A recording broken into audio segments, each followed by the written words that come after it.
Both teams are methodical and deliberate. I mean, they're comfortable, of course, operating in the half court, and they'll push the ball selectively when those opportunities present themselves. So here's the Clippers starting group. We've got Kawhi Leonard, James Harden out there with George. Then there's P.J. Tucker, and it's Jones in at the 5. 6 to shoot. Here's Harden. The Knicks pull it in. And here's Brunson. Inside, Hartenstein. No good that time. Jones with some nice D. And so it's Jones who brings up the ball for the LA Clippers. Here's Harden. Outside Tucker. It's George on the wing. Out to Leonard. Outside Jones. Pass to Harden. He shoots over DiVincenzo. James Harden with a terrific move and the bucket. It matters not where James Harden finds himself on the floor. He is a legit threat to put the ball in the basket. This Clipper squad is quite the mix of players, Doris. Potentially the mix to make a run. I mean, certainly you need seasoned veterans that can still get it done and young guys who can contribute. They've got both of those things and incredible depth. For the Clippers, to me, it's about one thing. How healthy are your stars? And it's Randle with the jam. Wow, Julius Randle with a little flavor on the finish. Here's Harden. And Harden with the slam. Wow! Always fun to see point guards who can elevate above the rim like that. Oh, a strong mindset and even stronger finish. Boy, it's incredible how much explosive scoring ability can come from the lead guard position. That is a big-time play. Defensively, you have to stay connected to him on the perimeter. Into the lane. He's in his comfort zone. 2 for 2 to start this one. What you see is continued improvement in his ability to create for others. Great to see OG Anunoby make the open read. George finds Harden. And just under 2.5 minutes elapsed here in the first. Jones, the pass to George. Fires for 3. Pure from three-point range. Paul George's shooting form is just so pretty. This guy's ability to make shots so easy. Brunson against George. Brunson on the drive. Lays it up and banks it in. Brunson's got 7 points. Now you want to get him going as soon as possible. Great way for him to start this game. He's a guy who, if he gets hot, he can carry your offense for long stretches. And Dante DiVincenzo is going to pick up the foul. That's his first foul. And in the first quarter, about 3 minutes played. Leonard with a screen on DiVincenzo. Harden pass to Leonard. Outside for Harden. Just 5 to shoot. A shot from the mid-range. And again, it's the Clippers converting.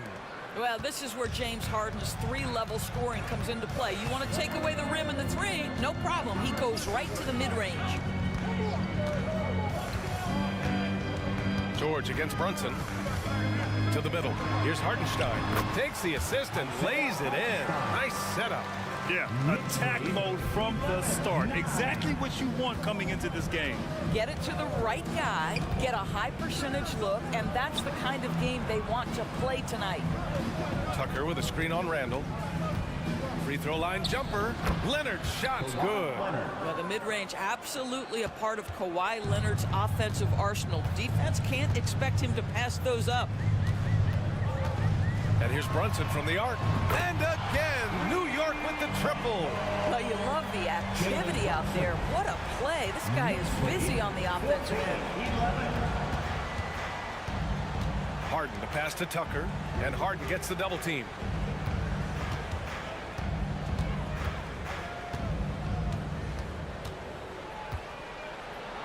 And Harden with the slam. Okay, James Harden showing you I've still got the vertical in my bag of tricks. And now we've got an intentional foul. You don't want to stop the clock right there. I'm not quite sure what he was thinking. And the Clippers making a change here. Westbrook's checked in. And Jalen Brunson gets the whistle that time.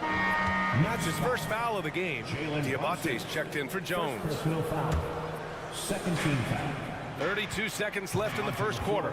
Here's Leonard. And the dunk by Leonard. Kawhi Leonard reminding folks he's still got a vertical. Look out. And Brunson's got the ball here for the New York Knicks. They trail by 1. Diabate grabs the board. For Los Angeles, they've gone 7 of 9, a solid percentage so far. George against DiVincenzo. George passes to Leonard. Takes a 3. Shoots over Randall. Oh, did he get it off in time? He did! How about that? Are you serious? James Harden. He's been the guy making things happen for the Los Angeles Clippers. 8 points in the quarter, showing how effective he can be. We're coming right back. Don't go anywhere. And getting it going again here in the second quarter. Fairly close game so far. And let's quickly break down the game we've seen from the Clippers guys. They're off to a rock-solid start. They brought a well-thought-out plan into this one. What terrific work at the offensive end. They have built some early momentum here. Achua is out there with OG Anunoby. Then there's Jalen Brunson. Then there's Mitchell Robinson. And it's Hart in at the 2-guard spot. That's the group for New York starting the second. You can see there's complete trust in Paul George in pick and rolls. Fantastic at taking advantage of the defense and the separation they give him. Screen by Robinson. Here's Brunson outside. That one's down for Brunson. Pick works well there, but the defense left a lot to be desired. It takes incredible effort to stay connected to the hip of the offensive player. You've got to want to work. Westbrook finds Leonard. Driving in. Ooh, and Leonard throws it down. Boy, what is more fear-invoking than Kawhi off the bounce near the cup? Look out. If I'm a young fan watching the NBA, Kawhi Leonard is a guy I'm keeping a close eye on, Graham. He does everything the right way. BA, so much to like about Kawhi's game and how he carries himself. He takes so much pride in what he does on both ends of the floor. Leonard looking over the floor. 5 to shoot. Outside Tucker. 4-3. Hart pulls it in. The Knicks with the lead. And they go to the intentional foul for the Clippers. Tice is checked in for Tucker. And it's Harden in for Paul George. Coming onto the floor for the Clippers. And Daniel Tice picks up the foul. That's his first foul of the game. Tucker's checked in for Los Angeles. Daniel Tice. First personal foul. Second team foul. Clippers Brunson against Westbrook. Number 17. Robinson, a screen on Westbrook. To the inside. And a big finish by Robinson. Well, as a roller, Mitchell Robinson has a chance to be a problem for defenses. Shows it right there. Harden against Hart. Tucker with a screen on Hart. Harden. Pass to Diabate. Shot clock at 6. Robinson with a double. The turnaround change. And again, it's the Clippers converting. You know, execute the turnaround as well as he did there, and there's not much a defense can do about it. Just have to hope the shot's not falling. And so they foul intentionally. McBride, he's checked in for New York. And the Clippers making a change here as well. George is checked in. Here's McBride, pounded by Westbrook. Anunoby on the wing. Robinson, a screen on George. Anunoby passes to Robinson. 3 shots, 3 baskets. Great efficiency so far. Easy to see why Mitchell Robinson's shooting percentage is so high. He is so smart and judicious with the shots he takes. Pass to Diabate. Ooh, it's stolen away. 2 minutes remaining in the Here's first half. McBride, pounded by Westbrook. Anunoby on the wing. Launches it. And again, New York with the triple. After years of dynasties and predictable NBA Finals matchups, Doris, we've now entered an era of unprecedented parity. We have NBA, and it's an interesting situation for the league because what they've done to redistribute the talent is try to implement rules that prohibit those trios of stars from dominating the action as we have seen in the past. It's led to more interest, it's led to higher television ratings. I think it's appropriate. For New York, they've gotten each of their 6 shots to fall here in the second. And so they choose to intentionally foul. And the Clippers making a change here. Leonard's checked in. Coming onto the floor for the Clippers, number 2. They are looking really strong offensively. Yeah, just terrific momentum. Let's see if they can keep it up. Achua inside. He's against Tice. And it's Achua. That time on the assist from Harden. Oh, that's a pretty bounce pass. Nice. 31-23. Pass to Leonard. They set the pick. Back to Westbrook. Now Tice. 6 on the shot clock. Will it go? It's hauled in by Robinson. Oh, that was a great effort defensively. Get a hand up in the face of the shooter. It's so important. Here's McBride. Hasn't gotten one to fall yet. Achua with it. Harden picks him up. Achua passes to Hart. Ooh, plenty of contact on that shot. Officials call the foul, and he'll take 2 free throws now. 15 foul. Free throw good. Hart for the Clippers. Tucker comes in for Leonard, and it's man in for James Harden. And both free throws good for Hart. 24 seconds left to play in the first half. Now here's Westbrook. Defense is right there. Tucker with a screen on Hart. Outside Tucker. It's stolen by Hart.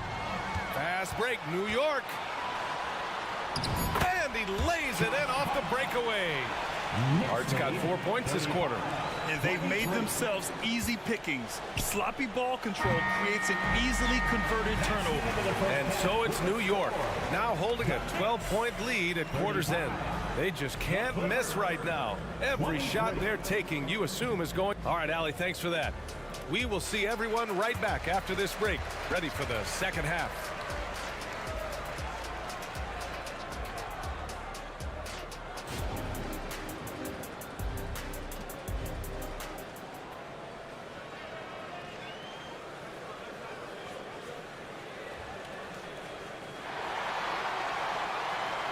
And with the second half upon us, we'll find out if this game becomes the rout that it's threatening to be. You look at Jalen Brunson. What a contribution. The numbers say it all. He spent the first half playing efficient ball. I think they've taken their time. They've showed incredible patience. It's a sign of a well-coached ball club. Paul George, he's checked in for Tucker. Checking out the group for Ty Lue to start the second half. Filling out the wings, it's Mann and George. Then it's Daniel Tice. Then it's James Harden. And it's Jones in at the 5 spot. Well, this is where the tremendous motor that Randall plays with helps him get rebounds. Here's Harden. Pass to Mann. Anunoby against George. Outside Harden. Fires the 3. Nails it. He's now 6 for 8 from the floor. And James Harden, simply stated, is putting it to the defense right now. Somebody has got to step up and get the ball out of his hands. Brunson with it. Guarded now by George. Kicks it out to Anunoby. Pass to Randall. And so he draws the foul. Headed to the line to shoot a pair. James Harden picks one up. Boy, what a nice offensive move by Julius Randle.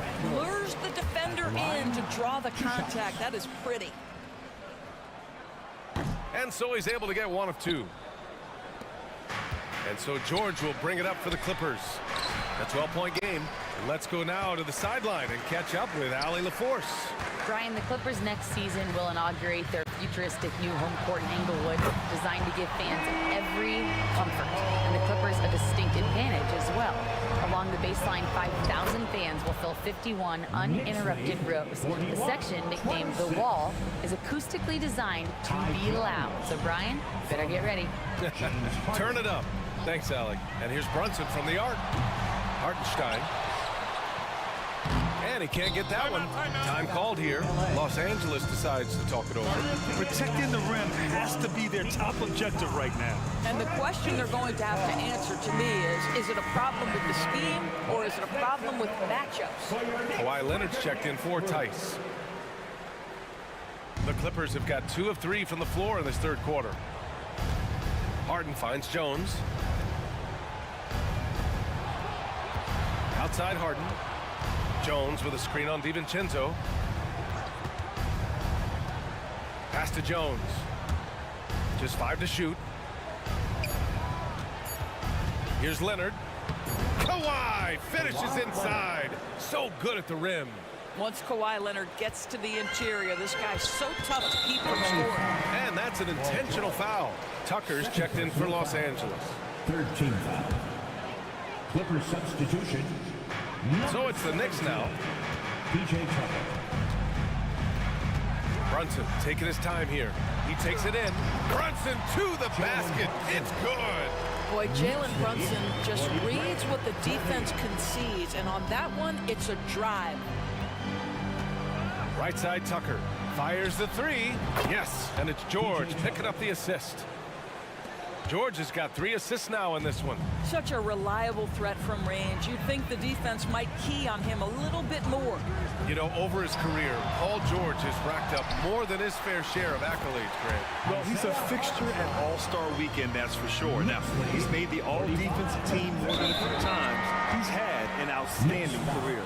And now they decide to foul intentionally for the Knicks. Robinson, he's checked in for Hartenstein. Achua comes in for Randall. And Hart subbed in for DiVincenzo. Precious Achua. Outside Tucker. 2 minutes remaining in the third. 2 minutes. Leonard on the wing. Achua defending. Goes up at the stripe. Down to 5 on the shot clock. Goes up on the wing. That one goes in. Paul George. George has got 7. Well, as usual, this guy cooking on the offensive end, but right now, the other guys on his team have got to step forward. Here's Brunson. Soft touch goes from Brunson. Superb touch on the teardrop. Jalen Brunson so good with the floater. Achua against Leonard. The 3. It's hauled in by Robinson. New York has gone 1 of 4 here in the third from range. Robinson a screen on George. Brunson with it. Guarded now by George. Achua passes to Brunson. The putback. Controls the rebound and the putback. And the Knicks lead by 14. Woo, hard work creating the second chance opportunity. And they go to the intentional foul. And the Knicks making a change here. McBride's checked in. And a switch here also for the Clippers. Tice is checked in. And finished off by Tice. Well, Daniel Tice, an easy opportunity. Gets above the rim and leaves no doubt. Ty Jones. Here's McBride. George defending. Hart passes to Achua. And that one drops for him. Achua's gotten 4 this quarter. Defensively, you can't afford to get stuck on the pick.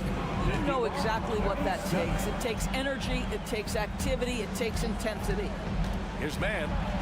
Drops in the layup for 2. This is what we call highly efficient play. Working off the screen, getting to the cup. New York has gotten 6 of 10 three-pointers to drop. Here's McBride. Still no points. Pass to Hart. Beyond the arc. That shot missing. And so it's the New York Knicks now holding a 12-point lead at quarter's end. They put in work down low, getting in close and scoring in bunches. Back to And while we have a chance, let's go to our State Farm assist of the game. You can count on him to deliver a few assists like this one each and every night. You know a thing or two about a point guard's job. Set the table for your teammates. Done there perfectly. And 1 quarter to go in a game that, to this point, has not been an evenly fought contest. Timeout called, the Clippers. And let's send it over to Allie LaForce. During that last break, Coach Tyronn Lue had some advice for the team. He was harping on the number of offensive rebounds that they've given up.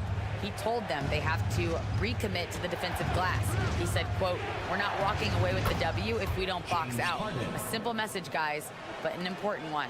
All right, appreciate it, Allie. Randall and Hartenstein together down low. Dante DiVincenzo out there with Jalen Brunson. And it's Anunoby in at the 3. That's the 5 for New York right now. Clippers substitution. And so it's New York with it. 13. Paul George. Brunson with it. Right side, Anunoby. Here's the 3. Basket is good. Off the assist from Brunson. Brunson's got his 4th assist in this one. Knicks lead. Jones finds Leonard. 41. Harden with a screen on Randall. Leonard can't get it to go. Well, you simply have to shake that one off, right? You can't let that kind of missed opportunity bother you. And now we've got an intentional foul. Second team foul. Brunson with it. He's picked up by Jones. It's Brunson working inside. Yeah, simply stated, Jalen Brunson filling it up right now. There are no signs that he's slowing down anytime soon.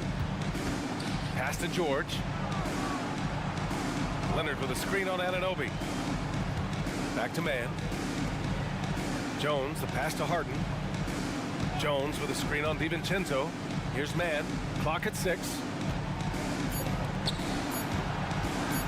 Outside Harden. Set it up with a fake, but it's offline. I'm sure he's kicking himself. He hates to blow that kind of opportunity. Hartenstein a screen. Pass to DiVincenzo. Oh, George with a steal. In transition, here come the Clippers. Fires from deep. Hits a 3-pointer. This guy practically automatic. Paul George in the catch and shoot. Look out. And so it's Brunson who brings up the ball for New York. Leading by 12. Hartenstein a screen. Puts it up. And it's New York scoring again. And trying to put the game away, he's been nailed all evening. And he hasn't forced much tonight. I love the efficiency he's giving to them. Jones finds Harden. Here's man. On the wing, Harden. DiVincenzo covering. 5 on the clock. And Harden with the slam. Woo! When you finish like that, you deserve to brag. Impressive. No question. How about that from your point guard, gentlemen? Playing big at the rim, okay? The Clippers making a switch here. Tucker's checked in. Number 17. PJ Tucker. Brunson against George. Hartenstein a screen. Inside. Oh, and that one, no question, powered it down. That's just outstanding floor awareness from Jalen Brunson. It doesn't matter if he's at the 1 or the 2. He always makes the right play. 3-pointer, no good. Los Angeles has gone 4 of 8 from 3, a nice percentage. Here's Harden. Sweet little floater. Harden's got 9 points here in the second half. This is James Harden deep in his bag. Off the dribble drive. Put that defender in the rear view, James. Hartenstein a screen. Here's Brunson outside. Second chance shot. And he takes it up and lays it in. And when you're the ones trying to fight your way back into the game, you simply cannot allow second chances. Well, how about the effort on the glass? Even with this lead, I love that they're still going after it. Harden, deep 3-point land. The Knicks pull it in. Hartenstein's got his 6th rebound on the night. Here's Brunson. Oh, nice finish from the low block. That one's good. Brunson's got 6 here in the quarter. And this one hasn't been in doubt for a bit now. They came out on a mission, and you can bag up this win for the Knicks. You know, we talk about this often. Second chance points can be the difference between winning and losing. Yeah, they hit the offensive glass with a purpose and made the most of those extra touches. And what a huge performance it was for Jalen Brunson. You look forward to playing with someone who doesn't just move the ball, but moves it with a purpose. Pass to Leonard. Jones with a screen on Randall. Leonard passes to Harden. Leonard against Randall. Jacks up a three, and it's Leonard. That time on the assist by Harden. Kawhi, if you look at the numbers, is a consistent three-point threat, and this guy is capable in the clutch. Contest those opportunities. Outside Brunson. It's good. And the Knicks lead by 17. You got to give them respect. They're doing everything they can to close this out. Well, just terrific teamwork. Each guy doing his part. You love what you're seeing from them tonight. Anunoby against George. Tucker with a screen on Randall. Leonard, good. This is a small forward who, because he's 230 pounds, can hold his own down in the low post. That is nicely done. Now here's Brunson.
It'll be Los Angeles off the tip.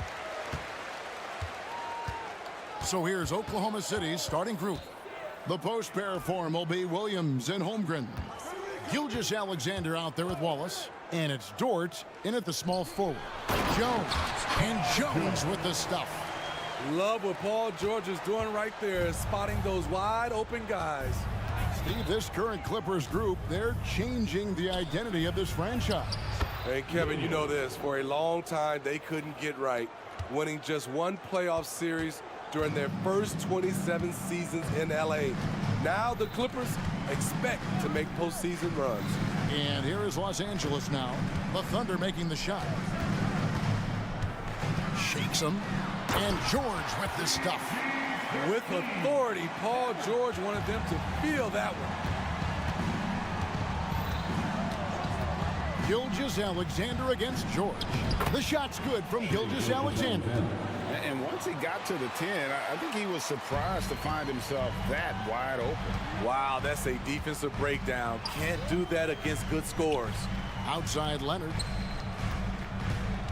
Jones with the screen on Williams. Leonard the pass to Jones. And Jones spins it home. Coming off the screen, Kawhi attracts so much defensive attention. Hard to throw a blanket over the roller at the same time. Now here's Gilgeous-Alexander. To the paint, here's Holmgren. And the dunk by Holmgren. One sign of a great playmaker, hitting his man in stride.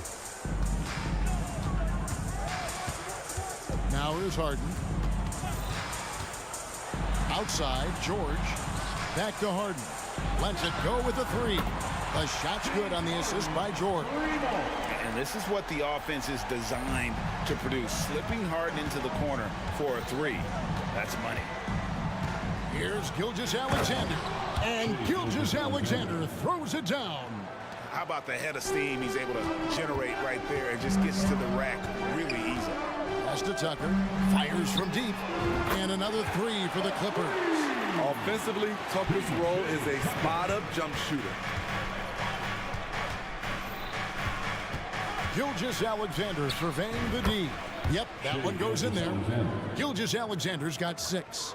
Good way to start this game. You want to get him rolling as early as possible. And we know once he gets in the rhythm, he's a really tough guy to stop. Now, here is George. Jones sets the pick for George. Shoots over Holmgren. Kicks it out to Harden. Clock is at 3. Shoots over George. Misses off the left iron. You almost have to assume he's going to knock those down when he is that open. And the dunk by Holmgren. And attacking the rim. Holmgren making excellent use of that height inside. Here's Harden, following the score by Oklahoma City. And Holmgren pulls it down. And man, is this team on a roll right now offensively, Greg. So fun to watch. They're playing with so much confidence, which is why they're tearing it up on this end. And first quarter, we're about 3.5 minutes in. To the inside. Here's Holmgren. And a great assist by Gilgeous-Alexander as that one goes in. Gilgeous-Alexander's got his 4th assist in this one. Now here's Harden.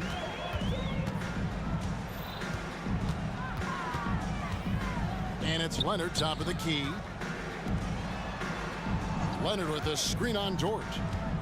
Here's Harden. And Harden with the stop. All the way up. The beard. Well, those were 2 loud points. Holmgren gets the bucket. 8 points for Chet Holmgren.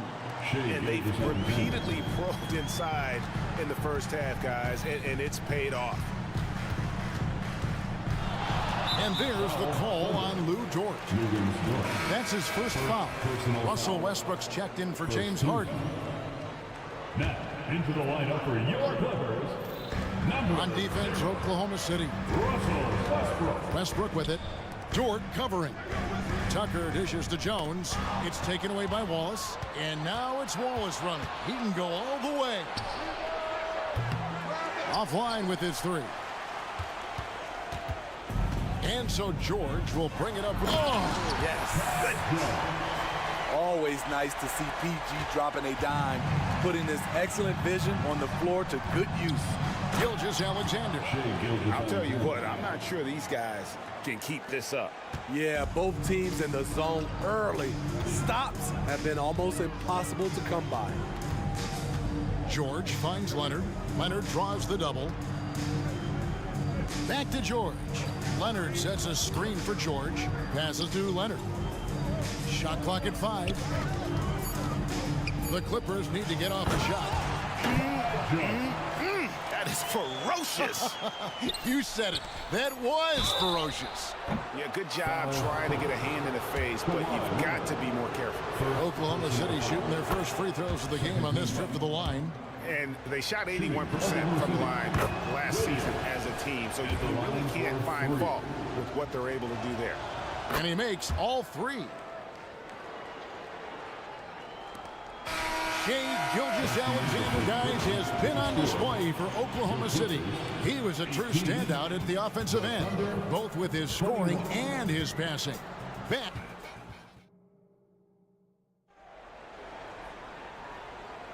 And close game underway so far. We'll see if either of these teams can jump out in the second quarter. And a chance for just a second to check out the scoring breakdown for the Thunder. For me, they made a point to attack inside early in the game, and it's paid off for them. A lot of solid looks in the paint. And also, they've been draining mid-range jump shots, measuring the defense well, and just taking what they give them. On the floor for Oklahoma City, getting going here in the second quarter. Dort and Williams up in the forward positions. Wallace is out there with Gilgeous-Alexander, and it's Holmgren in at the 5 down low. And now we've got some time to check in from the sidelines. What you got for us, DA? Hey there, Kevin. Kawhi Leonard continuing to work his way back to peak form after his ACL tear during the 2021 playoffs. He said, "I missed a whole year of basketball. I don't want to take anything for granted. I'm just trying to live in the moment and bring a sense of energy for the team. I'm still young, I'm a lot stronger, and I'm back. So, I'm happy." Kevin? Yeah, good to see, DA. Hey, thank you. Yeah, not sure what that was about. I mean, talk about a brain cramp. From deep, Gilgeous-Alexander. Right, there has been some talk of having overtime played to a target score. Can you make the case for that? I mean, yeah. I mean, more certainty on how long the broadcast will go, right, Kevin? And protecting players from the heavy minute loads that can result from those games that go into multiple overtimes. So I like that idea. As explosive as they come at the point guard position, Russell Westbrook playing at the rim. And there's the pass to Holmgren. And a great assist by Gilgeous-Alexander as that one goes in. Holmgren's got 11. This is why you're trying to get him as many touches as possible. He's got the neck. Out to the right wing. George against Dort. And George with the stuff. And wait to finish and cut into that lead a little bit. Yeah, but look at the basket guy still shaking. And they go to the intentional foul. He's checked in for the Clippers. James Harden comes in for Russell Westbrook. And Oklahoma City with a change here, too. Josh Giddey's checked in for Gilgeous-Alexander. Pass to Holmgren. Three-pointer. The shot will not fall. Clippers trail by 6. Pass to Powell. Into the lane. Here's Diabate. Harden surveying the D. It's a nice passing here by Los Angeles. And Kawhi Leonard with the slam. Not many people can make the dunk look so smooth as Kawhi Leonard. You know, Steve, you have to respect a guy like Norman Powell who embraces his role on this team. I definitely do, Kevin. Norman Powell isn't chasing the spotlight. He's working to support his team and really embraces his role on the floor. Pushing it up. Here's Mann. Drops in the tray off the fast break. Now just a 1-point Oklahoma City lead. And for those of you just joining us, in the second quarter with about 3 minutes gone by. Holmgren wide open. Nails the wide open jump shot. Holmgren's got 5 points now in the quarter. And I know everyone's thrilled to see Holmgren scoring so well. And this is the kind of effort that could carry on well throughout the year. Here's Harden, and it's the Clippers scoring again. 1:39 left to play here in the half. Here's Giddey. No scoring in this one. Tries the spin move. There's the drive and the dunk by Holmgren. And those long strides allow Holmgren to get to the rim with only 1 or 2 dribbles. Here's Harden, and Harden with the stop. And that's a special play coming from the one spot. You know, his passing can take a backseat for that dunk. Wow. It just shows you the versatility. This guy can do a lot of different things for you. Woo-wee. And once he gets clear off the screen, there is no stopping him. No, not when there's a flush waiting to happen. That's a big-time move and a big-time finish. Man passes to Harden. Leonard with a screen on George. Crafty move. And with that, the Thunder lead is cut down to 1 in the bucket from James Harden. You can't lose Harden there. He slipped inside there and made them pay. Giddey kicks to Williams. To the middle. Powell with the steal. 6 seconds separating the shot and game clocks. Pass to Diabate. From downtown, James Harden again from deep.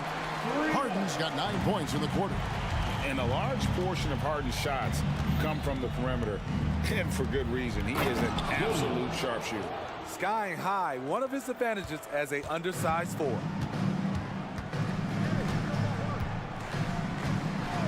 And looks like the illegal pick was set. Yep, that's right. That'll get their attention.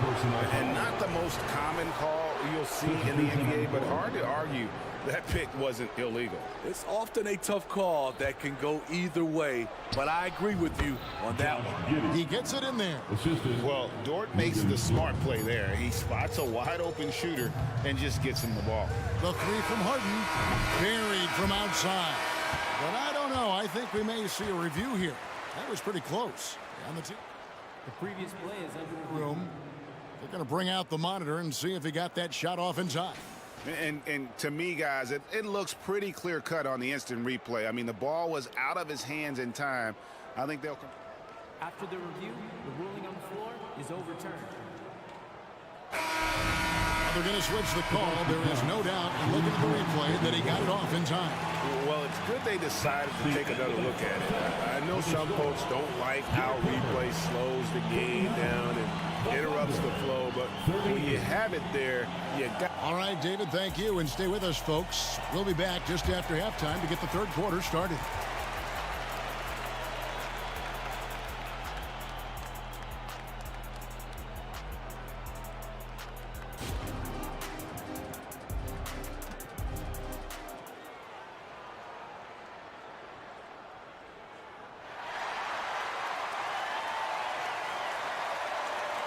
And in that first half, we saw a pretty tight battle. We'll soon find out what sort of adjustments were discussed during the half. An exceptional performance so far from James Harden. Definitely been challenging the defense here early on, not settling for anything outside. He's been very effective on the move, forcing the action, getting to his spots, and finishing plays. So with Harden on the bench, here's who Tyronn Lue's going with. Man in and shooting guard with George at small forward. Then there's Russell Westbrook. Then it's P.J. Tucker. And it's Diabate in at the pivot spot, manning the middle. And it's Westbrook with the ball. He brings it up for L.A. A 2-point game.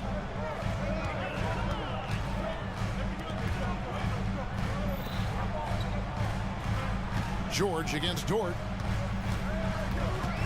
6 on the shot clock. That one falls. George has got the game tied up here for the Clippers. Under the hoop, Paul George is so efficient. Injuries have hampered Paul George over the last few years, but when he's healthy, he's elite. Greg, he's still a go-to option offensively who can guard the league's top wings. And as he's aged, he's really embraced a leadership role. It's time now to hear from our Hall of Fame reporter, David Aldridge. What's the latest, David? Thank you, Kevin. Well, the Clippers have their sights set high. Coach Tyronn Lue says this is definitely a championship team, but it's not going to just come. We've got to put the work in. There's got to be a lot of sacrifices. If we come together and do the right things, we definitely have a chance. Kevin, back to you. And David, he's a big reason why.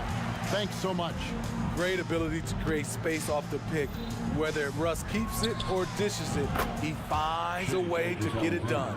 Guys, what a back-and-forth game this has been. And that's already resulted in 7 lead changes. To the left side wing. Past a man. Some nice ball movement by the Clippers. Westbrook dishes to Tucker. Good. Nice assist from Westbrook. Tucker's got 6 points. We'll see if they can finally hold on to a lead. It's been back and forth all night. Both teams putting forth their best efforts right now. This is the kind of game fans pay to see. And he's good on the 3-ball. Joe's got himself going with the triple, his first basket of the game.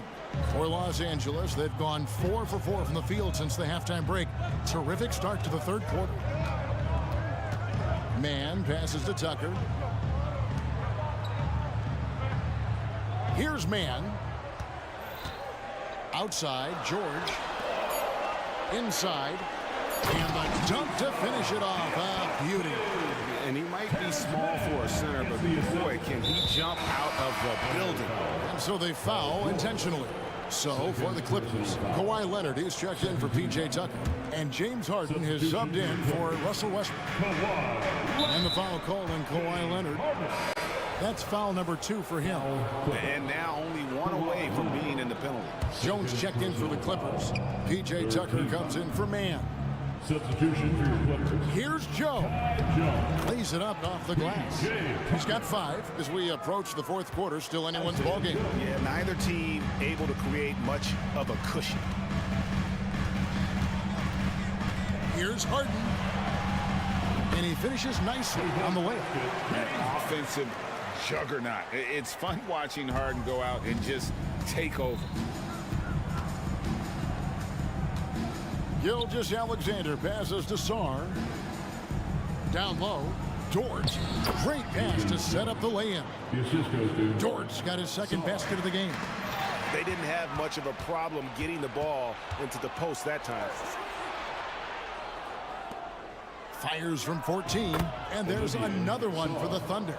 And knocking down shots in the mid-range area really forces teams to have to adjust their defense. And you know, the adjustment should have already been made. They know he's a good shooter from that spot. And not the most common call you'll see in the NBA, but hard to argue that pick wasn't illegal. It's often a tough call that can go either way, but I agree with you on that one. Chang with the screen on Leonard. And there's the call. It's going to be an illegal screen. And you can tolerate gaffes like that sometimes, but in a close game, man, I tell you what, that really hurts. Norman Powell's checked in for Los Angeles. Williams, he's checked in for Oklahoma City. Jones sets the pick for Harden. The pass to Jones. Back to Harden. 56 seconds left in the third quarter. Going inside, and Harden with the stuff. And once Harden has momentum behind him, watch out. I love seeing the beard flush it down there with some power. Powell with the steal. And pushing it up, here's the Clippers. And here's Harden. 21 points in the game. And Harden with the stuff. Crafty off the dribble. And the moment Harden gets an angle on you with his strength, it's over.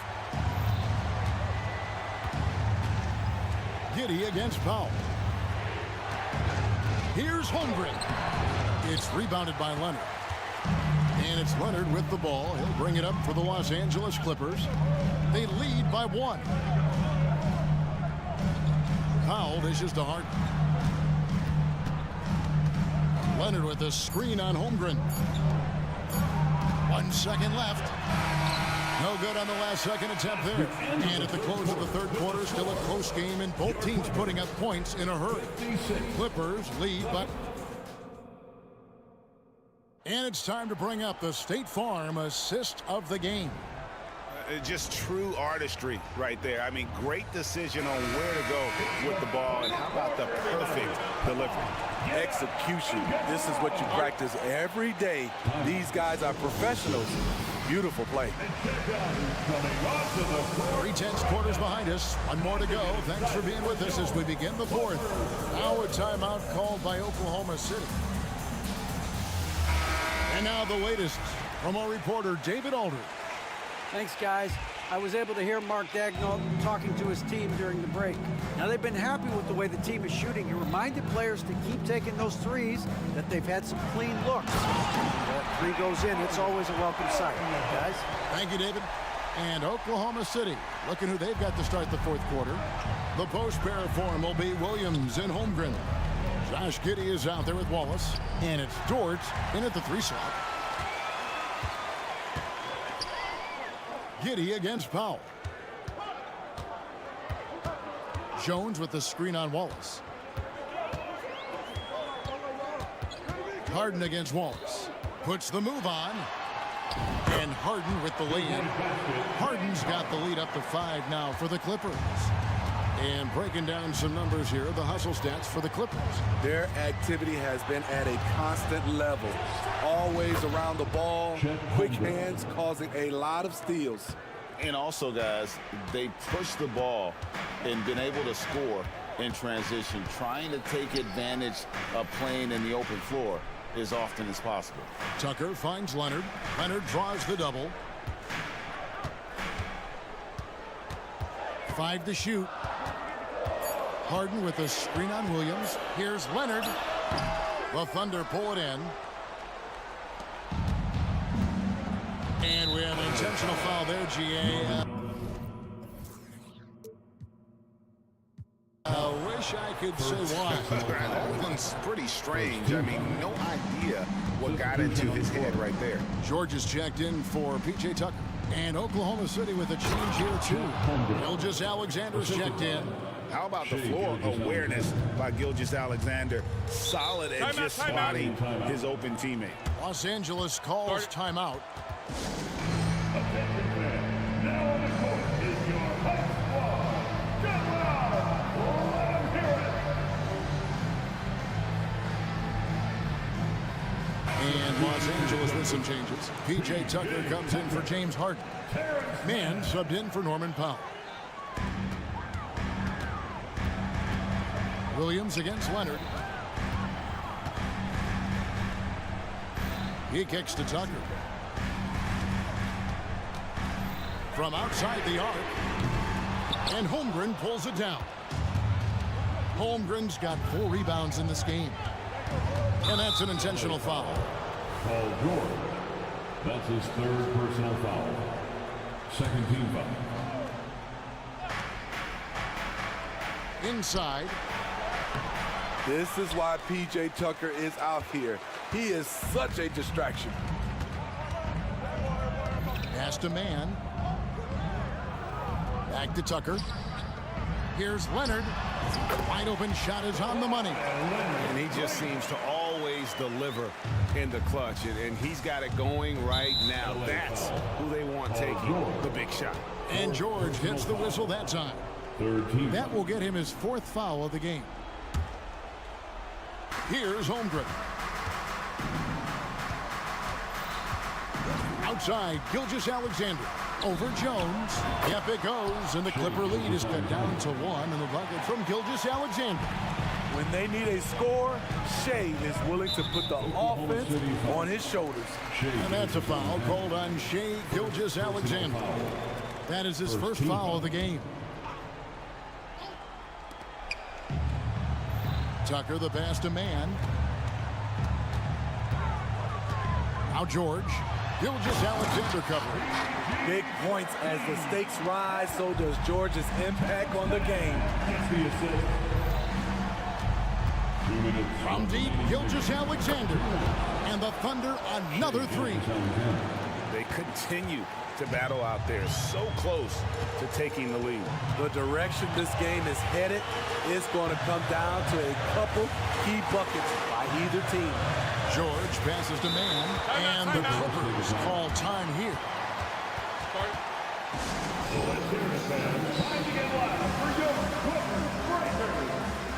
Los Angeles making a switch here. Harden's checked in.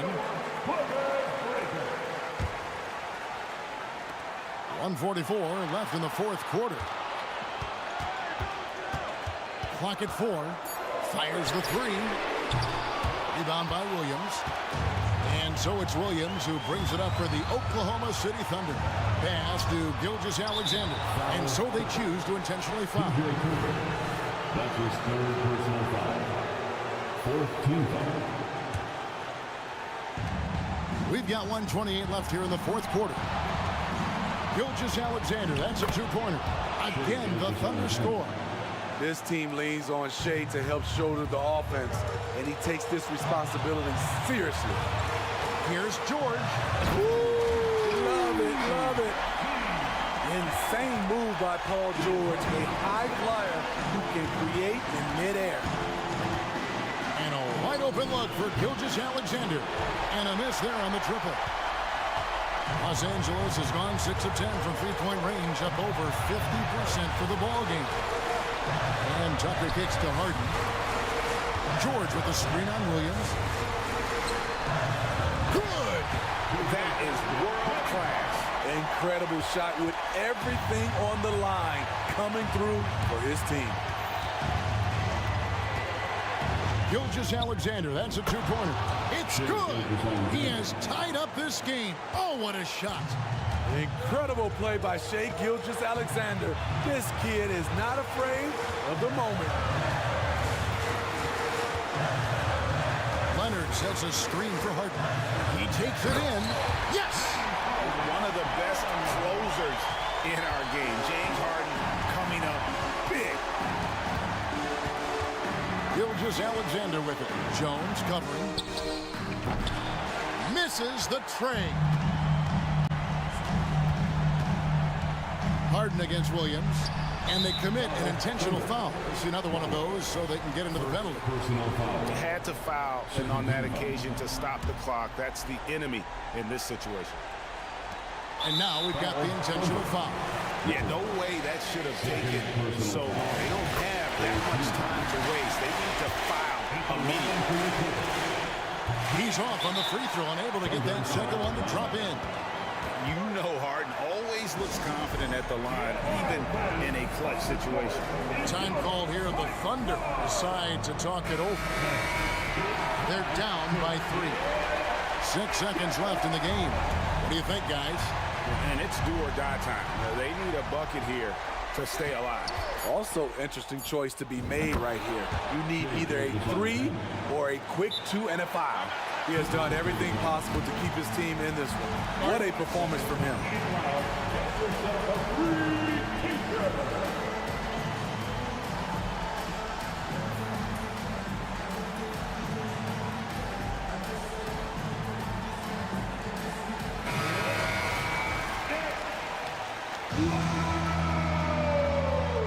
Substitution on the court.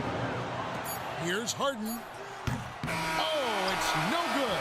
And we're headed to overtime. And regulation now complete. We will go to... And now we get set for overtime in what has been a stirring contest.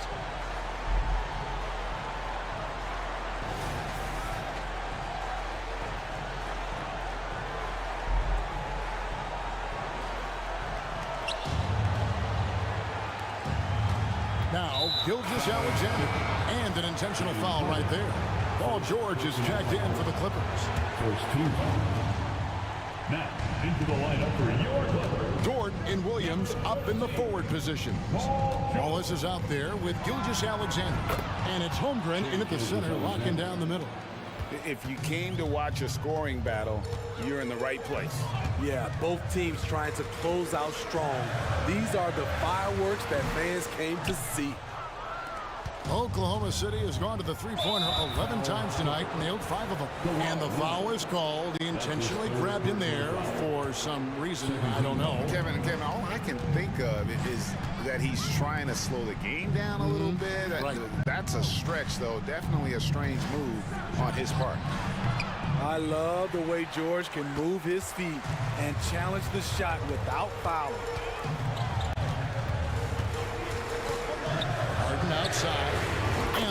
ball is good. Harden's got 35 in the game. And this is what great players do. Harden understanding how to deliver in a big moment. For three, Holmgren, and a great assist by Gilgeous-Alexander as that one goes in. Unflappable. I mean, no moment is too big for Holmgren. They needed that basket. On the wing, George. Here's the three. Harden finds Tucker. Oh, and a fast break for Oklahoma City. They get it back. And that's an intentional foul. Ty Jones, first personal foul. Third team foul. We're in overtime and 90 seconds gone here in what has been a great one so far. And the jump by Holmgren. Some guys demand the ball in these situations. Holmgren gets his wish. Here's Harden, and the jam by Harden. And some hang time on the rim. Puts a little cherry on the top of that slam. Well, those kind of displays of strength can get one team rolling. Stolen by George.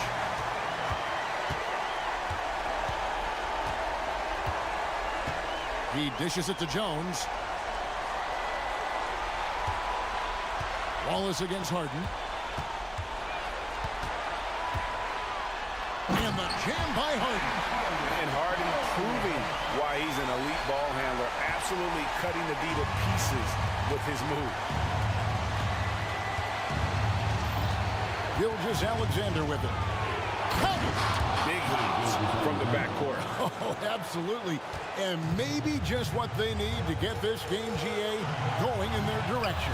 It's a tight contest. Those type of plays can fire up your team and swing momentum. No moment is ever too big for Paul George. He remains confident in the clutch. Staying cool in a clutch moment. Holmgren not letting his inexperience get the best of him. Harden against Williams. Jones with the screen on Williams. Harden the pass to Jones. Money! On cloud nine. That was a huge lift for this crowd. And Gilgeous-Alexander's got the ball here for the Thunder. Out left to the wing. Holmgren kicks to Gilgeous-Alexander.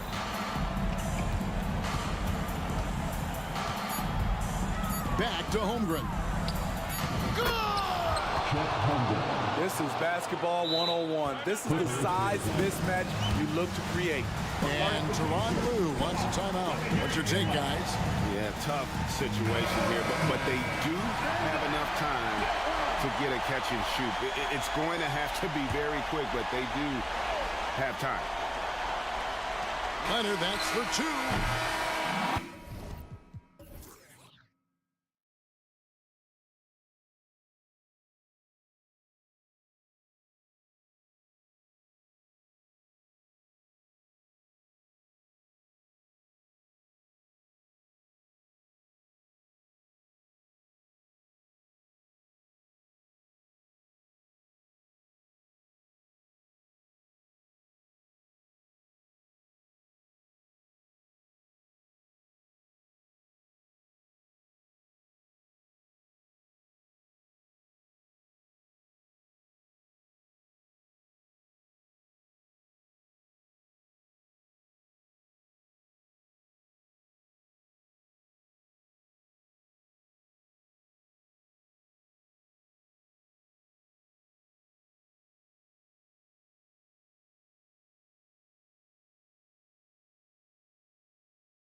as we've seen, anything can happen. Anything can definitely happen, BA.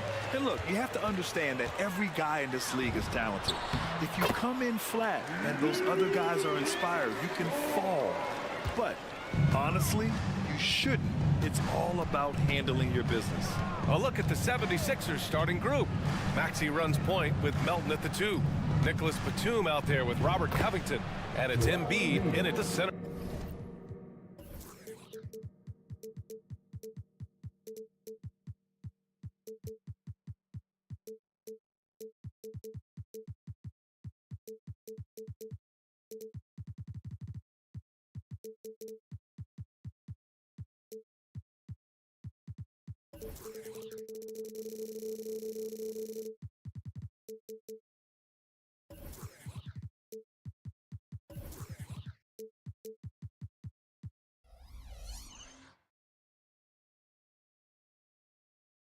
Position. Once he gets that low, there's nothing you can do about it. Embiid is a major handful inside. Gilgeous-Alexander against Covington. And stolen by Melton. Fast break, Philadelphia. The Thunder pull it in. Williams from long range. Fires in the triple. Yeah, the guard instincts of Gilgeous-Alexander. I mean, fantastic work dishing the rock to uncover teammates. Here's Maxey, and he jams it home with authority. I tell you, a little extra pressure on D when you're up against a point guard who can elevate. It doesn't make it easy, does it? And you know, guys, showing how dynamic a weapon he is for this offense, they feed off of that energy and ability to make plays. It gets them going. And one of the more imposing guys at the center position, Joel Embiid. As unique a player as we've got in the league in terms of his size, just mammoth, and his agility and skill level, so special for a guy at his size. His production is absolutely crazy. Perennial MVP candidate now and perhaps for several years to come. It's good. Boy, I like it. Quick, aggressive move by Maxey. Oklahoma City has gone 2 for 3 from outside the arc. Pass to Holmgren. Dort, a screen on Embiid. Dort, the pass to Holmgren. Again, Oklahoma City. Yeah, it's just too easy for Holmgren. Man, is he fun to watch operate off the catch. Screen by Embiid. Lets it fly. And Embiid throws it down. And their offensive rebounding is such a strength for them when he's on the floor. Yeah, he really helps them extend possessions, doesn't he? And you know, those second chance opportunities can be game changing. He represents so much value to this team because of what he does. There's so many facets to SGA's game. He's equally good from all 3 levels. Maxey, that's good. Maxey's got 6. Starting to find his rhythm. He's cooking, and he knows it. And you know what? They're going to keep using him. I mean, he'll be the centerpiece of their offense today. You can bank on that. Now here's Holmgren. Pass to Williams. Holmgren with a screen on Batum. Back to Holmgren. Over Embiid. And that one's good. Holmgren. Holmgren's got his 2nd bucket on the night. And stiff defense is something Holmgren will have to get used to. Pros don't get to take easy shots. Embiid passes to Batum. And he's going for the lob. And stolen by Williams. Here's Wallace. Offline with a 3. The Sixers trailing. Batum with a screen on Dort. Maxey. And down it goes. Jam that one home. Check out Maxey with the throwdown. Boy, he can get off the ground quick. Outside Gilgeous-Alexander. The kick out to Williams. Another shot. And stolen by Melton. It's a one-on-one situation. Basket counts. Melton's so good at creating offense. Poked it away and self-serve for the hoop. Holmgren with a screen on Covington. The open shot by Gilgeous-Alexander. The top of the key jumper is on the mark. He has 7. You got to appreciate the consistency. Night in and night out, he brings it. To the middle. Here's Embiid. Oh, and he got fouled on his way up. He'll head to the line to shoot 2. And at 250 lbs, Embiid is a terror inside, using that large frame to draw those fouls. First one falls for him. At the line for 2. That's also good, so he hits both free throws. And this summer, the Sixers making changes on the bench. Grant, the mission statement is clear. Make it past the conference semifinals. Oh, so clear, B.A. And while that's been the stumbling block in recent years, I'm not sure even that's good enough. This is a team with legitimate championship aspirations. Here's Maxey. The Thunder making their last shot. And he goes strong with the one-handed jam. I know it's early, but you have to wonder if these offenses can keep this up. High-octane action for sure. Crowd-pleasing already. Gilgeous-Alexander no good.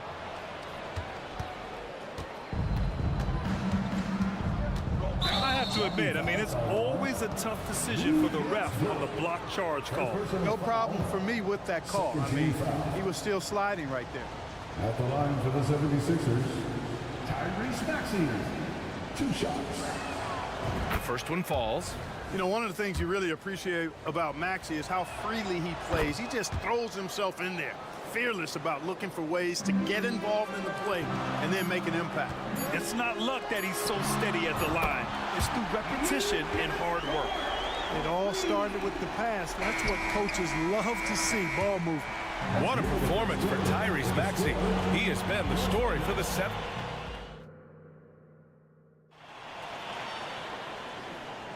Some good action already in this one, but a fairly even matchup after this first quarter of play. And a chance to catch up on some numbers here. The scoring breakdown for the 76ers. In the early goings, their effort level has been exceptional. They're speeding around the defense and opening up options with good penetration. You know, something else they've done really, really well, and I know the analytics don't support it, but they've made the most out of their mid-range jumper opportunities. And the 76ers, looking at who they've got. Buddy Hield is out there with Kyle Lowry. Then there's Tobias Harris. Then it's Robert Covington. And it's Payne in at the 5. We've had many impactful European players throughout the years, Clark.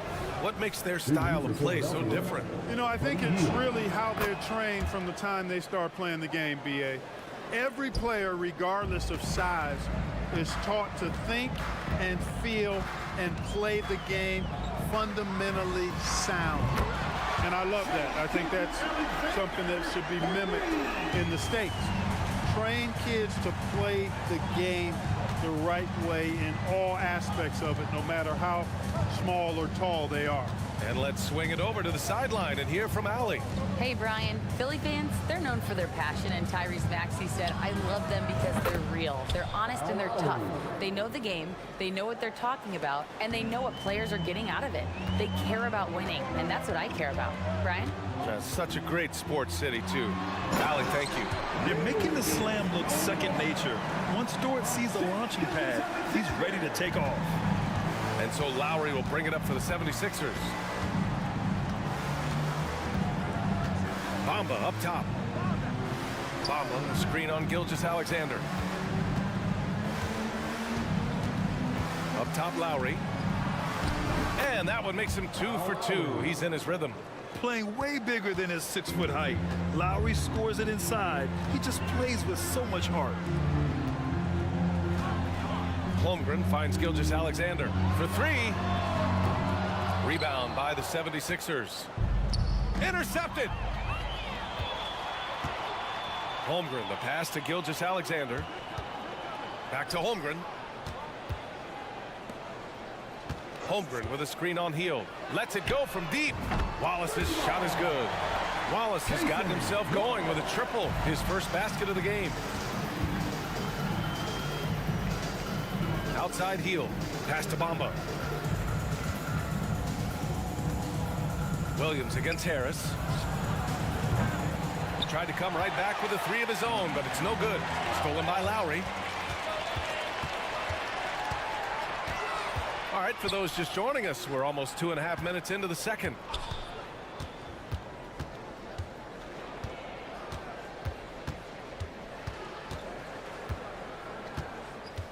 Harris on the wing. Just 5 on the clock. The Sixers again can't hit. That's exactly how you have to defend them on the perimeter. Can't allow any space. Wallace's shot is good. Gets the shot he wants. The defense wasn't quite connected enough. They lost contact. Now here's Lowry. He's got 5. 1:58 left in the half. Impeccable defense from Gilgeous-Alexander.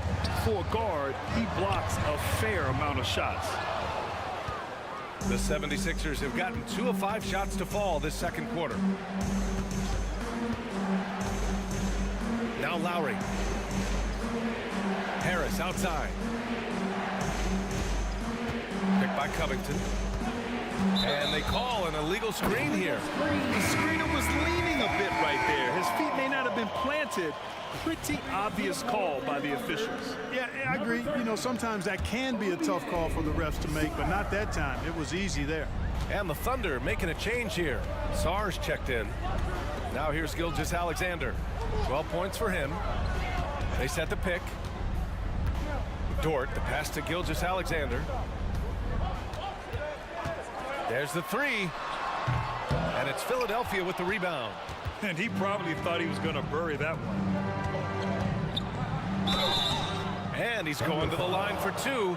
The official saw contact while he was going up. Lou Dort picks one up. Really nice work here from Covington to draw the foul on his way up. He's got a real talent for drawing fouls and getting himself to the foul line.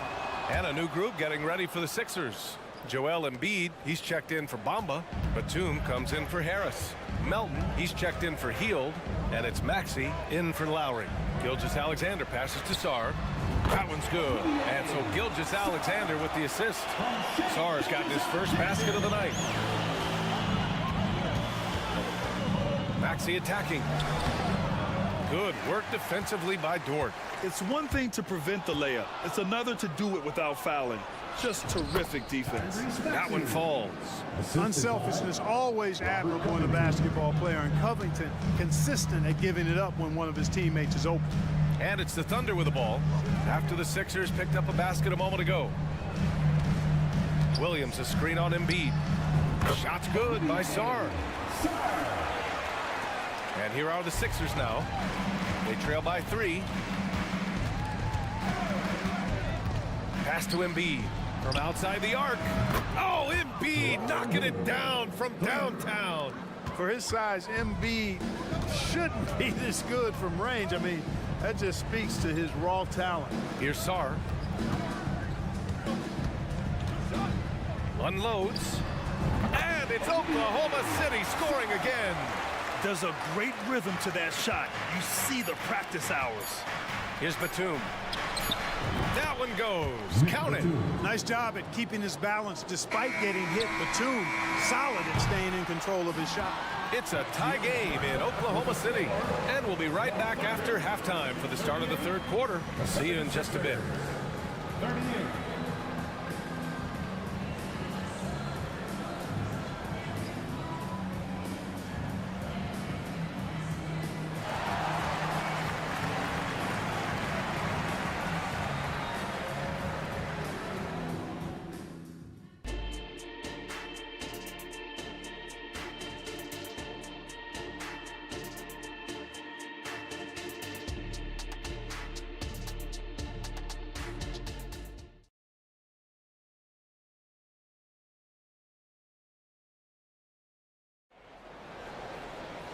And if you're just joining us, we played through the first half in a game that's been fairly even so far. Without question, Tyrese Maxey displaying all his skills today.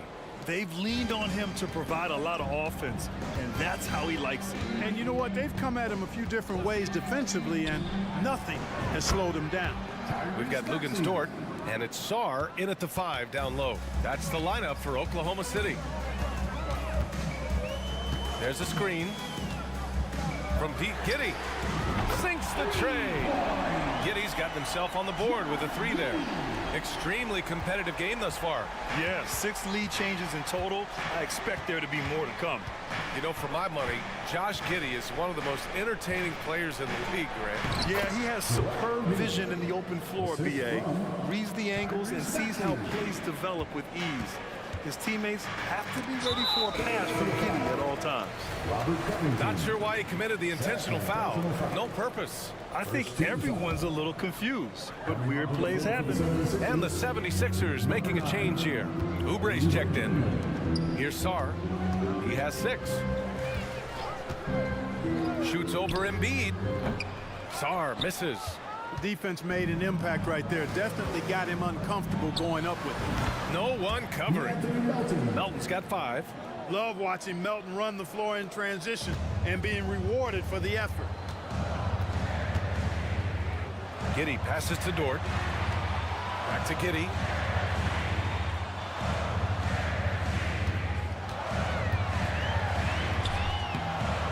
And we're about a minute and a half in the second half. It doesn't go for him. Seems like this offense is being executed the way it was designed. Yeah, I'm sure Coach couldn't be happier with the results.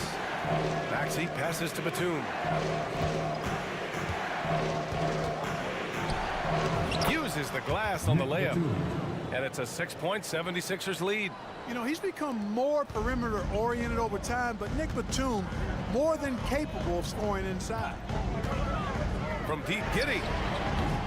The rebound by Embiid. Embiid's got 6 rebounds here tonight. And he commits the intentional foul. I mean, I'm just not sure what he was thinking right there. I mean, he needs to get his head in the game. Yeah, yeah, completely a brain phase. I don't know where that came from. Just lost sense of time and the situation. Now here's Embiid. And it's Holmgren with a rebound. And the shooter had very little space on that attempt. And guys, that's exactly the kind of high-impact defense they want to see out of him. And so they foul intentionally. And the 76ers with some changes. Bamba's checked in for Joel Embiid. And it's Kyle Lowry in for Tyrese Maxey. Here's Holmgren. And stolen by Melton. Driving inside. And he makes no mistake. Slam dunk. Found the lane, sniffed that rack. Melton cleared for takeoff. Giddey passes to Holmgren. That one falls. Nice feed that time from Giddey. Holmgren's got 6. They're being put to the test, and he's doing everything he can to keep them in this game. Down low. And Philadelphia calls time here. Adjustments are a part of every game and every quarter of a game. I think Coach sees something here. And you know what? We'll see what changes he makes coming out of this timeout. Tobias Harris checked in for Batum. Number 12, Tobias Harris. 3 minutes gone now in the third quarter. Screen by Bamba. 2 minutes remaining in the third. Outside Oubre. Shot clock at 5. Here's Lowry. And the rebound goes to the Thunder. Here's Holmgren. Oh, and he blocks it off the glass. Wow. Guys, that's all athleticism and timing. Bamba, a terrific shot blocker because he uses the physical tools he has quite well. Here's Joe. No points so far. The turnaround. And that one's good. Holmgren. Being opportunistic, just taking what the defense allows. You know, more and more big guys in the league have that mid-range shot in their bag now, and they need it. Now here's Lowry. He's got 5.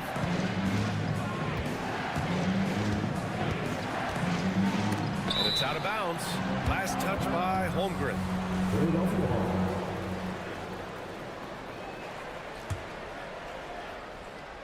And it's out of bounds.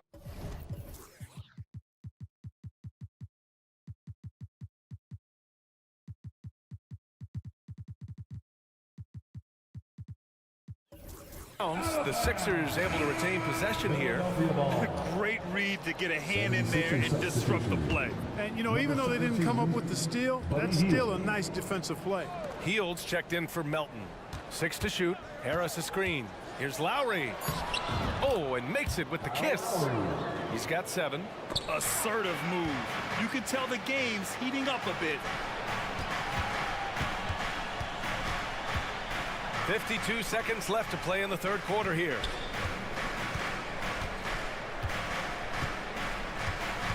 Back to Harris. And there's the drive. And Harris throws it down. You sometimes forget how sneaky athletic Harris is. Nice job getting all the way to the bucket. Outside Giddey. It's Dort on the wing. Back to Giddey. Shoots over Oubre, and he'll draw the foul. He'll head to the line for 2. It's going to be on Mo Bamba. That free throw good from Giddey. At the line for your thunder. So 1 for 2 that time at the stripe.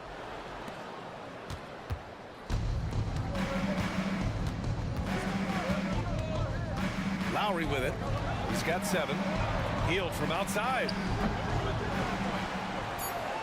Out to Harris. Over Holmgren. Oh, it would have counted had it fallen, but it is offline. Shots continuing to fall as we conclude the third. Both teams put... And a worthy candidate tonight as we take a look at our State Farm assist of the game. And he definitely deserves the award. Reading the defense like a point guard. Terrific versatility coming from a big man. Not something that the majority of big guys possess. With 3 quarters behind us, let's see what this fourth period holds in store. Taking a look at the 76ers. Mo Bamba out there with Tobias Harris. Then there's Kelly Oubre. Then it's Kyle Lowry. And it's Hield in at the 2 guard. And you want him taking good shots at this point in the game. And that one was easy. Well, you don't want to give him any open shots at this stage. Never mind a layup. Come on now. My goodness. Bamba with it. Now guarded by Holmgren. Lowry against Giddey. Good on the shot. And the 76ers lead by 7. This has been the story of the game. A battle fought on offense. Any lull in the action so far has been short-lived because there have been nothing but buckets in this one. Here's Joe. Holmgren with a screen on Hield. Joe, the pass to Holmgren. Over Bamba. And there's another one for the Thunder. And you know, as a roller, Holmgren shows great hands, and he makes nice adjustments moving downhill. And now we have an intentional foul. I'm not sure why. Yeah, bizarre play, B.A. Not sure what got into him. Substitution on the court. Lowry surveys the D. Bamba. Oh, he hangs in there and cashes in on the second chance points. Bamba's got his first points in this one. Boy, Bamba really a dogged rebounder. Despite his slight frame, he's got great length and timing, and his intensity is really impressive. And it's a completely new group for the 76ers. Covington against Gilgeous-Alexander. Dort, a screen on Embiid. Here's Holmgren. Again, Oklahoma City. And we're seeing the full potential of Holmgren. Any questions about whether he's NBA ready are being answered right here tonight. Right side Maxey. They grab their own miss. Nice move. Embiid elevates. And I just love how he's making the effort plays that everyone around him appreciates. It is certainly making an impact tonight. Well, you know, if you're not going to take care of the defensive glass, it's going to be hard to come away with the win. You rarely see him missing dunks, but the defender was right in his face on that one, and it threw him off just enough. Absolutely ruthless. He's not about to start showing mercy now. Guys, when you're this hot, it's elementary. Let it fly. Keep staying at it. Now here's Holmgren. Williams with the screen. Back to Gilgeous-Alexander. And stolen by Covington. Fast break, Philadelphia. And it's good. 2 points. And an important part of every team's game, a look at the hustle stats for Philadelphia. Yeah, they've collected an impressive number of steals so far, using fast hands to force some turnovers and then scoring on the other end. They've been pounding any miss on the glass and cashing in on the offensive boards. I've been impressed with that aspect of their game. Now here's Embiid. No stopping Joel Embiid. Wow. Nothing new for Embiid here, going off for a big scoring performance, par for the course. Gilgeous-Alexander passes to Holmgren. There's a screen. The Thunder with another miss. Now Philadelphia with it. They're on a 12-4 run. Melton outside. To the paint. Here's Embiid. And Embiid throws it down. They came out and had a statement win with their performance tonight. A fantastic effort to get it done here for the Sixers. A pair of tremendous rebounding teams. And these guys played a little harder tonight, and that was the edge they needed.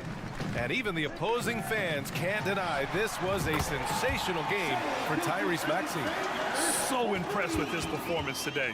He was confident, he was composed, and the defense just didn't know how to adjust. Now here's Maxey. Here's Batum. And he throws it down. What a terrific lead pass. They have a relentless mentality, even with the game in total control. And, you know, until that final buzzer sounds, I mean, you've got to treat every possession like it's crucial. Here's Maxey.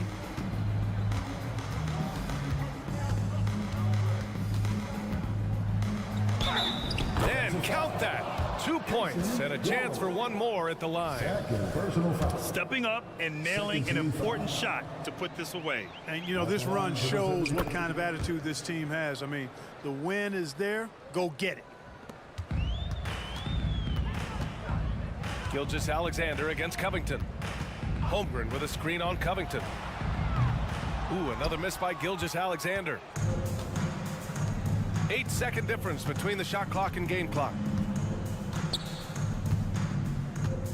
Batum against Williams. Batum outside. Shot clock at 6. From deep three-point land. Dort grabs the miss. Would you say testing the limits of his range there? You know, guys, I think he's got confidence to shoot it from anywhere, but he could have gotten a better one.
These teams have very different expectations. And in any matchup like this, the early stages are important. The team coming in as a big underdog has to keep it close, otherwise things can go south. Now the starting group for Orlando. Bancaro and Carter make up the inside pair. The guard pair, it's Suggs and Harris. And it's Ingles in at the 3 slot. And that one's good, Suggs. Oh, confident shot by Suggs. He just goes right up and lets it fly. Right side Maxey, the 15-footer, good. Poor design there defensively. They know he's a knockdown shooter from that spot. See, this is what analytics don't take into account. Some guys thrive in the mid-range. Really depends on the shooter. It's actually kind of lazy. And if he's knocking down threes with consistency, Suggs almost impossible to check. For this young Orlando team, last season GA was a huge step forward. A 12-win improvement, taking a giant step forward offensively. Their top 5 scorers, all under 25 years old, a very bright future in Orlando. Now, here's Suggs. Ingles with the ball. Carter sets the pick for Ingles. Offensive rebound. Kicks it out to Bancaro. Carter with a screen on Covington. Here's Bancaro. And finished off by Bancaro. And how about Bancaro showing some passion there, going in hard and finishing right at the rim. Maxey looking it over. And slam dunk by Maxey. And one step ahead of the defense with that solid screen. And then Greg, the monster dunk to finish it off. Great chemistry on display. He understood where to put the screen in order to free up his teammate. I love Suggs' feel for when to attack. A strong mix of dribble moves allows him to just blow by defenders. Now, here's Maxey. And the whistle blows. It's going to be on Jalen Suggs. That is his first foul of the game. First team foul. Orlando on D. Embiid wide open. Hits the three-point bomb. Embiid's got his 3rd basket of the night. Putting his impressive accuracy to work, Embiid surprises the defense by taking a deep 3. Nice back and forth this first half. And this could continue to go back and forth the entire way. And the shot goes in. Maxey's got 6. Boy, he is looking confident. Love how they're using him so far. Yeah, when he gets engaged this early in the game, it's bad news for the defense. He can roll this start throughout the rest of the game. Oh, terrific move offensively from Suggs. He is locked in on that shot and finished. And the whistle blows. It's going to be on Jalen Suggs. That'll be his 2nd foul of the game. Second team foul. Embiid against Carter. Here's Maxey. Oh, drew the foul and almost hit the 3-point bucket. But he'll go to the line to shoot 3. Personal foul. And Maxey keeps defenders guessing, which is why they sometimes overcommit like this. And Greg, while the Sixers have been effective time and again, they've been unable to get past the conference semifinal. Where they've bowed out in 5 of the last 6 years, but you go back, they haven't made it any further since Allen Iverson led them to the finals back in 01. And they're great at both ends, but the Sixers offense, Greg, the Sixers offense is elite. And it all starts with Joel Embiid feasting inside and at the free throw line. And his teammates reap the benefits as well with wide open shots on the perimeter. Here's Maxey. That's his 4th basket of the game, and he's only taken 4 shots. Off to a good start. A physical scoring guard, Maxey is at home on the inside. Suggs dishes to Bancaro. Ingles with a screen on Covington. Bancaro finds Harris. 6 to shoot. Can't hit that one. Some solid defense from Maxey. A crossover and finished off by Oubre. Smart pass from the quick thinking Maxey out outstanding at finding uncovered teammates. Orlando's gone 4 of 5 from three-point land to get things going here in the first. Now, here's Banchero. Drops in the tray. Well, guys, this first half has been about as tightly contested as you could hope for. There have been a lot of lead changes. My goodness. Maxey attacking. And here we go with the Magic fast break. And finished off by Banchero. And that's how you execute in transition. Love Banchero's approach in those situations. Here's Embiid. He makes another one. That's 4 up and 4 in to start his game. I'll tell you what, I'm not sure these guys can keep this up. There will be some letdown at some point, but these teams, they are built to score, so... 7-second difference, shot and game clock. Ingles with the screen for Banchero. Back to Ingles. Oh, and that one, no question, powered it down. Oh, that's a terrific pass by the big fella. Banchero is adding that element to his game as his career progresses. And the call on the shot that sends him to the line. He's got free throw attempts number 4 and 5 here. 4th team foul. At the line for First free throw is good. A natural scorer who plays with a lot of energy. Maxey, he's going to have a long career. Maxey hits them both. Now, he's perfectly comfortable doing work at the line. Fultz looking around. And a good game so far as we conclude the first quarter. Orlando out in front of 1. And we'll be back shortly for the start of the second quarter. 25.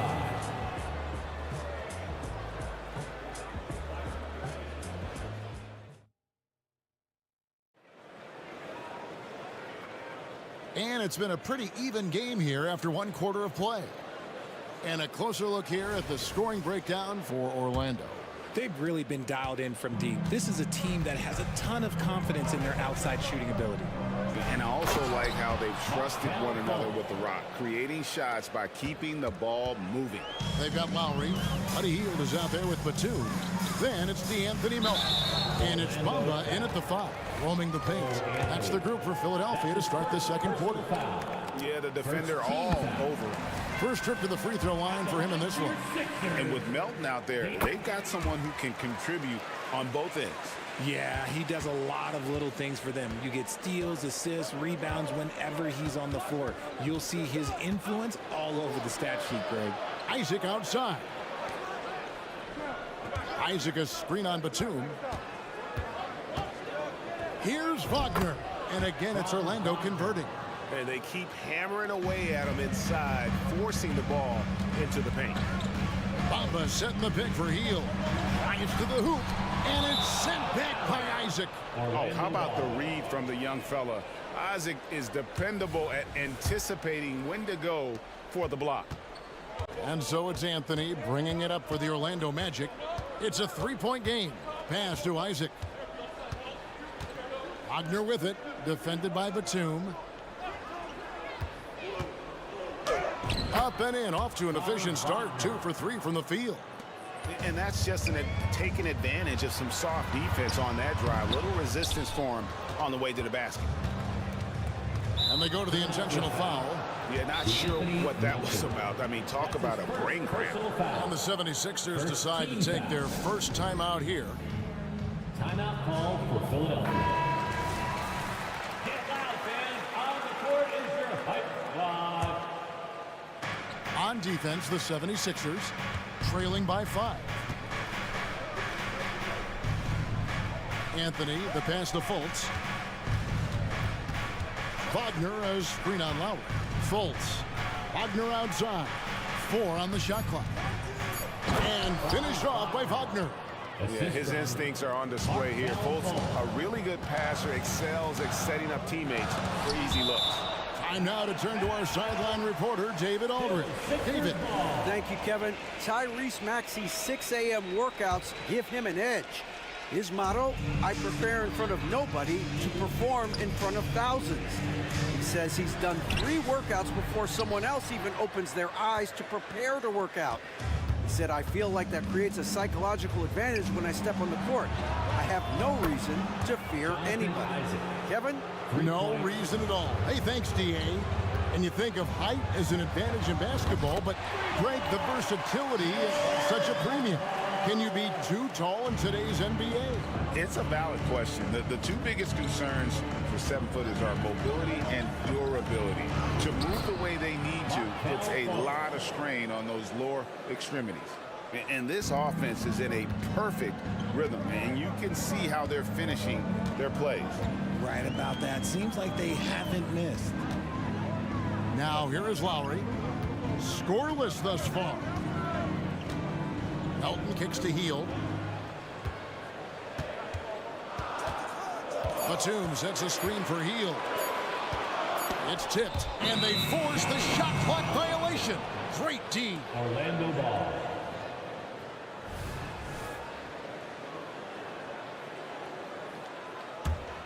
Here's Orlando now.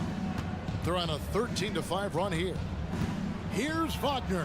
Uses the glass to finish the layup. Wagner's got the lead up to 11 now for Orlando. Unwilling to let up even for a moment. That's his killer instinct, just fanning the flame. Always plays hard until the final whistle, no matter what the situation is. And a high percentage look there is what Batum was after. He goes inside and makes it happen. Anthony dishes to Fultz. Wagner outside. He's looking for Isaac and finds him. Back to Wagner. Orlando moving the ball around.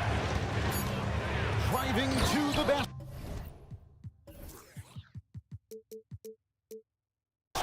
And finished off by Fultz. And the speed of Fultz is leap. When he has a full head of steam, he's looking to tear the rim off the hinges. Gets it to go. That one good for Melton.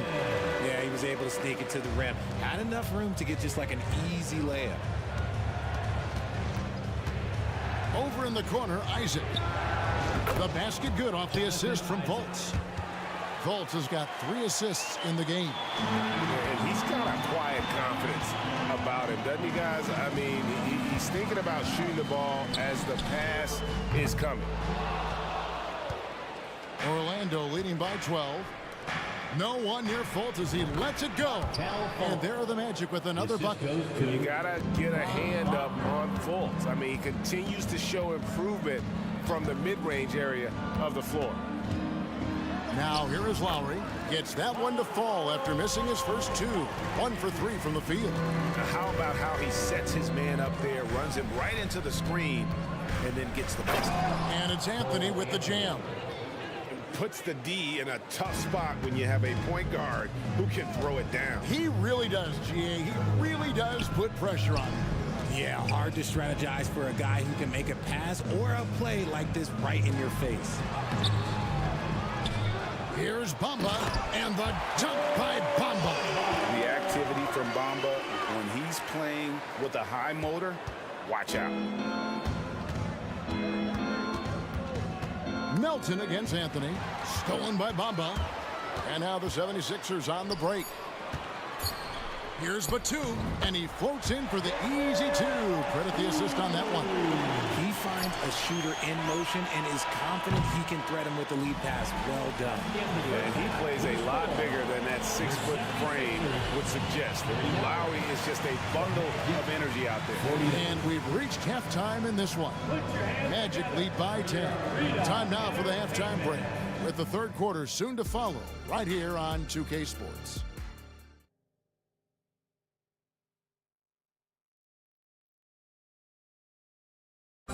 One more time, fans. And happy you could join us.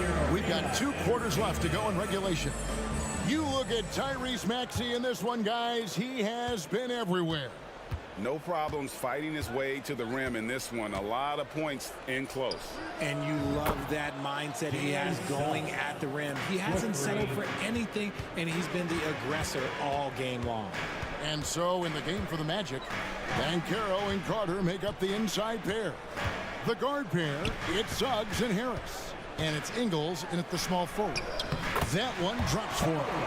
Crafty and cashing in from there. Oubre Jr. enjoys working on his interior game when given the opportunity. Carter with a screen on Oubre. Suggs. The 3-pointer, no good. And on an open look like that, he's very gifted at making the weak coverage pay. Remarkable work in transition. Maxey just overwhelms the defense when the break is on. Now, here's Suggs. He's got 14. Hits it from three-point range. Suggs has got 6 points in the quarter. And the lack of effort to fight over the screen there makes that an easy shot. Yeah, as soon as these guys feel contact, they are just disappearing like they're not even there. You gotta show some fire and keep defending. He may not have that traditional power forward build, but his bounce, well, that kind of levels the playing field. And he gets the basket. Officials blowing the whistle, so a chance at the line for one more. So Suggs will go to the free throw line. It's on Kelly Oubre. A free throw drops for Suggs. And you know, Jalen Suggs has had to deal with some huge expectations, but he's got a great attitude and always works hard to live up to them. Now here is Harris. Driving in and slam dunk by Harris. And didn't do anything fancy there, but didn't need to. Nope, his only concern right now is getting the points on the board. And I don't mean style points. Here is Carter. Here's Suggs. And again, it's the magic from deep. He's found his rhythm from deep, and you can see the confidence. And of course, it helps space the floor, which gives this offense more room to operate. Oubre, good. And when defenders are lurking, that bounce pass can be the only way to get it through. And with an update from the sidelines, let's check in with David Aldridge. Thanks, Kevin. The NBA, of course, is so loaded, it's not easy to come out on top. Joel Embiid said, for us to be able to win, we need to try to be perfect. I need to play at the highest level possible. Our shooters and defense have to do their job. It's tough, but it's fun. I guess you have to enjoy the journey as well, Kevin. Yep, the journey, right, David, is the reward. That's for sure. Dave, thanks. And here's Carter, following the three-pointer by Tyrese Maxey. The wide open look here for Ingles. That one falls, coming off Carter's feet. In perimeter scoring, I have to imagine it was a topic of discussion at halftime. And you see this so much more nowadays in the NBA. Teams putting a larger emphasis on jacking up threes. Now here's Embiid. He's got 9. Defense looks helpless against Embiid on that slam. He's just too physical. And Richard, with Joel Embiid, his combination of physical dominance and skill, it's almost unfair. Yeah, he's a 300-pound guy with the agility of a wing. That is not fun to guard. He can bully you or beat you with finesse. There's really no weakness in his game, Greg. And the whistle blows. It's going to be on Jalen Suggs. That's his 4th foul of the contest. And it's a completely new group here for Philadelphia. 1:32 left in the third quarter of the game. Here's Hield. Ingles with the rebound. And so it's Ingles with it. He brings it up for the Magic. They've led by as many as 14 points. Out of bounds as Orlando keeps possession.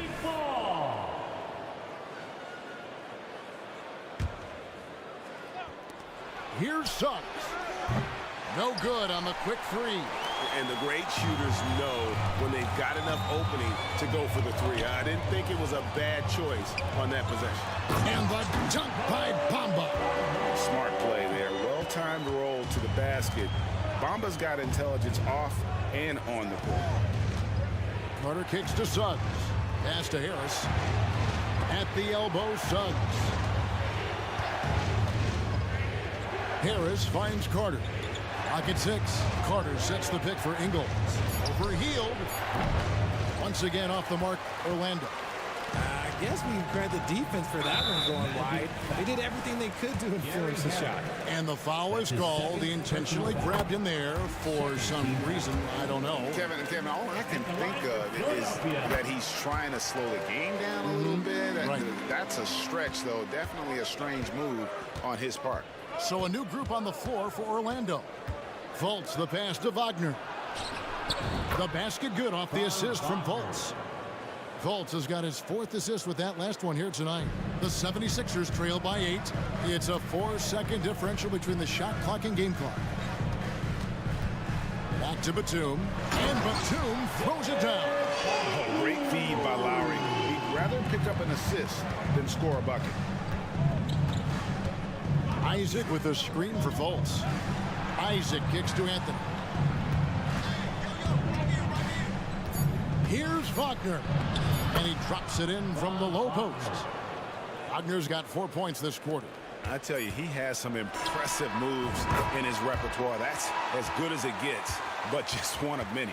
Well, we thought the third quarter. The previous play is under review. Officials are going to review the play to see if he released the ball before the buzzer. And the footage relayed to the officials from the replay center in Secaucus, I think he got it off in time. The replay leaving little doubt. After the review, the ruling on the floor is overturned. Now they're going to switch the call. There is no doubt in looking at the replay that he got it off in time. Jalen Suggs has been leading the charge for the Magic. He delivered 9 points from three-point range that quarter. Terrific work from distance. And don't go away. We'll be right back in a moment now as we take a look at our State Farm assists of the game. And, you know, you can always count on him for at least a couple of these pretty assists over the course of a game. And this one, a thing of beauty. And the ability to drop your jaw with the pass is something you rarely see in this league. What a talent he is. And I know I speak for all of us when I say I can't wait to see what kind of finish awaits us here in the fourth quarter.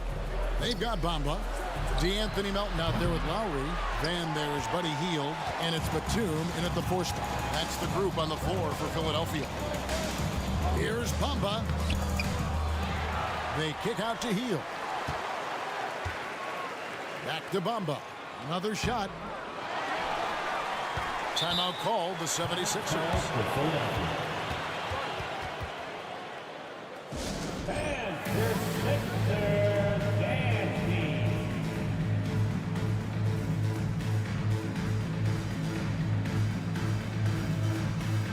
Both teams deciding to change it up.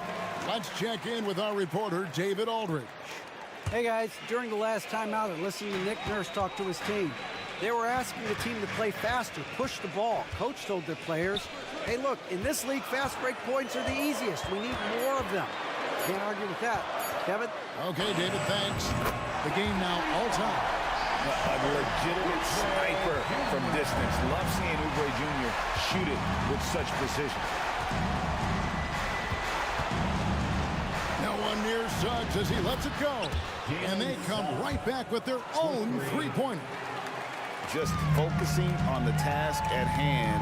That's all you can do. Yeah, when the game is up for grabs like this one has been, it's all about the attention to detail. And we don't see Covington shoot from the corner a lot, but he looks confident bombing it from there.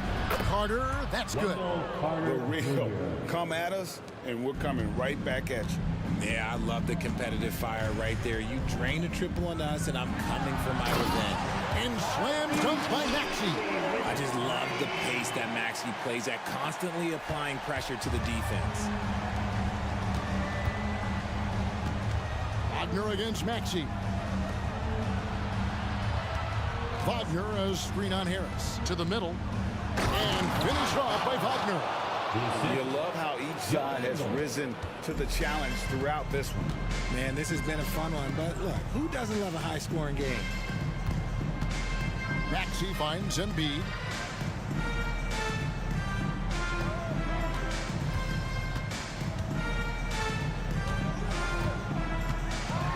Oh, and the jam by Embiid. Throw it down, big man. You gotta love seeing Embiid rise up and just throw it down. Now, here's Suggs. Covered by Oubre. To the paint. Here's Wagner. Rebound by the 76ers. And typically he has the touch to finish when he's in tight, but not sure on that possession. Embiid inside the line. And the 76ers tack on 2 more. I see ice. He has absolute ice in his veins. This guy, he lives for these moments. The basket counts. The coach's challenge has been issued. This game like this, on the wire, this is what it's for. And this is the time now where the officials can review in closer detail. One shot. Magic substitution. Different angle can sometimes make it a lot easier to determine. Indeed, and the one thing with replay review is that when you see the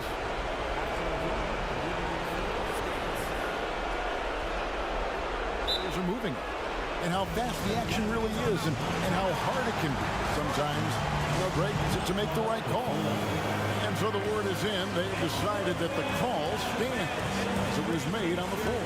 And, you know, even if a coach still feels this wasn't the right call, you got to acknowledge the effort being put in to review it. With double checking, and the game continues on. And the 76ers making a change here. Fields checked in. And is Richard also for Orlando. Isaac's checked in. See, it's easy to see why his teammates trust him. He's a leader on this team and loves coming up huge in the clutch. Here's Maxey. That three off the mark. And so it's Ingles with it. He brings it up for the Orlando Magic. Suggs kicks to Isaac. Passes it to Banchero. Suggs in the corner. Isaac left side. Takes a three. And it's Suggs missing. The 76ers trail. To the wing on the left. It's stolen by Ingles. To the left wing. There's the triple. And there's Suggs on the assist from Ingles. 3 points. Suggs has got 9 points now in the quarter. And no question, Suggs has proven that he is a big shot maker already for the moment. Really, the right play defensively. If you can't block, force him to the line. So the first one drops, and that shrinks the margin to just 4. And that one goes in. 2 from the line that time. And that makes it a one-possession game, guys. Got to be the biggest free throws of the game thus far.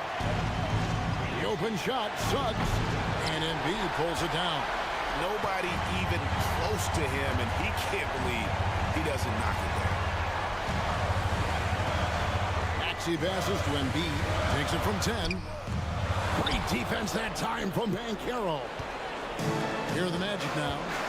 Guys, they're not going to be in any rush on this possession. Not with the lead. Now's the time to burn some clock.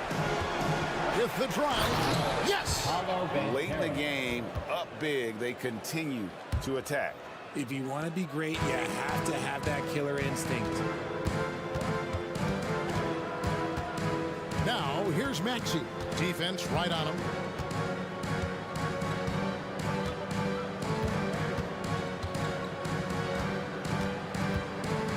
To the inside.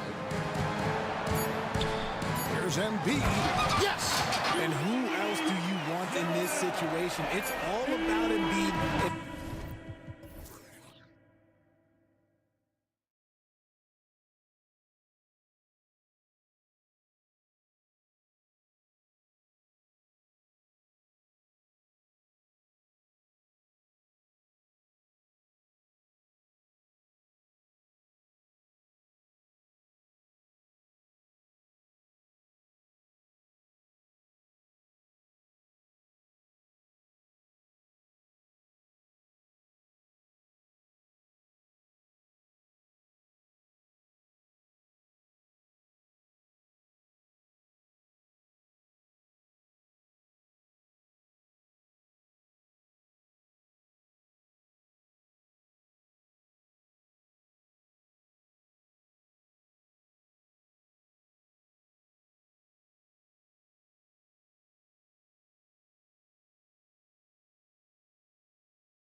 most athletic in the NBA. And I don't know if it'll be a track meet, but it will be an up-tempo game. And that's the only way these teams know how to play. So the New York starting five. Jalen Brunson out there with Hart. Then it's OG Anunoby. Then there's Dante DiVincenzo. And it's Randall in at the 4. And the Knicks decide to take their first time out here.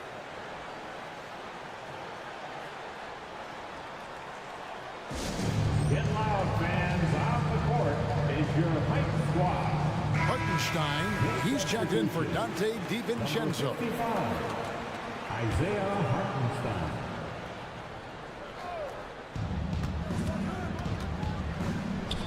Now here's Brunson. Not a lot of room. The tray sinks the triple. Brunson's got the first bucket of the game with the 3 for the Knicks. You can see the work Jalen Brunson has put into his game. Boy, the three-point stroke has really come a long way. And here's Brunson. He'll bring it up for the Knicks. It's a 3-point game. Indoors, we know Suggs, the 5th pick in the 2021 draft, struggled with his shot early, but it seems like he's found other ways to help. Kevin, you have to do everything you can to mask a weakness that you have. So strengths for Suggs, he's got the ability to guard both guard positions. He rebounds his position well, and he pushes tempo. So while that perimeter game develops, contribute in other ways. Here's Brunson. Paolo Banchero making his last shot. Here's Hartenstein. A shot's good on the assist by Brunson. Hartenstein's got his second basket of the night. The beauty of Jalen Brunson, you can play him at the 1 or the 2, but we know he's always going to put the pass on time and on target. Here's Anunoby, and Anunoby slams it in. That's a double whammy, guys. That's right. A great defensive play, then the emphatic stuff. Let's see if that serves as a momentum builder. What a great sequence for this group. And the basket by Ingles. Well, I'll tell you, if you play off Joe Ingles, he is going to make the catch-and-shoot jump shot. You better be there on the catch. Now here's Brunson. He's covered closely. Over Suggs. Can't hit from the elbow. Well, he's a quality mid-range shooter, but he can't get that one to go. And the foul called on OG Anunoby. That is his first foul of the game. First team foul. And about 2 minutes played here in the first quarter. The wide open look here for Ingles. Isaac kicks to Ingles. Drills the three-pointer. Ingles has got 6 points. Well, this is the main weapon in Ingles' arsenal, right? Very quietly, one of the elite shooters in the NBA. And it's good for 2. And I like to see this. They're calling his number early, and he's delivering. They know that if this guy goes off, their chances of winning rise exponentially. Now, here's Banchero. Passes it to Suggs. From beyond the arc, and then some. Well, you see the decision-making. Paolo Banchero is so impressive. Comes into the league with that skill and really elevating it. When you look at this Knicks roster, Greg, this is a team that feels it can make a deep playoff push. And they have their stars. They have tons of young talent. Developing that talent and adding a piece or two should get them where they want to go. Now, Suggs, after Jalen Brunson missed it on that last three-pointer. Shot clock at 6. And Isaac throws it down. Well, take advantage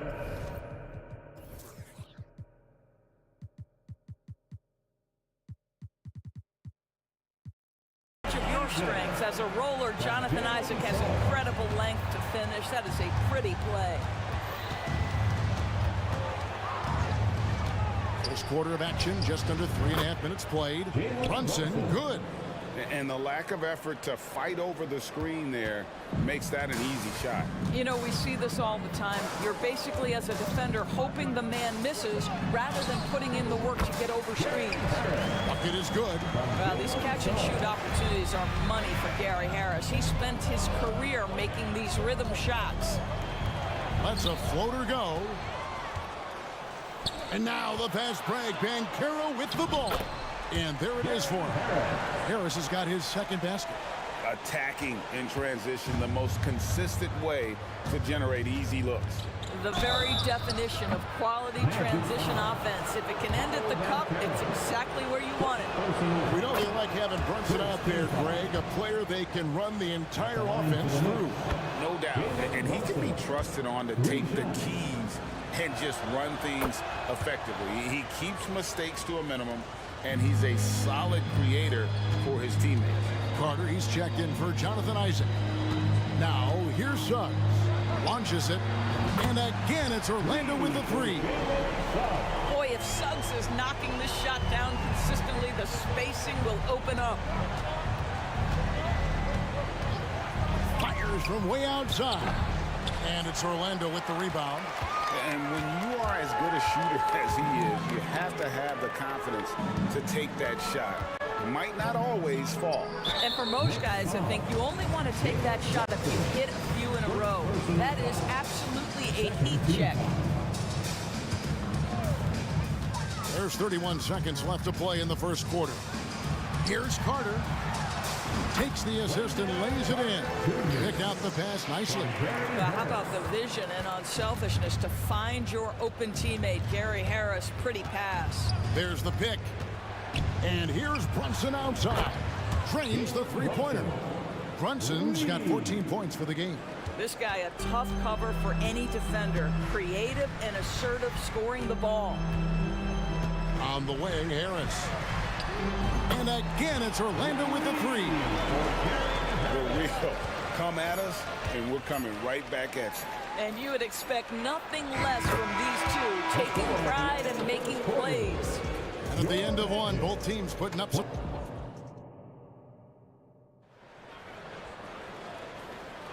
And if you're just tuning in, it's been a pretty even game through the first quarter. And guys, what do you think about the offensive approach so far that we've seen for the Magic? Absolutely dialed in from beyond the arc so far in this one. The defense is surrendering the long-range shot here early on. Yeah, and their assertiveness in the paint so far tonight has been impactful. They're really making it hard for the interior defense. The post pairing Faulkner along with Carter. Colts is out there with Anthony. And it's Okiki in at the small forward position. That's the group starting the second quarter for the Magic. Brunson with a clean look, and right away they match it with a three-pointer of their own.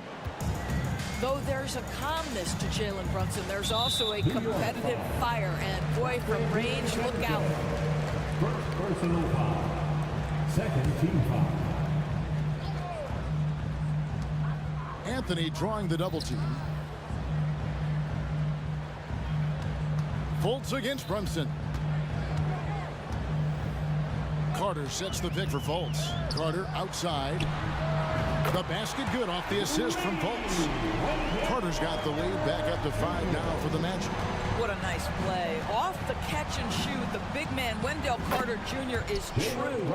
And a big concern for players and coaches is the consistency of officiating. Greg, do you like that argument?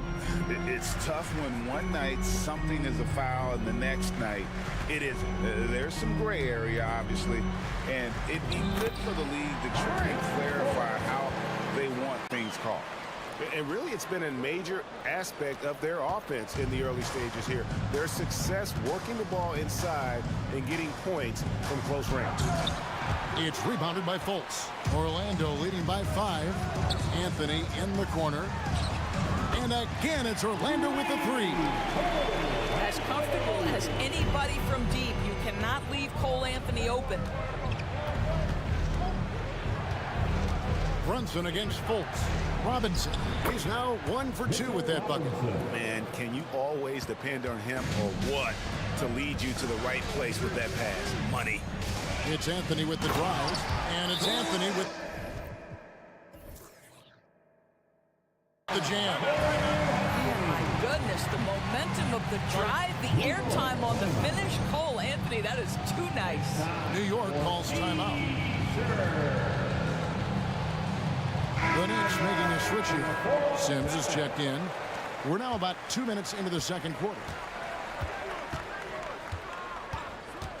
Brunson against Fultz. I love the effort Brunson puts into creating for others, working to make sure the defense is manipulated there.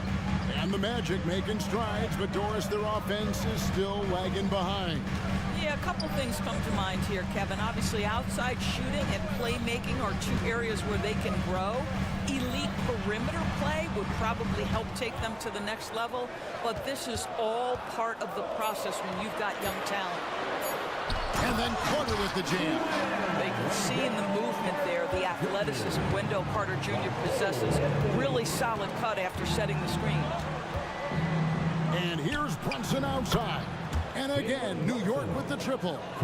And so many teams now look to establish the perimeter to set up everything else. No doubt it's a growing trend, Greg, and he is highly accurate tonight. Wagner with a screen for Fultz. Wagner on the wing. Great open look there. Wagner's got his first points of the night. Well, Markelle Fultz continues to develop his floor awareness. Passes like that will create all kinds of chemistry. On the wing, DiVincenzo. And looks like the illegal pick was set. Yep, that's right. That'll get their attention. Beyond the leaning, you could see his feet more set on that screen. Easy call. You know, he's just leaning a little bit. You try to get away with it, but boy, the official all over it. The Knicks making a switch here. McBride's checked in. Anthony. And it's Anthony with the jam. Oh, my goodness. Going to the rim with aggression is young Cole Anthony. Here's McBride, guarded by Fultz. Here's Anunoby. And the three off target. And it's Anthony with the ball for Orlando. They lead by their biggest margin of the game, 9. Now the pass to Okeke. For the three. And stolen by DiVincenzo. A solo fast break. Now that's how to finish the break. Throw down with force. And made possible by a heads-up play defensively at the other end.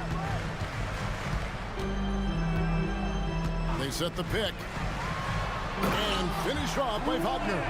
I tell you, don't be surprised when Franz Wagner gets up above the rim and finishes. This guy loves to attack the basket. On the wing, DiVincenzo. Takes the three. Buries the long-range jumper. DiVincenzo's got his first 3 points of the game. Wow, you don't see him left alone very often, and of course, he makes good use of it. Shot clock and game clock separated by less than 6 seconds. And finished off by Wagner.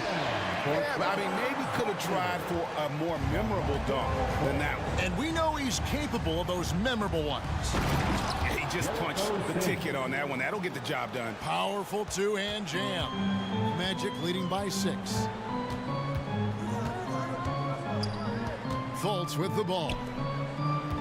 Carter, the pass to Anthony. Shot from 16. Fultz, no good. And he rushed that one, no doubt about it. The D out of position, you could see the frustration on his face. And that concludes the first half. Orlando out in front, leading by 6. A chance now to send it over to David Aldridge. Thanks so much, David. And we'll step away briefly, but get you right back out here for the start of the third quarter after this break.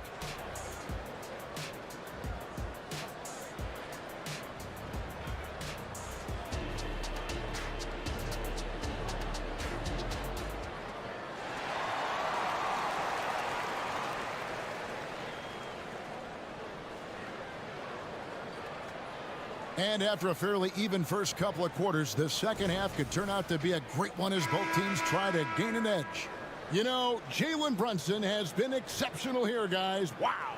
And how about the amount he's contributing in the scoring column through 2 quarters? He has been terrific. And one would expect that the defense made some adjustments at halftime, but he has the ability to answer right back. Like you spent your first 4 seasons playing in New York. What's that like? When the Knicks are winning, Kevin, there is no place you'd rather be. The fans are incredibly smart, loyal, and they'll treat you like a king. But no doubt that media pressure is for real. On the court for the Knicks.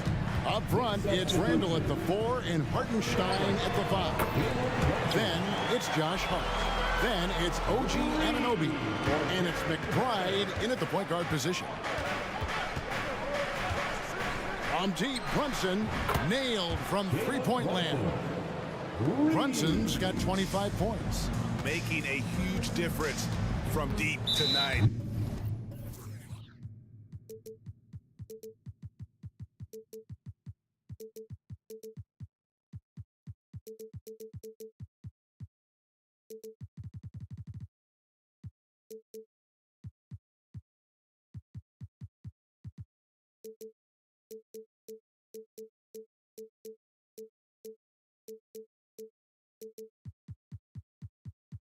That was a big-time shot. That's where the bulk of his offense has come from, and they're going to need a few more of them before this one's over. Really no idea why you're fouling in a situation like that. You know, maybe there's some bad blood between those two. Trains it from beyond the arc. Gary Harris having one of those nights, folks. He has put every aspect of his offensive game together. There's the screen. To the middle. Here's Hartenstein. Boom, he jams it straight down. Strong move to the 10, trying to get his guys going. Hard not to get motivated, GA, right when your teammate makes that kind of play. Where was the defense? No help. You can't afford to give up these kinds of buckets. Here's Harris. Takes it off the glass. Harris has got 8 points in the quarter. Gentlemen, how about the body control by Gary Harris? Nice finish through contact. Now here's Brunson. D right on him. Hartenstein, and he slams it one-handed. Oh, up high and down hard with that one-hander. He got a little extra forceful. You're right with that one. Carroll, a screen on Ananobi, and against contact and the whistle on the shot. 2 shots coming up. One of the things you have to admire about Jalen Suggs, the aggressiveness, the willingness to make plays. And the first one drops. You know, Doris, the Magic have struggled offensively in the past few seasons. You are right, Kevin. The numbers on that end haven't been pretty. But let's remember, they've got some of the best young talent in the league. The more experience they get, the better they become. The future is bright. Wow, excellent explosion off his feet by Julius Randle. Suggs dishes to Carroll. Ingles with the screen for Carroll. Goes up and lays it nice and easy. Ingles has got his 3rd basket of the night right there. Great job of screening there. Nice job to take it to the rim and get the finish. Here's the screen. And here's Brunson. 25 points in the game. To the paint. Hartenstein passes to Brunson. And foul on the shot. He'll shoot. And it looks like, yep, it's a coach's challenge on the personal foul. That triggers a replay review by the officials. And this is the time now where the officials can review personal foul. Getting a different angle can sometimes make it a lot easier to determine. Indeed, and the one thing with replay review is that when you see the slow motion replays, after the review, the ruling on the floor is overturned. And how fast the action really is, and how hard it can be sometimes, you know, Greg, to make the right call. And the announcement on the review is that the foul was called in error. So they have determined to overrule the original call. And guys, this is what it's all about, getting the call right. And I think in this case, the video review showed that while it was a tough call to make on the floor, they got it right with the review. Oh, and he almost had a 4-point play right there. He'll go to the line with a chance for 3. It's on Jalen Suggs. He's made all 3 of his free throws so far.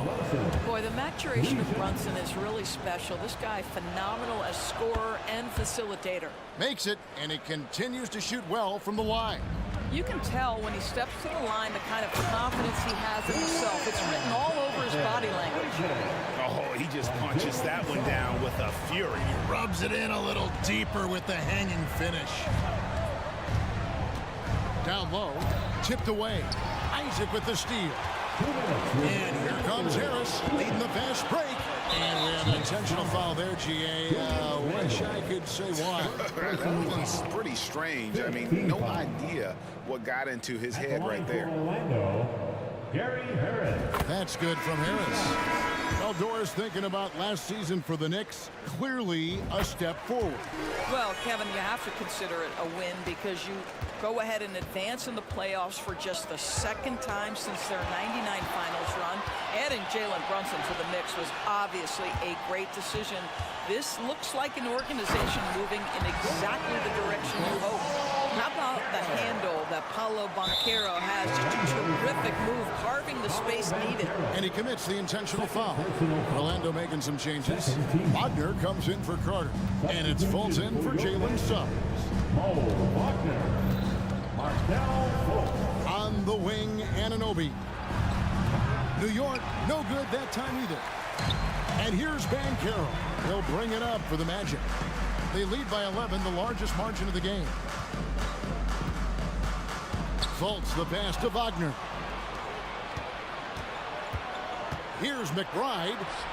Yep, that one goes. Well, just tremendous composure on the interior. Read the defense, take advantage of the situation, and deliver.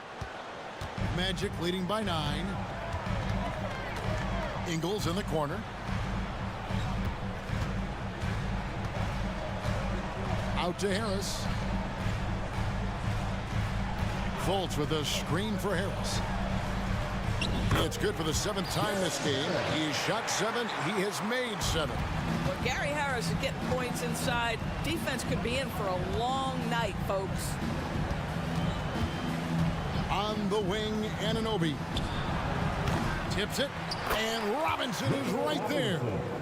Robinson's got his second bucket. Nice tip in there. I mean, he's got like a sixth sense in terms of where the miss is going to go. That is really a talent.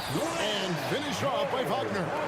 Well, we know Mo Wagner is a sweet shooting big, but right there he says, you know, I can get off my feet too. 3-second difference between shot clock and game clock. On the wing, DiVincenzo.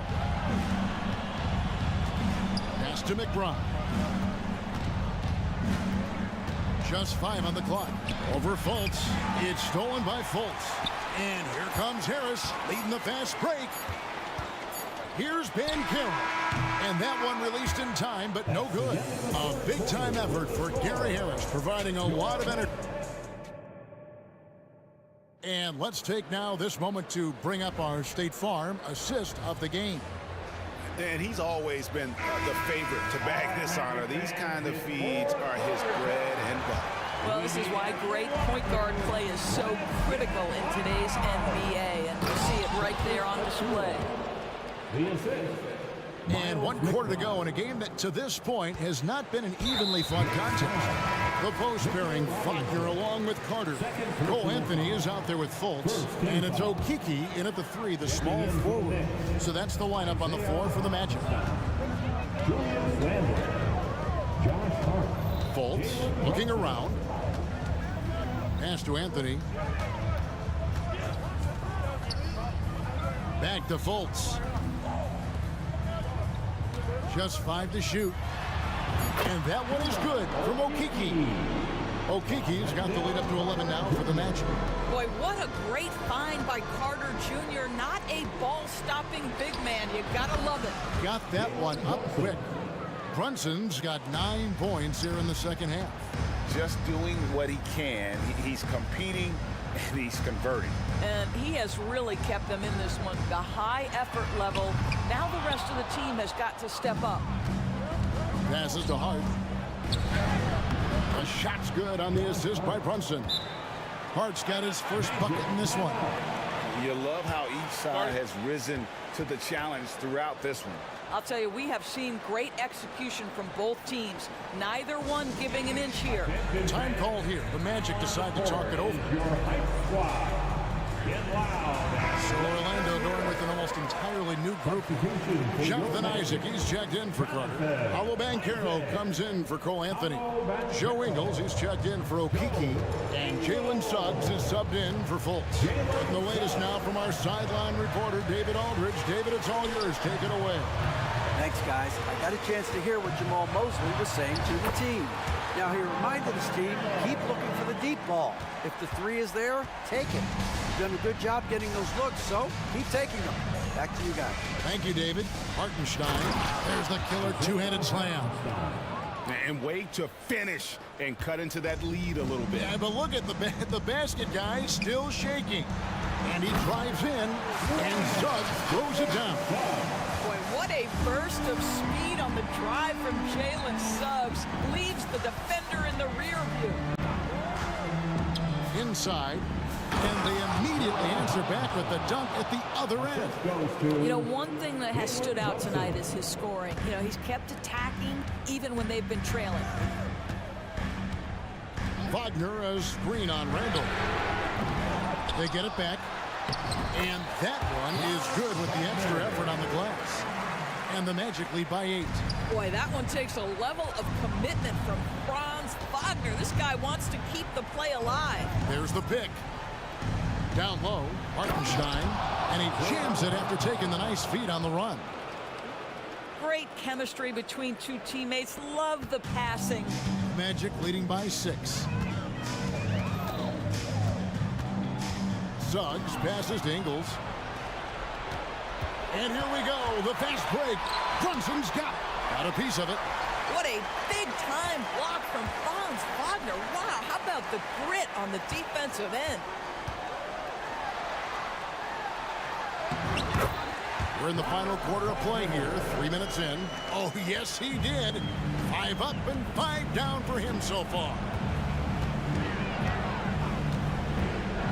Brunson scanning the floor. Boy, the vision of Jalen Brunson is something to behold. This guy, an elite passer. Orlando's gotten off to an 0 for 2 start from downtown here in the 4th quarter. Now, here's Suggs, defended by Hart. And a fast break now for New York, and it's sent back by Isaac. Isaac using every bit of that 6'10 frame to send it back. Here's Wagner, and Orlando again with the bucket. And a closer look here at the hustle stats for the Magic. They made a point to protect the rim, challenging shots all game long, and the block total is off the charts. I think it's also important we have to acknowledge how many scoring opportunities they've created from their spectacular defense, getting a bunch of points off turnovers. Here's Banchero, and finished off by Banchero. Well, just taking the time to get the play set up pays off. Banchero doesn't rush. There's a screen, and here's Brunson outside. They get it back, and he takes that one up and powers it through. That's what he gives you, a big-time presence on the glass. And you know what, Greg? Once he gets his hands on it, he's not even thinking about kicking it out. No reason to do so there. He was going to leave, no doubt. Banchero is screened for Suggs. Randall grabs the board. Those are chances. Almost always you can rely on him to get you 2 points, but the D, just enough to keep him out of rhythm. You want the ball to find its way into Brunson's hands in these big-time moments. He relishes the opportunity. And now they decide to foul intentionally. Second personal foul. Second team foul. There's 25 seconds left in the 4th quarter. Isaac finds Ingles. Back to Isaac. It's tipped. And so they foul intentionally. A sensational block that definitely deserves another look. And this is why coaches stress the importance of defense. Big block there in this close game. Franz Wagner so fundamentally sound. This guy's so clever, plays with a ton of energy. Well, you want to continue to build the lead, so a very productive trip to the line right there. Randall passes to Brunson. Fires for 3. The putback, it falls. That's about trusting your guy in the clutch. Julius Randle embracing a tough opportunity. Wagner outside. And so the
long ago, my friend. You're right, B.A. It feels like just yesterday. And you need a steady presence and voice on the player side.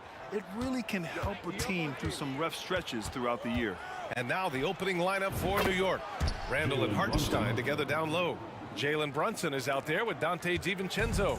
And it's Anunoby in at the 3 slot. Now here's Harden.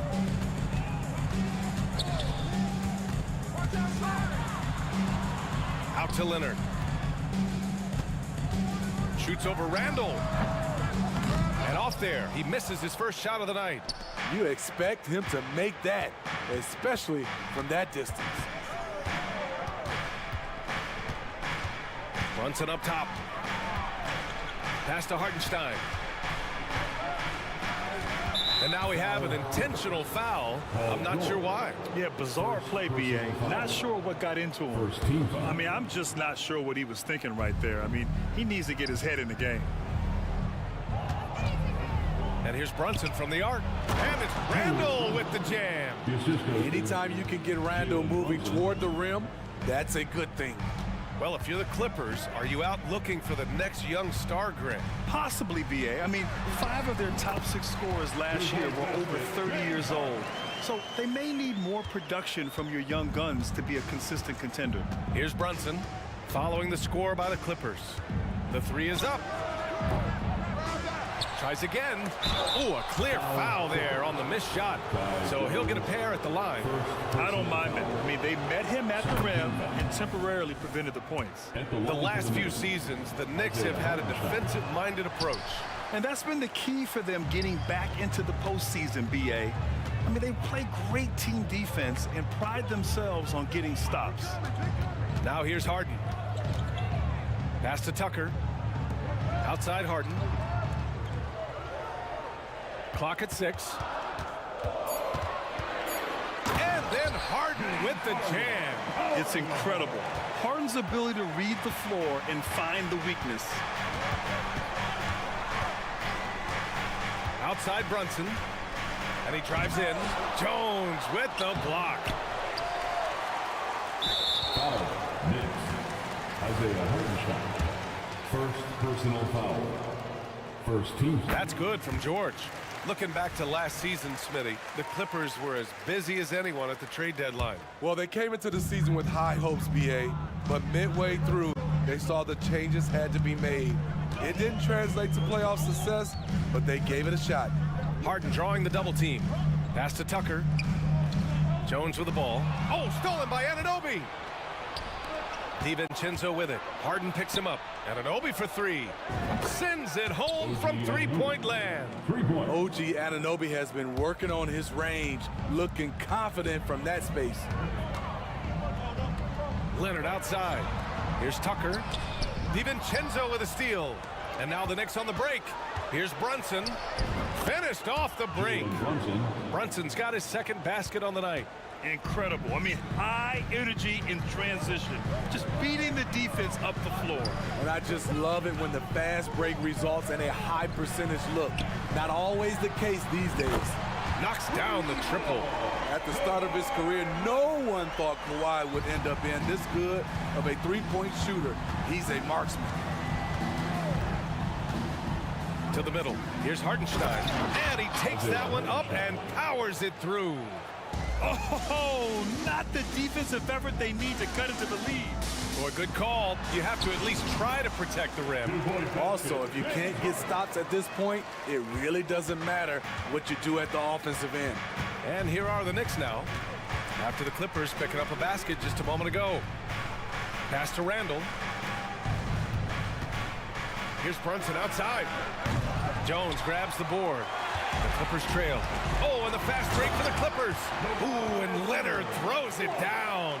Like a gazelle cruising down the court, Kawhi's difficult to stay with in transition. Here's Brunson outside. Not sure why he committed the intentional foul. No purpose. I think everyone's a little confused, but weird plays happen. Brunson against George. Down low. Here's Hartenstein. And down it goes. Dumped it through off a beautiful setup. And the find by Brunson, more than capable of running the offense. And Tucker gets it to go. And that's what they want to do. Get him open looks early. And Brunson's got the ball here for the New York Knicks. Hartenstein a screen. Takes the three. And that's good. Jalen Brunson for three. Brunson's got 8. And both teams running long-range plays that are working. How often do we see this these days? Clubs answering each other from range. Now here's Tucker.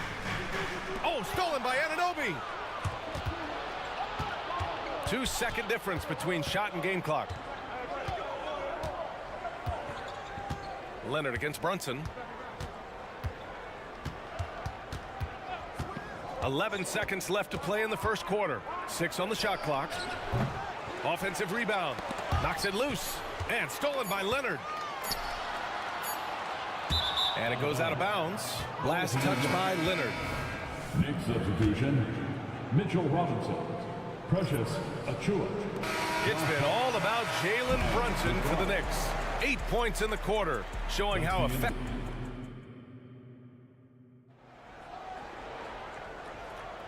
And if you're just joining us, it's been a pretty even game through the first quarter. Let's look at the energy stats, how the hustle game has been going for the Knicks. The way they've been going after steals in this game, it has been super impressive. They are wreaking havoc right now. And they've done a tremendous job just creating havoc defensively. Active hands have led to tons of turnovers that they've capitalized on. Westbrook and George manning the backcourt. P.J. Tucker is out there with Daniel Tice. And it's Jones in at the 5. That's the group for the Clippers starting the second. Talking about the veteran Paul George, a star player, Smitty, wanting to compete for titles. B.A., he knows he's not getting any younger. I think it's good he poses this win-now mentality. He's clearly hungry to win a title. George outside, and there's the whistle. The illegal screen is the call. The screener was leaning a bit right there. His feet may not have been planted. Pretty obvious call by the official. So difficult to stay planted, especially with all the motion around you. Annoying turnover. James Harden, he's checked in for Los Angeles. The Knicks with the lead. Outside Brunson. Pass to Robinson. The shot no good. And George with some nice D. Harden, the pass to Tice. Here's Tucker. Robinson defending. And that's an intentional foul. And the Clippers making a change here. Leonard's checked in. First team foul. Coming onto the floor for your Clippers. Harden from outside. He's got it. 4 for 4 now. He's automatic. A reliable shooter off the catch. Harden with that sweet lefty stroke. Robinson a screen on George. Here's Brunson outside. Achua. It's good on the putback. He really gets in perfect position for the follow. Just a terrific read. Let's check in with our reporter, Allie LaForce. Well, James Harden is not worried about his legacy. He said, quote, "I'm going to be remembered in basketball. I'm one of the people who changed the game. Honestly, the only thing I'm missing is a championship." But Brian, he is not stressing. He said, "The moment I stop having fun, I'll be done." Yeah, marching to the beat of his own drum, Allie. Thank you. Now a timeout called by New York.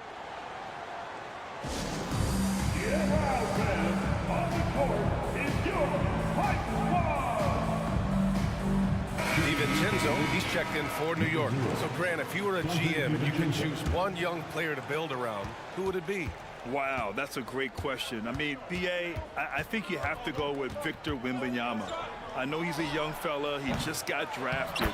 But the upside is so huge for this young man. His talent, his skill, his size.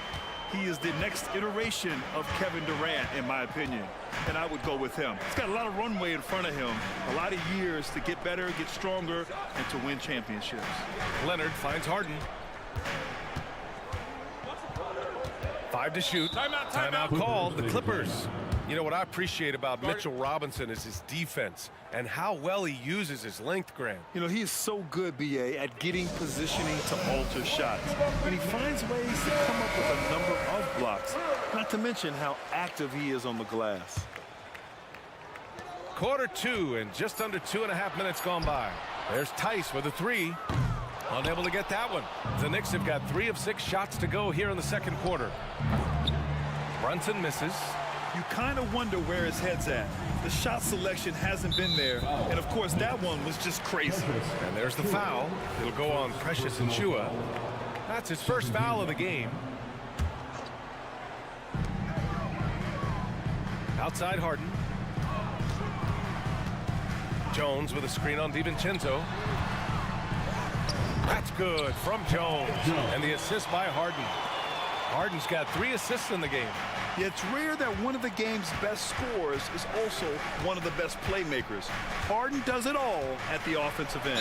Brunson, and you can count it. He'll go to the line with a chance at a 3-point play. And he gives up some size inside, but makes a great adjustment on the finish. And that takes skill and the ability to make adjustments as you're going up. And each year, Brunson seems to get better. And that's a testament to his impressive work ethic and drive. And he's checked in for Los Angeles. Boy, that foul looked intentional. Not exactly what you'd expect here. Yeah, I know. It just doesn't make sense, given the situation. Diabate's checked in for Jones. And the Knicks making a change here as well. McBride's checked in. Great job by Kawhi. Strong, physical, plays with an edge.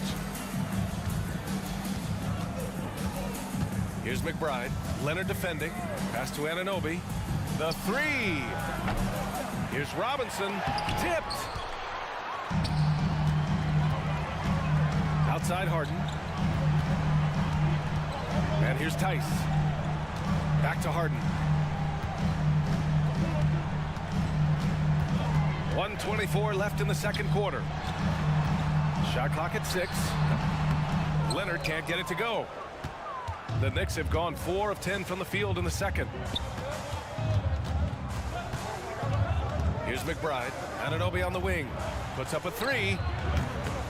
Here's Robinson. Hits the layup after the sweet pump fake to freeze the D. Robinson's got 6 points. Have to take care of the defensive boards better than that. Reason why: lack of focus, lack of communication, which led to second chance points. Harden, good. And you can see Harden is feeling it, which is why he's being so aggressive on offense. Inside. Achua with the dunk. Oh, another lead change. 6 total in the first half. And this is the battle we were hoping to see. And here's Harden. He's got 15. Pass to man. Stripped away. 4 seconds separating the shot and game clocks. McBride can't get it to go. It's not easy to finish in traffic, but those are chances he has to convert. Harden fires away from outside. The Knicks with the rebound. Here's DiVincenzo, and it's thrown down hard with both hands. And plays like that one can make the difference in a close game. And it definitely got the bench on their feet, too. This is a close-knit group. They feed off one another's energy. There you go. He's a monster at the rim. So athletic. Obviously, he plays on the attack. And we're through the first half of... Thank you, Allie. Good stuff. We will be right back after this break for the beginning of the third quarter.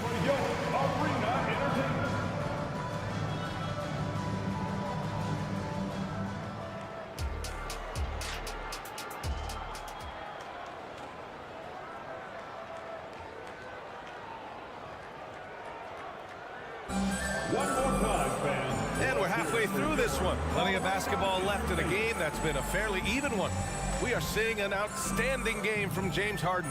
The numbers say it all. He spent the first half playing efficient ball. And it's not like everything's been at the rim. There's been a number of jump shots along the way. And on the floor for Tom Thibodeau as we get into the second half. Randall and Hartenstein together down low. Dante DiVincenzo out there with Jalen Brunson. And it's Anunoby in at the 3. Way to rise to the occasion and snatch back the momentum. That's the competitor in him. Close game. Let me have this one. The Knicks making a switch here. Hart's checked in. Number 3, Josh Hart. Hartenstein a screen. Brunson with it. He's picked up by Jones. Incredible game. This lead has been exchanged 8 times. Tremendous show of will and resilience on both sides. Here's Westbrook. No points yet. And Westbrook slams it home. Nice recognition there by Paul George, just getting the ball to the open man. Hartenstein a screen. Brunson passes to Hart. Brunson against George. And that one's good for Brunson. Brunson's got 13. High offensive IQ. He makes great reads and adjustments on the fly. They double team George. Westbrook outside. And Westbrook slams it home. Keep your balance on D. Westbrook can do some funny things to you. Brunson surveys to the inside. Hey, how's that for an answer? Right back with the dunk. Making sure of it with the two-hand slam, B.A. Yeah, I don't blame him. With the score this tight, you cannot take a chance here. George draws the double. Three-pointer. 5 on the clock. Jones, the pass to Westbrook. Jones with a screen on Brunson. Back to Jones. Got a hand on it. All right, let's check in with Allie LaForce. The Clippers are certainly a deep team, and Kawhi Leonard said, we have a lot of talented wings on our team that can play both ways. Dribble, shoot the ball, able to guard multiple positions, and I think that's what you need right now in the NBA. Guys that can guard, switch, and knock down open shots. Brian? Yeah, true enough. Allie, thanks. Here's Leonard. Oh, and there's the whistle on the shot. So 2 free throws for him coming up. Second personal foul. And for a guy who doesn't talk or emote much, Kawhi Leonard is a commanding presence. B.A., he reminds me a little of Tim Duncan. The way Leonard just puts his head down, goes to work, and leads by example. Productive trip to the line. He doesn't like to leave points on the table. Pass to Hartenstein. Yes, and a nice assist from Brunson. He's got 11. You know, there aren't many players who are more efficient in the pick and roll than Jalen Brunson. I mean, he has mastered that set. Here's Westbrook, and finished off by Westbrook. Woo-wee! What a big finish out of the backcourt. That might be exactly what they needed at this point of the game. It's a tight contest. Those type of plays can fire up your team and swing momentum. And the Clippers making a change here. Harden's checked in. 2 minutes remaining in the third quarter. Outside Hart. There's 1:54 left to play in the third. Here's McBride. Yet to see a basket. Achua with the dunk. What he might lack in height at the 4 spot, he makes up for it with his burst. Leonard for 3. Count it! Leonard for 3. They know to get Kawhi the basketball. He was ready to shoot, and he knocked it down. Right side, Anunoby. Robinson, a screen on Harden. Anunoby for 3. Jones grabs the board. Jones has got 5 rebounds in the game. Harden surveying the D. Pass to Jones. Harden drawing the double team. Here's Mann. Back to Harden for the lead. And there's another one for the Clippers. And it's amazing. Neither team has been able to hold the lead for any length of time. Yeah, these guys are leaving it all on the floor tonight. There's 47 seconds left to play in the third quarter of basketball. Anunoby passes to Achua. Back to Anunoby. This one for 3. Jones grabs the board. Jones has got 6 rebounds here tonight. On the wing man. It's George on the wing. He's covered by Harden. Great open look there. Now it's a 4-point Los Angeles lead. Always nice to see PG dropping a dime, putting his excellent vision on the floor to good use. And so they choose to intentionally foul. Third team foul. Substitution There's 14 seconds left in the third quarter. Outside Brunson. Pass to Hartenstein. The kick out to Brunson. The three-pointer is down. Jalen Brunson. You know, some threes look better than others, and Brunson's lefty stroke from three is a beautiful thing. And the game's still closely contested as we end the third quarter. The Clippers on top. They're up. Let's hear you, fans. And with these teams locked in a very close contest, this fourth quarter promises to be a good one.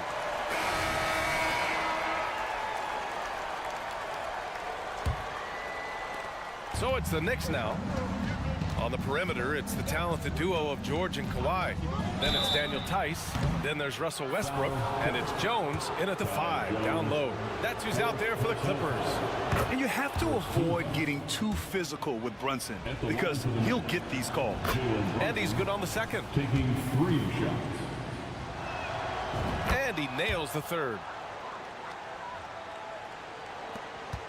Now here's George.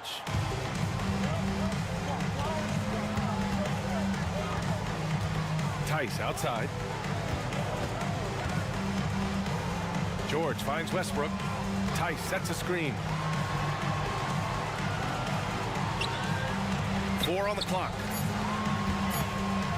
Here's Leonard. It's good. Set up beautifully by George. George has got his 4th assist with that last one. And an intentional foul right there. James Harden, he's checked in for Russell Westbrook. Second team foul. Here's Brunson. Into the lineup for your Clippers. Number 1, James Harden. Brunson driving. Hardenstein passes to Anunoby.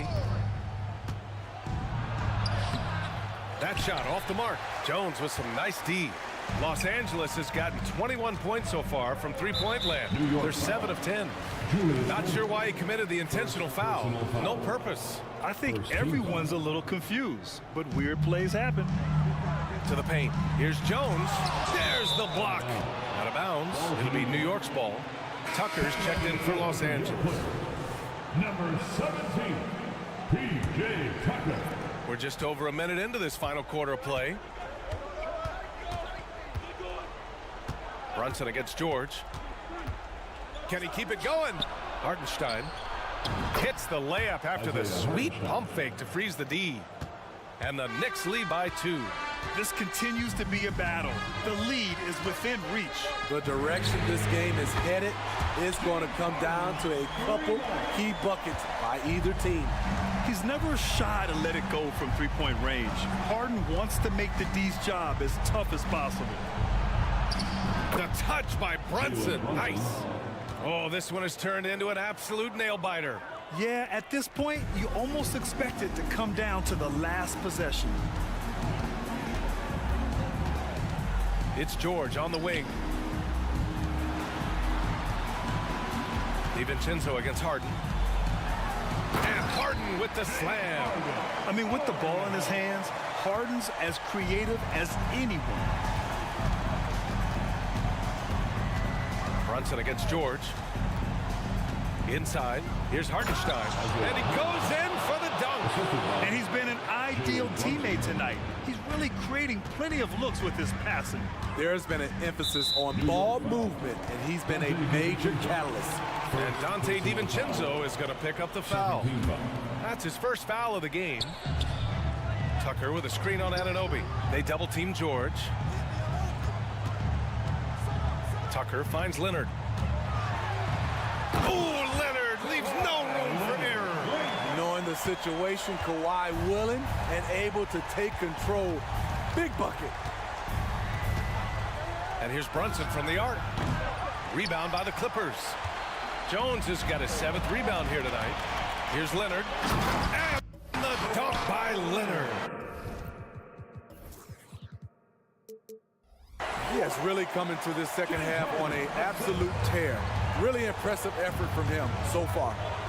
2 minutes remaining in the game. 2 minutes. George against Brunson. Sneak it inside. It's Brunson. I mean, towards the end of the game, you want Brunson out there, and he can do some special things for you. Pass to Leonard. And Jalen Brunson gets the whistle that time. That's his third foul of the game. Yeah, he tried to gain position, but couldn't quite get there. A bit under 3.5 minutes had passed here in the fourth. Hits the trifecta. And the Clippers lead by 4. This is where Tucker's wealth of experience pays off. He is used to this. Hartenstein a screen. And here's Brunson from the arc. Second chance effort. Ooh, basket interference. And now it's time to take another view of that huge swat. Yeah, just some...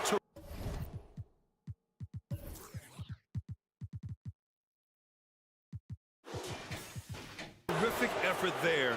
And you know the whole team will get an energy boost off a block like that one. 1:27 left to play in the fourth quarter. George with it.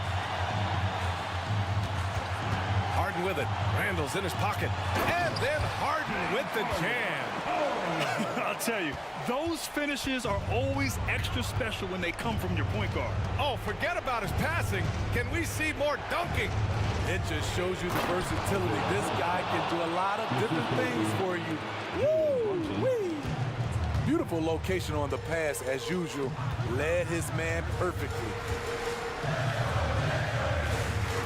Harden, the pass to Leonard. Leonard went in.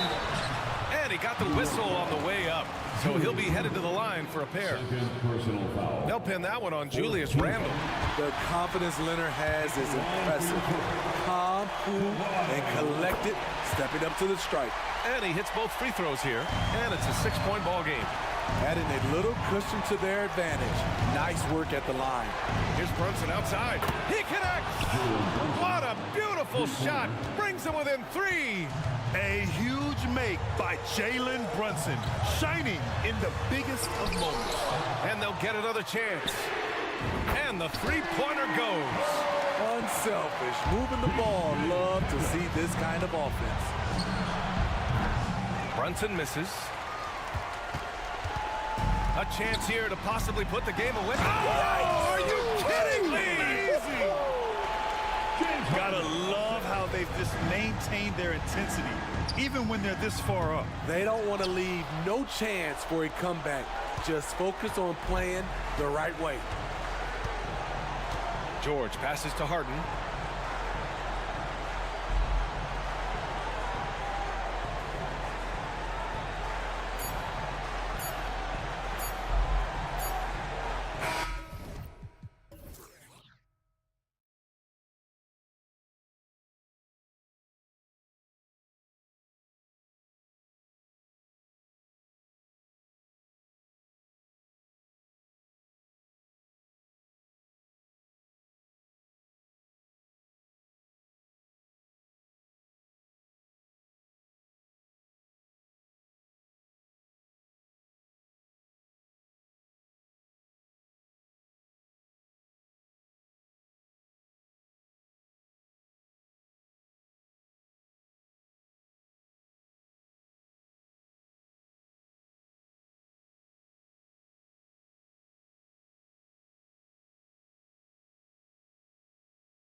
the Clippers win the tip.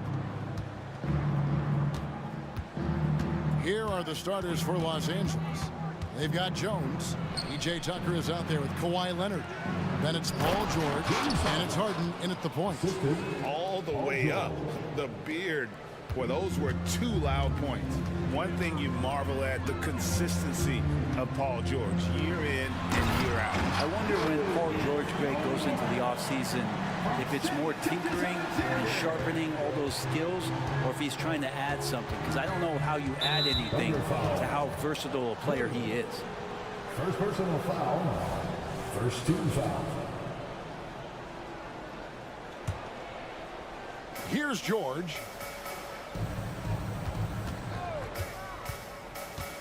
The pass to Jones. Dishes it to Harden. Shoots over Gilgeous-Alexander. And that's the kind of in-your-face defense that's setting the tone for SGA and the rest of this team. Holmgren sets the screen for Gilgeous-Alexander. Offline with his 3. Harden against Williams. It's Harden with the drive. Putting it on a string. Harden making it very hard for the defender to keep up. Dort to screen on George. And here's Gilgeous-Alexander outside. That's a miss, his second after 2 shots. Williams against Harden. Puts up a 3. Gilgeous-Alexander with the steal. And so they choose to intentionally foul. Yeah, not sure what that was about. I mean, talk about a brain cramp. First team foul.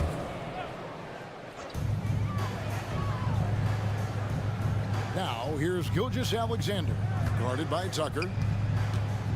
And now we've got the intentional foul. Ty Jones. First personal foul. Second team foul.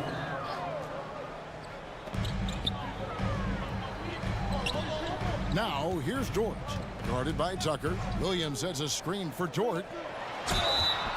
2 free throws coming up, and they call the shooting foul.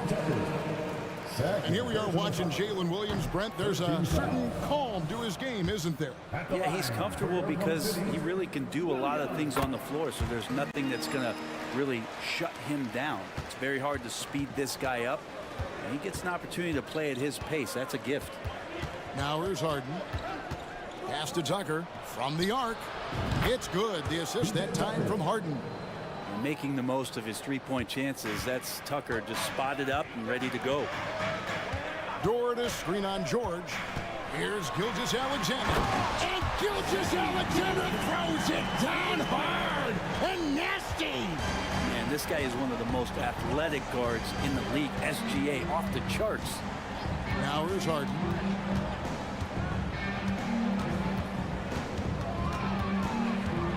Kicks it out to Jones. A 3-ball.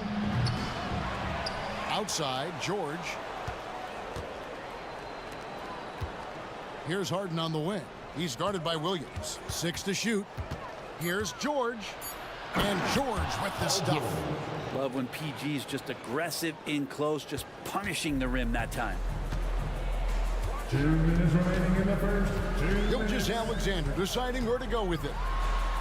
And the layup falls. Gilgeous-Alexander's got his second basket of the game. Boy, he is looking confident. Love how they're using him so far. Yeah, right now I don't see any let up. I think he's going to just keep putting his foot on that gas pedal. And the jam by Harden. Just seen these massive leaps from Paul George throughout his career, particularly as a playmaker. Gilgeous-Alexander passes to Holmgren. From deep. It's hauled in by the Clippers. Here's Harden. He has 6. Pass to Leonard.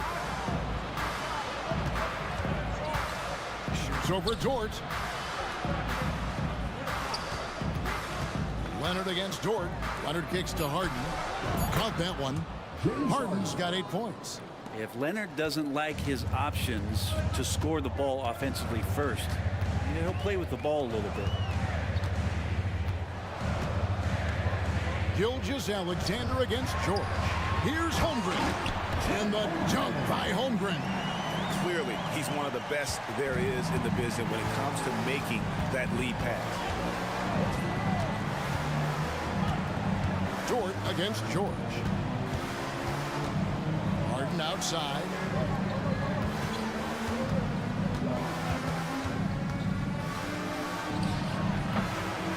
That shot is off. Well, he's a guy they count on to produce from the mid-range. He doesn't miss too many open looks from there. And so they foul intentionally. 14 foul. Just 2 seconds between shot clock and game clock. Holmgren sets the screen for Wallace. And that one is good. That's a high percentage look when the D doesn't fight over the screen. And the coach over there just asking for one simple thing, and that's some effort. Got burned on that one. And you don't like to concede the free throws, but it's better than getting flushed on. The Clippers shooting their first free throws of the game. And that one falls for Jones. 2 shots. He's perfect from the line this time.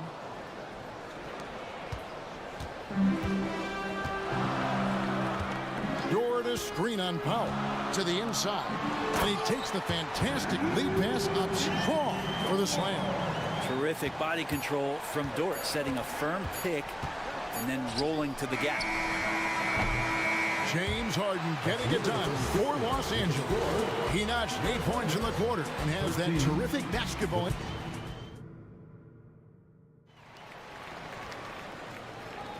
And some good action in the books as we get back to the game that's been pretty close here so far.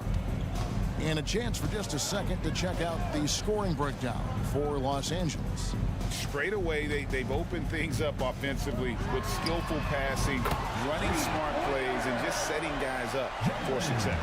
Well, I want to add also the damage that has been done on the inside. It's a lot of rubble in there, but they're continuing to go right at the The post pair for will be Williams and Holmgren. Wallace is out there with Josh Giddey. And it's Dort in at the small forward position. That's the group for Oklahoma City getting going here in the second. Catching up on the changes for Los Angeles. Diabate's checked in. Mann subbed in for Paul George. Holmgren finds Giddey. Lets the three fly. And the Thunder another three. And we see players sometimes, Greg, after a change of venue, they change teams, suddenly taking the next step. What can key that lead? Kevin, it's not all just opportunity and fit. I think there can be a mental component as well. A fresh start can give you a blank canvas to try new things. Just 3 to shoot. And the shot clock expires. 24-second violation.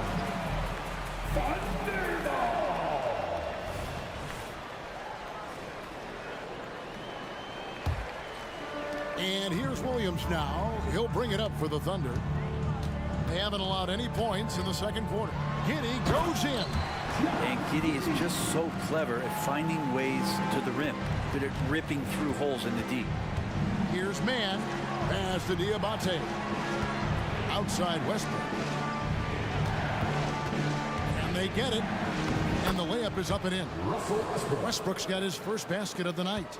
And he waited for the last possible minute to get that one off. Made a sick adjustment right before he let it go. And the Clippers, one of the more efficient three-point shooting teams, Greg, in the NBA.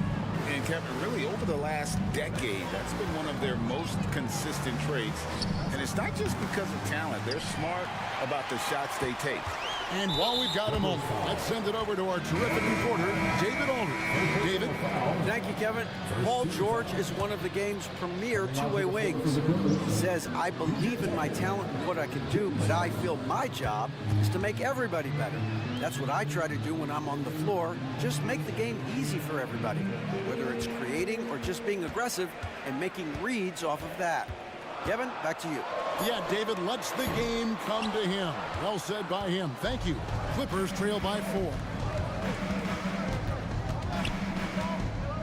And here in the second quarter of action with a hair under 2.5 minutes played so far. And the jam by Harden. Love seeing a point guard who can explode to the rim like that. Oh, great attitude and even a better finish.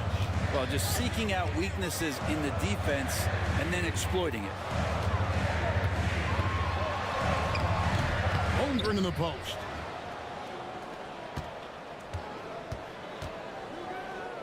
to the middle. Here's Williams. And he gets the whistle. 2 free throws coming up. And a chance for just a second now to check out the scoring breakdown for Oklahoma City. These guys have been so quick off the dribble, finding great lanes to attack and getting themselves to the basket. Well, they've also done a great job of taking turnovers and producing out of that, working really hard that they're not wasting extra chances that they're creating. Looking at who's out there now for the Thunder. Joe's checked in, and Shea Gilgeous-Alexander subbed in for Josh Giddey. Harden with the stuff. Tucker, great job reading the floor and finding a way to set up a ready shooter. Holmgren the screen. Gilgeous-Alexander, that's a 2-pointer. Hits the jumper in space. Gilgeous-Alexander's got his 3rd bucket of the night. Now, what a great option he gives them on every possession. And how can you not love the game of SGA? I mean, a young guard who continues to get better. Yeah, Greg, all the reports you get out of OKC is that this kid is a worker, and he has turned himself into an all-star with that kind of work ethic. And they go to the intentional foul, and the Thunder with some changes. Sars checked in, and it's Chang in for Williams. And a switch here also for the Clippers. Paul George, he's checked in for Russell Westbrook. To the paint, here's Sars, and down it goes, jamming that one home. Gilgeous-Alexander's nothing if not a creator. He can make that pass in his sleep. Powell does a screen for Harden, and play stops. Whistle on what looks to be an illegal screen. When a pick like that is questionable and creates that much of an advantage for the offense, you have to blow the whistle. Yeah, a quick little lean like that is going to get the ref's attention. Foul call. And finished off by Jang. Shouldering more and more of the offensive load. SGA understands that his teammates they depend on him to set them up too. I mean, the number of points they've scored in the paint already here is eye-opening. Gilgeous-Alexander against George. And the dunk by Gilgeous-Alexander. And Gilgeous-Alexander has that length to be able to extend up to the rim. George dishes to Harden. George with the screen on Gilgeous-Alexander. Puts up a deep 3. And it's Shea Gilgeous-Alexander with the rebound. Just 1 second between the shot clock and game clock. In the corner, it's Jang. Passes it to Gilgeous-Alexander. Back to Jang. And finished off by Jang. Oh, taking it to the rack with power. Hammering down the 2-hand slam. Harden the pass to George. Shoots over Dort. And with that, the Thunder lead is cut down to 5 on the bucket from Paul George. With his feet set, you expect Paul George to knock that down. And that'll do it for the first half. A competitive game so far. Thank you, David. And we'll be right back after halftime to start the 3rd quarter. See you in just a bit.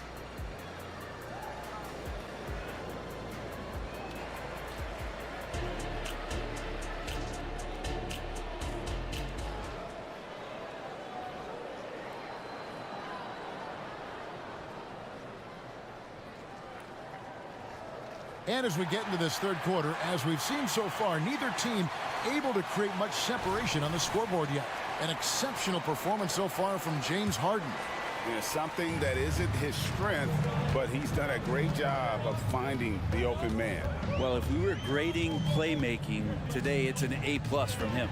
So with Harden on the bench, here's who Tyronn Lue's going with. PJ Tucker is out there with Kawhi Leonard. Then it's Paul George, and it's man in the shooting guard. Joe Good. Off and running right out the bat here to start the 2nd half. And so George will bring it up for the Clippers. Trailing here by 8. Out to the right wing. Leonard on the wing. Jang defending. Leonard sets a screen for George. And out of bounds as the Thunder gain possession. And to the surprise of many, the Oklahoma City Thunder, Brent, made the 2023 play-in tournament. Yeah, obviously, they didn't have their top draft choice playing because of injury, and a lot of teams out there in the general public felt this team's really going to struggle this year, but they made the play-in tournament and showed a lot of improvement, so the future bright in OKC.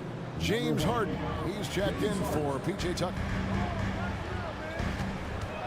Gilgeous-Alexander with it. Jones covering, and a wide open look for Gilgeous-Alexander. A special move before the shot.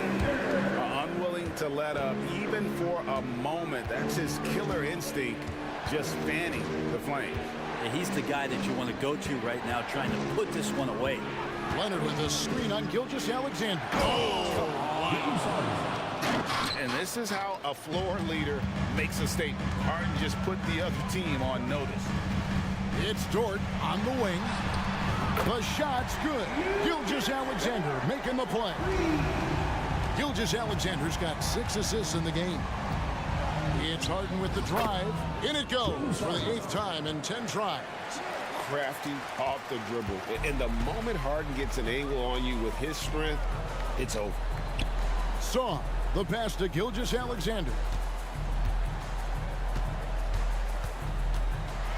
And Gilgeous-Alexander throws it down. And that kind of sums up how this game is going. Attack-minded all the way. Yeah, great read, calls his own number, and then sends it home. And an intentional foul right there. Wallace is checked in for the Thunder. Josh Giddey comes in for Shea Gilgeous-Alexander. Powell, he's checked in for Los Angeles. To the inside. And finished off by Jang. Boy, you have to be impressed with the offensive production. They have got it firing on all cylinders. I mean, this team is just dangerous. Right now, every shot that they're putting up feels like it's going in. And when Harden's this close, he looks to score. Love his mentality. Brent, you just don't see many point guards taller than 6'8". But Josh Giddey is one of them. And Josh does a great job, Greg, of using that size to his advantage. He gets into positions on the floor where he can see over the level of the defense and make some spectacular passes. Out of bounds, Clippers ball as the Clippers keep possession. Great energy on the deflection and a good job disrupting their offense. Yeah, appreciate the work right now on the defensive end. Catching up on the changes for Los Angeles, PJ Tucker comes in for Kawhi Leonard. And Bones Island subbed in for James Harden. That's the kind of passing you want there. Work the ball around, keep it moving, try to get an assist on every bucket. Powell against Giddey. Down low. Wallace outside. Inside. Marvelous lead pass, and he throws it down. Oh, defense did not see that coming as Giddey goes for the jam. Here's Highland, takes it inside. And your point guard's gotta be the catalyst. Great job getting to the 10. Well, Greg, he knows when they need a lift. Did you see how much air he had under him? Wow. Pretty lax defense there. He's going to see fewer and fewer chances if he can't bury those kind of jumpers. There's the pass to Man. Here's the dish to Jones. To the middle. Good ball movement here by the Clippers. Powell, the pass to Man. Off the mark there with the three-point shot. Oklahoma City leading by 10. And here is Giddey. 7 points in the game.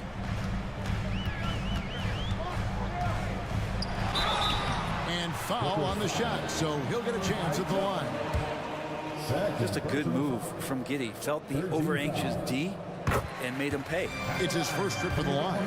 And he was 73% from the line a season ago. An average number in that regard. Amir Coffey's checked in for the Clippers. And load management, a term, Greg, that's been associated with the Clippers. And Kawhi rightfully managing his return from ACL injury with care. It's harder to build chemistry when guys are out, but it's all about staying healthy for the postseason. How about that move? You'll see very few players able to pull off just sensational stuff. And Giddey gets it to go. Giddey's got 6 points in the quarter. And Giddey hard to corral at his size. Island with it. Going inside. Drops in the layup for two. And that play never gets old. The pick and roll will still be an offensive staple 100 years from now. Trust me. Now Giddey. And the last shot before the buzzer is off. And as we end the third quarter, a great game. Both teams playing well. Thunder out in front. Up. And a worthy candidate tonight as we take a look at our State Farm assist of the game. And how about the floor generalship right here? I mean, showing us why they're always in good hands when he's the man in charge. Great hands, great vision. That makes great things happen for your offense. Fourth quarter of action is upon us. Thanks as always for joining us. Dort and Williams up in the forward positions. Josh Giddey is out there with Wallace. And it's Holmgren in at the 5, patrolling the paint. That's the lineup out there for the Thunder. And it's Norman Powell with the foul. It's his third foul of the game. For the Clippers, Kawhi Leonard is checked in for Daniel Tice. Paul George comes in for Amir Coffey. And it's James Harden in for Highland. Down low, Giddey, and he goes in for the dunk. And the defense right now just guessing what they need to do to shut down Josh Giddey. Harden against Williams. Harden's shot is off. Man, I thought he was making that in so close. That's some aggressive defense. And he's going to get whistled for that foul, G. That was intentional, but not exactly logical. How about pointless to foul there? I mean, I don't know where his head is, but it's not in the game. P.J. Tucker, he's checked in for Powell. Rare you'll see him miss such an open look. Harden with a screen on Giddey. Jones, no one around him. Off target from three-point range. And so it's Giddey with it. He brings it up for the Oklahoma City Thunder. 13 points was their biggest lead in the game. And Giddey with a little giddy up on that pass. And taken away by Wallace. Holmgren against Jones. And it's Giddey in the corner. Shot on the wing. And it's the Clippers with the rebound. Although they're down big right now, Greg, still plenty of time left in this one. At this point, they got to take it one possession at a time. Well, not only looking at Paul George get up, look at the guys on the bench loving it from PG. To the paint. Here's Williams. Pass to Wallace. Back to Williams. Leonard with the steal. Here's Harden, and the jam by Harden. And the claw at work, just one reason why he's always a threat to lead the league in steals. Jump starts the fast break there. Giddey kicks to Holmgren.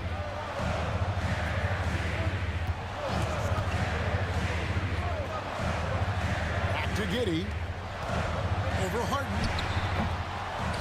And so they choose to intentionally foul. For the Thunder, Joe's checked in, and Shea Gilgeous-Alexander subbed in for Josh Giddey. Substitution for your Thunder. Just a little under 2.5 minutes have passed now here in the fourth. 6 on the shot clock. Gilgeous-Alexander finds Holmgren. The shot's good. Gilgeous-Alexander making the play. Gilgeous-Alexander's got assist number 7 for him tonight. Right side, George.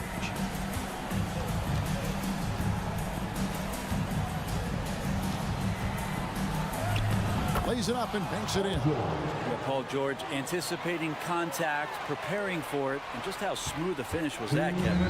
Oklahoma City leads by 6. Pass to Holmgren. The 3. Carries it from three-point range. Remember when big men shooting threes were as rare as a Sasquatch, and now those big guys are everywhere. And the jam by Harden. An offensive juggernaut. It's fun watching Harden go out and just take over. Stolen by Tucker. And pushing it up. Here's Los Angeles. From deep, George. And it's Shea Gilgeous-Alexander with the rebound. Williams against Harden, and now they decide to foul intentionally. Second personal foul. 14 foul. We've got 1:23 left in the fourth quarter. Gilgeous-Alexander with it. George picks him up. Here's Williams. Again, the Thunder score. You got to get up tighter than that. Some players you can give that much room to, but not him.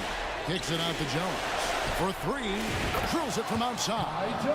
And the passing ability of James Harden, elite. The Thunder leading by 6. 58 seconds left in the fourth. Outside Williams.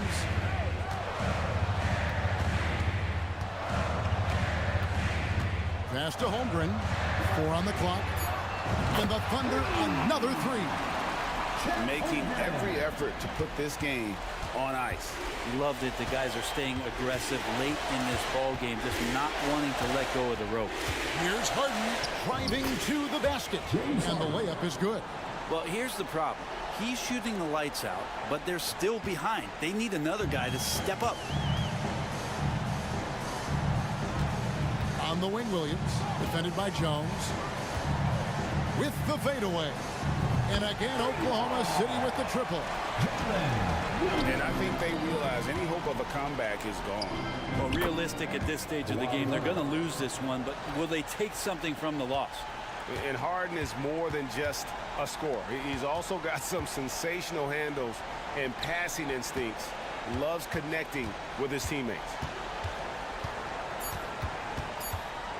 Outside, Gilgeous-Alexander.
Yeah, BA, and in a league where perimeter play so often is the deciding factor, tonight I expect this to be a slugfest inside.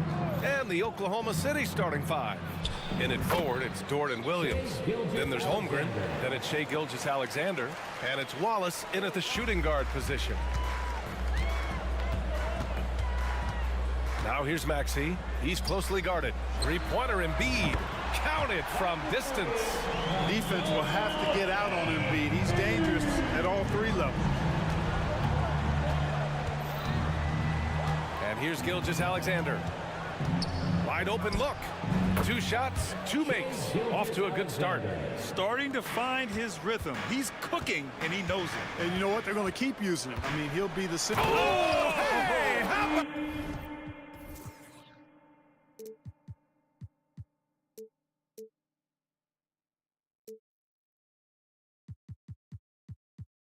Big time right there. Big time. Woo. Boy, the defense was looking for something different there. Maxey kept it himself off the pick that time. If you look back on Sixers history, the list of legendary big men is a long one. Exactly, B.A. And let me tell you this. Embiid's name is right there near the top of that list. You know, you think about the likes of Chamberlain, Moses Malone, those guys certainly on the list. Embiid joining them, that says a lot. First quarter of play with about a minute and a half gone by. Three-pointer Embiid. Gilgeous-Alexander with a rebound.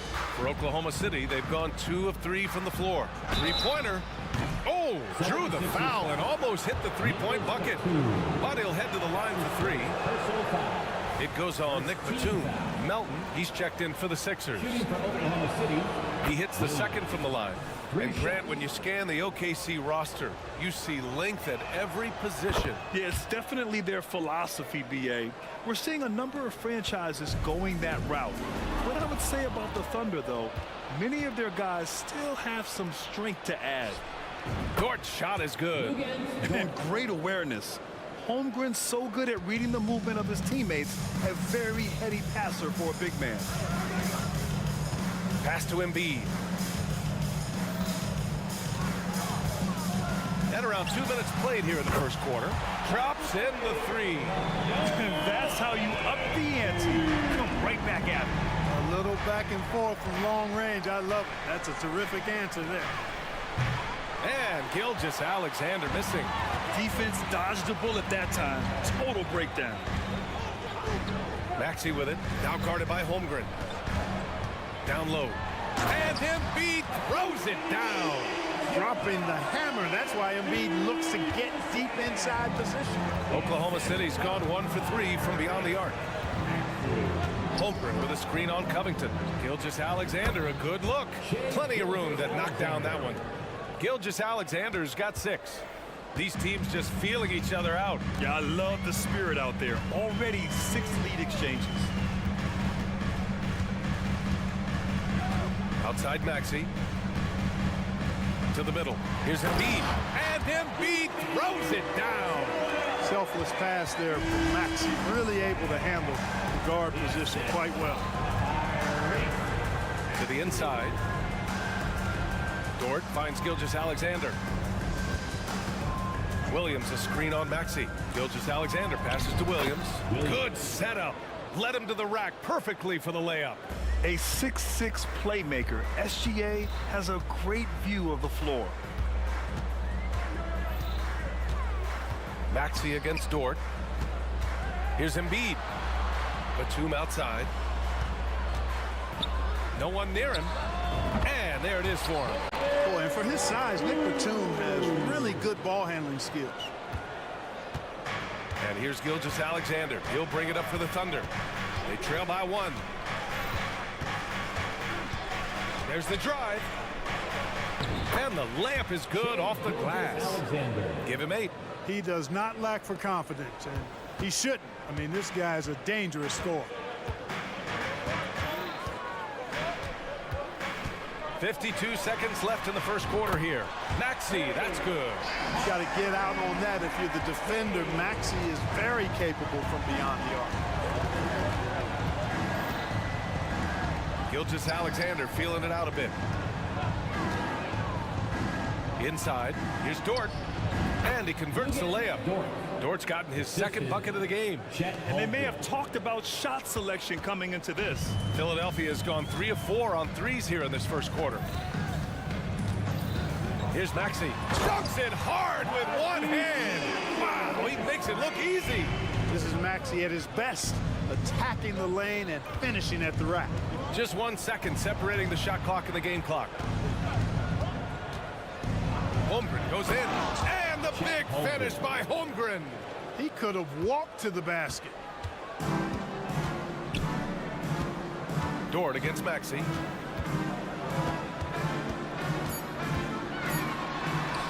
That one's good for 2.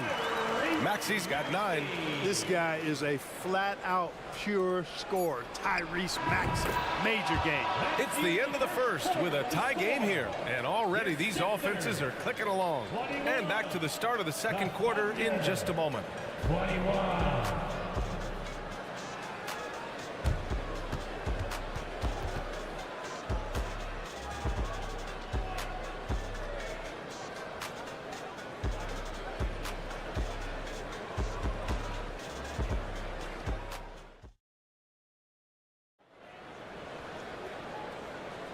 And some good action in the books as we get back to a game that's been pretty close so far here. All right, guys, what's your take on the Sixers so far? Well, it seems like they went in looking to do damage from long range, and they faced little resistance. And you know what? That's what happens when you establish your three-point game early. Puts the defense right up against it. Mo Bamba out there with Tobias Harris. Then it's Buddy Hield. Then there's DeAnthony Melton. And it's Lowry in at point. That's the group for Philadelphia to kick off the second quarter. Trading the lead back and forth, neither side is willing to back down. Yeah, and the lead has changed hands, and it just hasn't stayed in those hands very long when it's changed. Back and forth we go. I mean, I'm just not sure what he was thinking right there. I mean, he needs to get his head in the game. Yeah, completely a brain fade. I don't know where that came from. Just lost sense of time and the situation. Oubre, he's checked in for the Sixers. Oklahoma City trailing. It seems you could bring in anybody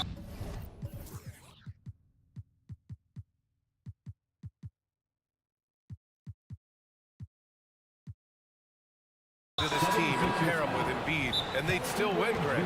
Oh, they got a solid roster, but there's no denying that Embiid is the heartbeat of this team. The 76ers go how Embiid goes, kind of like our broadcast with you. And in the last 5 seasons, they've gone to the playoffs. All right, let's get a report from Allie. Hey, Brian, well, the Sixers have so much firepower, but it's all about chemistry. Anyone knows the way teams grow is by talking and being around each other. The connection between the stars is what's going to help them reach their peak. Brian? Well, they've had to deal with some adjustments for sure. Allie, thanks. The floater can be a tricky shot, but that's the right choice. Lowry against Giddey. Out left to the wing. Back to Lowry. Clock at 6. On the take. And he banks in the layup. Lowry's gotten 4 this quarter. Relentless is a word to describe Lowry. He is a wrecking ball of a guard. And here in the second with about a minute and a half gone by. Here's Holmgren. And the big finish by Holmgren. And once he gets to the rim, it's fairly automatic. Nothing fancy right there. Just takes his 2 points, moves on. Hey, guys, I know I'm stating the obvious here, but those could be an important 2 points considering how close this game is. Oubre against Giddey. Pass to Dort. Back to Giddey. Out of bounds. It'll be Philadelphia's ball. Philadelphia ball.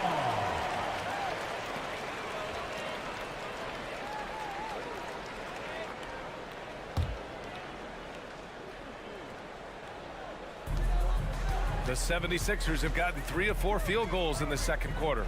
Lowry, and the layup is good. And now a 4-point Philadelphia lead.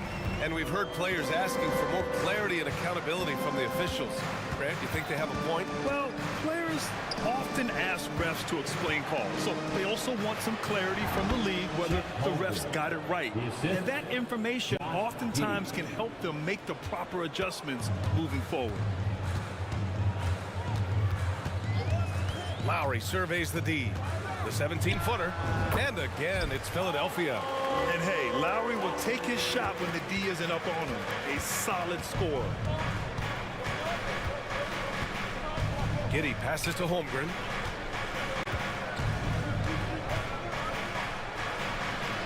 Back to Giddey. Holmgren with a screen on Oubre. From deep, Giddey. And it's Martin with the rebound. Philadelphia has gone 3 of 5 from the perimeter in this game. Oubre into the lane. And the dunk to finish it off. A beauty. Oh, nice one-handed jam there, B.A. Hey, little exclamation point.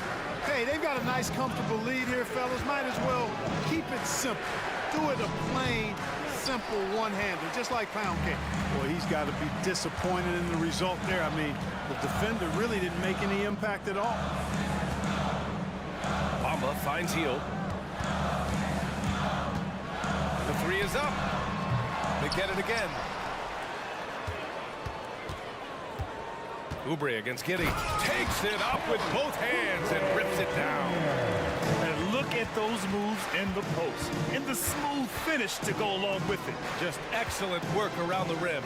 Left his man lunging and reaching for air. That was something else right there. A strong finish to cut into that lead a little. Man, left no doubt with that one, Grant. Well, I tell you what, he loaded up as much power as he could behind that two-hander. Lowry, no good.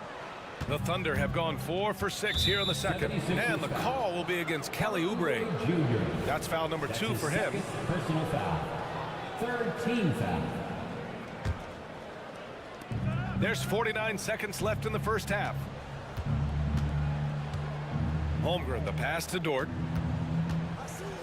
Back to Holmgren. And the big finish by Holmgren. And before he even leaves the floor, Holmgren has the ball at rim level. Now here's Lowry. Give him 8 points now. Launches a 3. Ooh, coming through again. Shooting 5 for 7 now. He's the last guy you want to leave alone on the perimeter.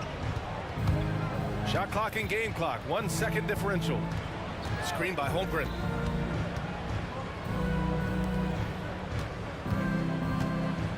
And the foul is called. He missed it, so he's got a couple of free throws coming his way.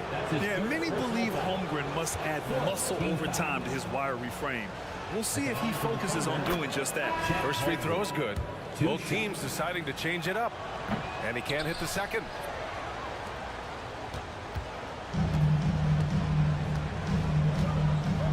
They set the screen. Maxey passes to Hield. Holmgren with the block. And you can't forget about Holmgren's reach, especially when he's nearby on defense.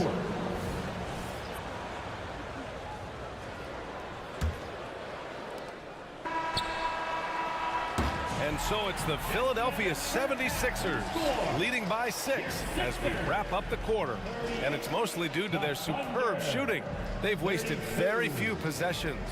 Well, now we have some time to check in with Allie LaForce. All right, good stuff, Allie. And we'll get back to the action at the start of the third quarter.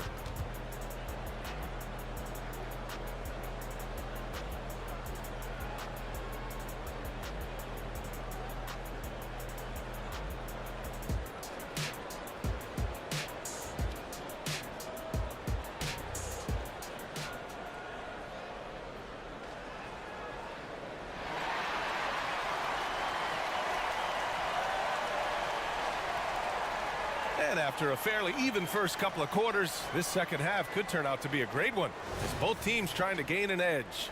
You look at Kyle Lowry, he's been playing really well. You just love his patience offensively in the first half. Waited until he got the looks he wanted. Well, you know what, guys? It was all about efficient offense, not rushing things, taking your time, finding the best shot on every possession. Taking a look at the Thunder. They've got Shai Gilgeous-Alexander, and it's Sarr in at the pivot spot, manning the middle. And so it's Gilgeous-Alexander with it. He brings it up for the Oklahoma City Thunder. 9-point game. Melton, he's checked in for Oubre. Now into the lineup for your Outside Gilgeous-Alexander. Over Covington. And it's Philadelphia with the rebound. Hey, you look at some of the young star power on OKC. Grant, they haven't had that since the Kevin Durant years. Oh, B.A., I mean, those KD teams were built through the draft. So no matter where they're picking, the Thunder seem to uncover gems. You know, with his size and offensive versatility, the defense really has its hands full with Embiid. Time now to hear from our reporter, Allie LaForce. Joel Embiid talked about setting the tone. He said it's not easy being a leader. I'm not an off-the-court guy. I'm more reserved. But on the court, I show up. That's the way I like to lead, dominating on the court, offensively, defensively, and try to bring everybody along with me. Brian? He does it well, for sure. Allie, thanks for that. And that one's good. No, they're making it look easy out there, just having fun. Yeah, offensively, they've just been rolling. Impossible to stop. And Gilgeous-Alexander, here we go. And slam dunk by Gilgeous-Alexander. And such a clever player in pick and rolls, Gilgeous-Alexander is unpredictable and understands how to attack defenses. Batum sets a screen to the paint. Ooh, and they immediately answer back with a dunk on the other end. Woo! Defensively, you can't afford to let him get to the rim that easily. Well, that might be why their deficit is what it is right now. You know, you look at it, the communication is lacking, as is the trust. They can ill afford those types of breakdowns. It won't work. You can't win with those kind of breakdowns. Maxey with it. 9 points in the game. Going inside, and that one good. Maxey's got 11 points. Not just a perimeter threat now. Maxey very adept at converting in close, too.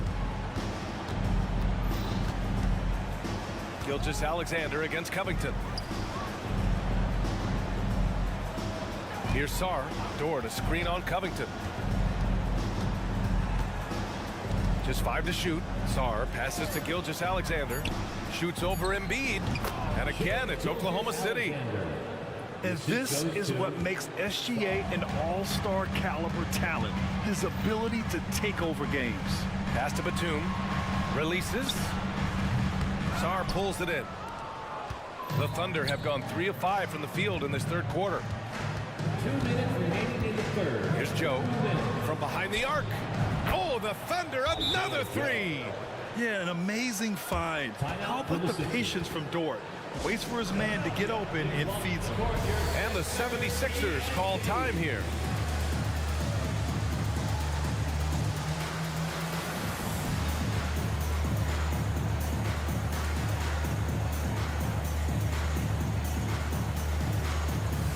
And it's a completely new group for the 76ers. Holmgren, he's checked in for Oklahoma City. Josh Giddey comes in for Shai Gilgeous-Alexander. Harris, a screen on Giddey. Down low. And Harris gets it to go on the assist by Lowry.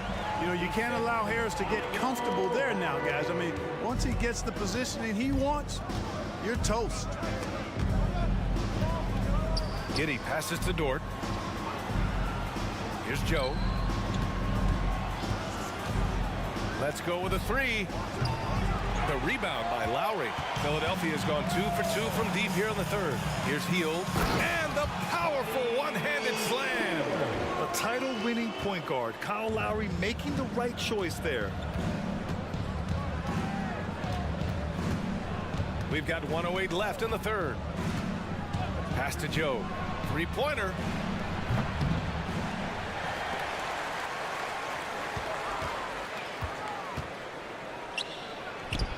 And there's another one for the Thunder. You know, the defense has to be better. I mean, you can't give up that look. Here's Lowry. Basket's good. Lowry's got 13.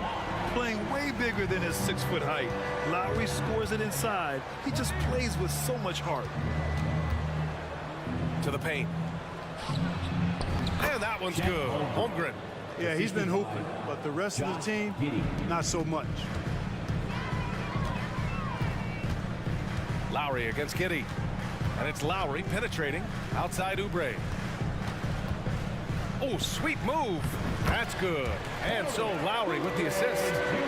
Lowry's got 3 assists now in this one. And trust me, when the D's slow to react, he'll be the first guy to make them pay. Boy, the defense looks shell-shocked. I mean, they're on the ropes right now, on their heels. Nice use of strength by Dort. He runs into the inside contact, but pushes right through it. Pass to Heel. Launches a three. That shot off. And so it's Philadelphia earning this break in the action, up 10. Just pounding the painted area. That's helped them build an advantage. And don't go far. And it's time now to bring you our State Farm assist of the game. Yeah, just shredding the defense with that feed. Zero chance to stop that. Yeah, that's just a brilliant read of the defense. I mean, it was also excellent anticipation of the movement of his teammates before the pass. Just great harmony on all sides. That's his second personal foul. The fourth quarter has arrived. So good to have you with us. Buddy Hield is out there with Kyle Lowry. Then there's Tobias Harris. Then it's Mo Bamba. And it's Oubre in at the three. Small forward. That's the group on the floor for Philadelphia. And we're seeing the full potential of Holmgren. Any questions about whether he's NBA ready are being answered right here tonight. Assist from Jack. Embiid is screen on Dort. Maxey with it. Now guarded by Holmgren. Dort against Embiid. It goes again. His sixth basket in 7 tries. And just totally relentless, only increasing the intensity level. Yeah, I love the fact he doesn't play the score. He just keeps coming, attack mode. He doesn't know how to step off the gas pedal. And slam dunk by Gilgeous-Alexander. Yeah, a defense has to be very aware of Gilgeous-Alexander's attack mindset. He wants to get to the rim and do maximum damage. Maxey attacking. Rejected by Holmgren. They get it back. Here's Embiid. The Thunder pull it in. Holmgren's got his 5th rebound in this one. Gilgeous-Alexander on the wing. Over Embiid. Holmgren inside. Working on Covington. Oh, misses the dunk. Pass to Maxey. Final quarter here, and we're just over a minute and a half through it. Really not part of Maxey's bag, but he was feeling it that time. Gilgeous-Alexander finds Holmgren. Dort a screen on Embiid. And it's Holmgren missing. And Embiid has got the ball here for the Philadelphia 76ers. Takes a three. Dort grabs the miss. Ooh, that's a tough break. After poor communication defensively, it leaves him all by himself. The 76ers have gone 2 of 5 from the field in this final quarter. Inside, here's Embiid. Oh, Embiid with the flush. Such confidence as a passer. He hits guys in stride and makes it look easy. Outside, Gilgeous-Alexander. Up top, Holmgren. Embiid covers. And that one's good. Holmgren. I mean, we've seen a bit of everything from Holmgren tonight. And he is breathing fire. To the inside. Here's Embiid. Down low. Embiid puts it in. And it only makes sense to give him the rock again. He put the team on his back all game. And no let up in him either, guys. I mean, he wants to continue to expand that lead, and as long as he's the one taking the shots, that lead's going to expand. 1:57 left in the fourth quarter. The 76ers have gone 4 of 7 from the field in the fourth quarter. Maxey with it, now guarded by Holmgren, and he dunks it down. When Maxey is clicking on all cylinders, he is a tough guy to slow down.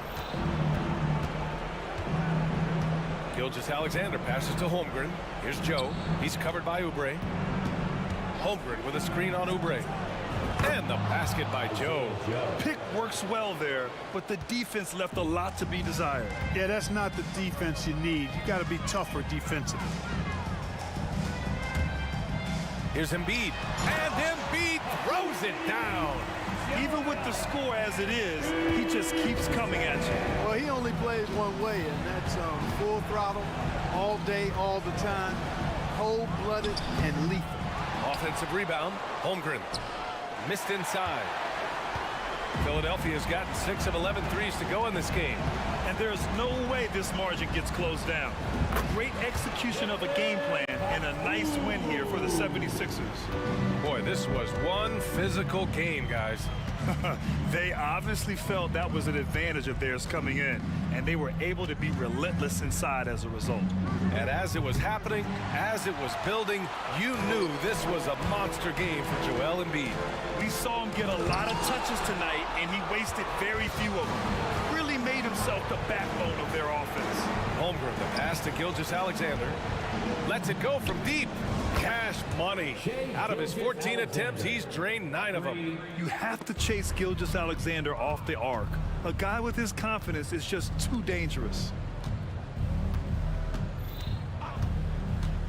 26 seconds left in the fourth quarter. The three from Holmgren. And that comes off the assist by Gilgeous-Alexander. Boy, a big man with great touch from deep, always a valuable commodity in today's game. Now Maxey.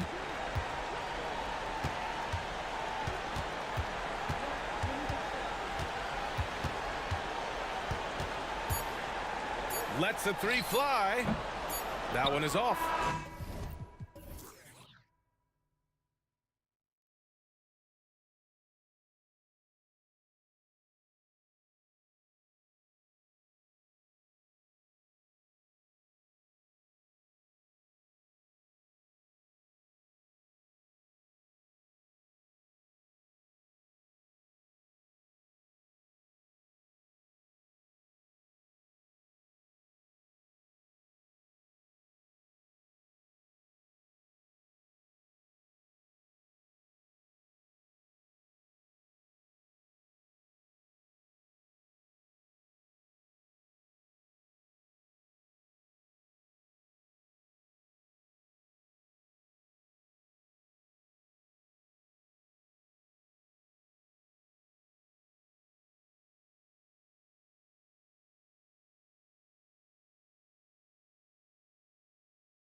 game is a mismatch, but on any given night, I mean, you just never know. That's exactly it, Kevin. And while the underdog is extra motivated, the better teams sometimes let their guard down. That's a recipe for disaster. Look at the 76ers starting group. Tobias Harris is out there with Robert Covington. Then there's Kelly Oubre. Then it's Joel Embiid. And it's Maxey in at the 1 spot. And so it's the 76ers getting on the board first. Driving inside. No one near Banchero as he lets it go. Hangs home the trifecta. And he's one of those guys that just keeps coming at you. Paolo Banchero is special. And the shot goes in. And once he got to the 10, I think he was surprised to find himself that wide open. Easy possessions like that literally are just a gift. You just dream of them. He'll gladly take those. And so it's Oubre with it. He brings it up for the 76ers. Covington in the corner. Embiid from outside. That's his second shot and his second basket. He's 2 for 2. This is the range that Embiid possesses. He just continues to get better at understanding when to take the 3 ball. Suggs. Here's Banchero. No one near Suggs as he lets it go. And again, it's the Magic from deep. And that's exactly what he's looking for, draining the triple. Greg, here he is, the first overall pick of the 2022 draft, Paolo Banchero. And the top pick because he's a 6'10 playmaker. Banchero has a tremendous feel for the game, great vision, passing it, and endless potential offensively. Here's Covington. Out to Harris. Just 5 on the clock. Played in with a nice touch off the glass. Look, just great concentration there from Harris. We're talking about a 10-year-plus vet. Contact, that's not going to bother Tobias. The shot's good from Carter. The way he can elevate over a defender from deep, very tough to contain outside the arc. Suggs passes to Carter. He dishes it to Banchero. Launches a 3. That's in there. Carter with the assist. Banchero's got 6 points. And not a bad passing center. Carter Jr. with the solid find there that leads to a bucket. Here's Oubre, and finished off by Oubre. Beautiful reverse jam right there. Use the rim to protect the ball, I think. Banchero was screened for Suggs. Banchero outside. Out of bounds, Philadelphia takes possession. And I think he was surprised to see that pass coming his way and just really reacted too late. First quarter of basketball, just over 2.5 minutes played. Pass to Oubre. Embiid with the screen on Harris. Pulls it from the elbow. And again, it's Philadelphia. Magic have gone 4 of 5 from the field so far. 2 minutes remaining in the first. 2 minutes. Now, here's Suggs. Covered by Oubre. Banchero, right side. Here he goes. And finished off by Banchero. And a terrific ball handler for his size. Banchero will put it on the floor and make a play. Suggs with the steal. To the inside. No stopping him there. Jams it in as he's fouled. Chance now for a 3-point play. Defensive foul. Robert Covington picks one up. Well, if you don't take care of the ball, fellas, that's what can happen. Absolutely, Greg. That makes the turnover even more painful. We know mistakes lead to breaks. That's just textbook right there. Now, here's Maxey. Passes it to Covington. Suggs with the steal. And here's Harris from the arc. And again, it's the Magic from deep. And breakdown here, guys. The hustle stats for Orlando. From the tip, they are not making things easy on them. Lots of steals, playing disruptive basketball. And guys, they've also done a great job generating offense from their defense, forcing turnovers and making the defense pay for those mistakes. And the 76ers decide to take their first time out here.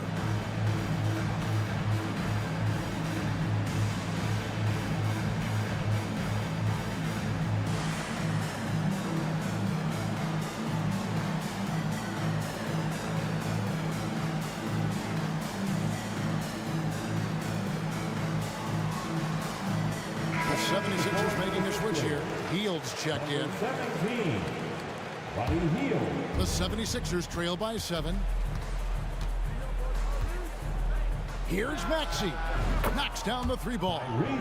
Maxey's got his second bucket of the night. Always quick to strike. Maxey just stops and pops, pulls the trigger. Banchero a screen for Suggs. Oubre against Banchero. Carter kicks to Banchero. Shot clock at 5. Got a hand on it. Harris against Embiid. Bucket number 3. He's a perfect 3 for 3 to start. Look, inside, Embiid just has all the tools for success. The height, the power, and more importantly, the tenacity. 4 seconds separating the shot and game clocks. Driving the lane, and Suggs throws it down. The finish was nice, but the setup was better. Yeah, GA, the pick working to full effect before the stuff. Yeah, you like the pick to set up the open shot, but when it leads to a dunk, okay, even better, you'll take it. Several teams changing it up here. The 76ers shooting their first free throw tonight. A scoring machine. There's just no shot Embiid's afraid to take. Here's Wagner. Ingles in the corner. Wagner with a screen for Ingles. And it's in. He nails the buzzer beater. Ringing the bell. That's the way to... Paolo Banchero getting it done for Orlando. He comes away with 11 points in the quarter and is showing no signs of fatigue. Back right after this. And if you're just joining us, we've played through 1 quarter in this one. And guys, for the Magic, what jumps out to you so far, numbers-wise? Just a terrific first quarter, sparked really by their unselfishness. They're playing for one another and focusing on making winning plays. You love to see it. Taking a look at the 76ers. Batum is out there with Hield. Then it's Bamba. Then it's DeAnthony Melton. And it's Lowry in at the point guard. Lowry has the open look. It's good from long range. Lowry's got himself going there. His first points of the game on the deep ball. Can't let Lowry get comfortable from beyond the arc because he's more than capable of hurting you from there. And that one's good, Wagner. The real. Come at us, and we're coming right back at you. Yeah, I love the competitive fire right there. You drain a triple on us, and I'm coming for my revenge. Batum sets a screen for Hield. The pass to Batum. Hield against Wagner. Here's Batum. Orlando grabs the miss.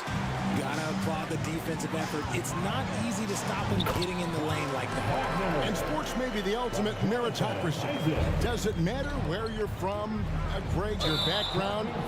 You gotta have game, right? Kevin, it's a beautiful thing. Some players grew up with a father in the NBA. Others were a world away. Either way, when you get here, you know you've earned it. And let's head over to the sideline and catch up with David Aldridge. Thank you, Kevin. For the Sixers, it's championship or bust. Joel Embiid said there's nothing to be happy about just getting to the conference finals or the finals. You got to win the whole thing. That's the goal. And every single day, it's just trying to find ways to make that happen. Back to you. Yep, all or nothing. David, thank you. Three-pointer, Lowry. Off the mark. His first miss of the game. 1 for 2. Pass to Anthony. Chance there to push it to double digits, but it's off the mark. The 76ers trail by 8. Here's Hield. And then Hield with the dunk. Oh, great feed by Lowry. He'd rather pick up an assist than score a bucket. The wide open look here for Anthony. A three-pointer is right on target. I know what they say, defense wins championships, but you need some bucket getters too now. Count it. Yeah, he was able to sneak it to the rim. Had enough room to get just like an easy layup. And so it's Fultz who brings up the ball for the Orlando Magic. Isaac outside. Pass to Okeke.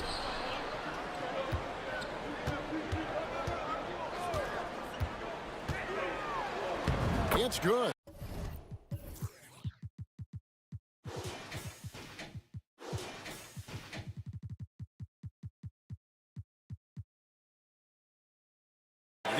first shot of the game. And those are the kind of nice inside looks they've gotten here in the first half. Inside. Good on that shot. And with that, the Magic lead is cut down to 7. Good work from Batum. And really advanced as a playmaker. Lowry makes such strong reads off that pick and roll. Philadelphia has gone 3 of 4 from long range in the game.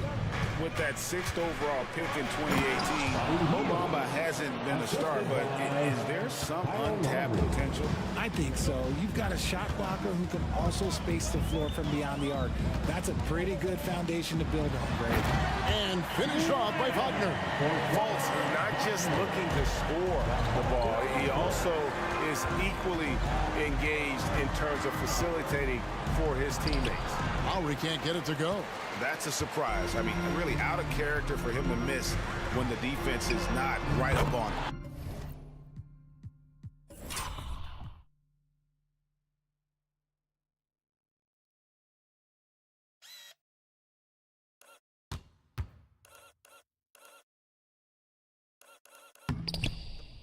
Anthony with the bucket. And with the lead, I like the strategy here. Continue to get the ball to guys who can do something with it. This is when good players really get after it. He can sense that they're reeling, and he's going to put his foot on the pedal.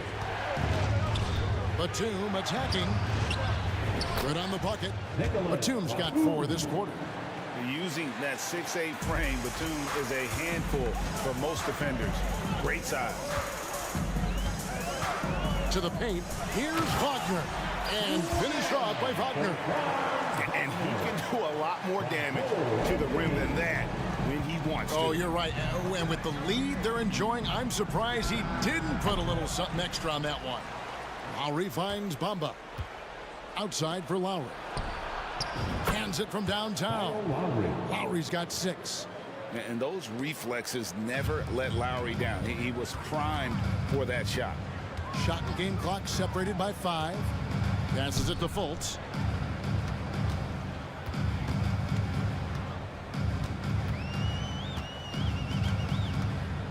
Clock at 6. Over in the corner, Isaac. Shoots over Bamba. Here's Opiki. Off target from outside. Got it off in time. And that would have counted, but his shot was off the mark this time. And so it's Orlando bringing the quarter to a close with a 7-point lead. They're pounding the ball inside, and that's where they've gotten their best production tonight. We come back right after this.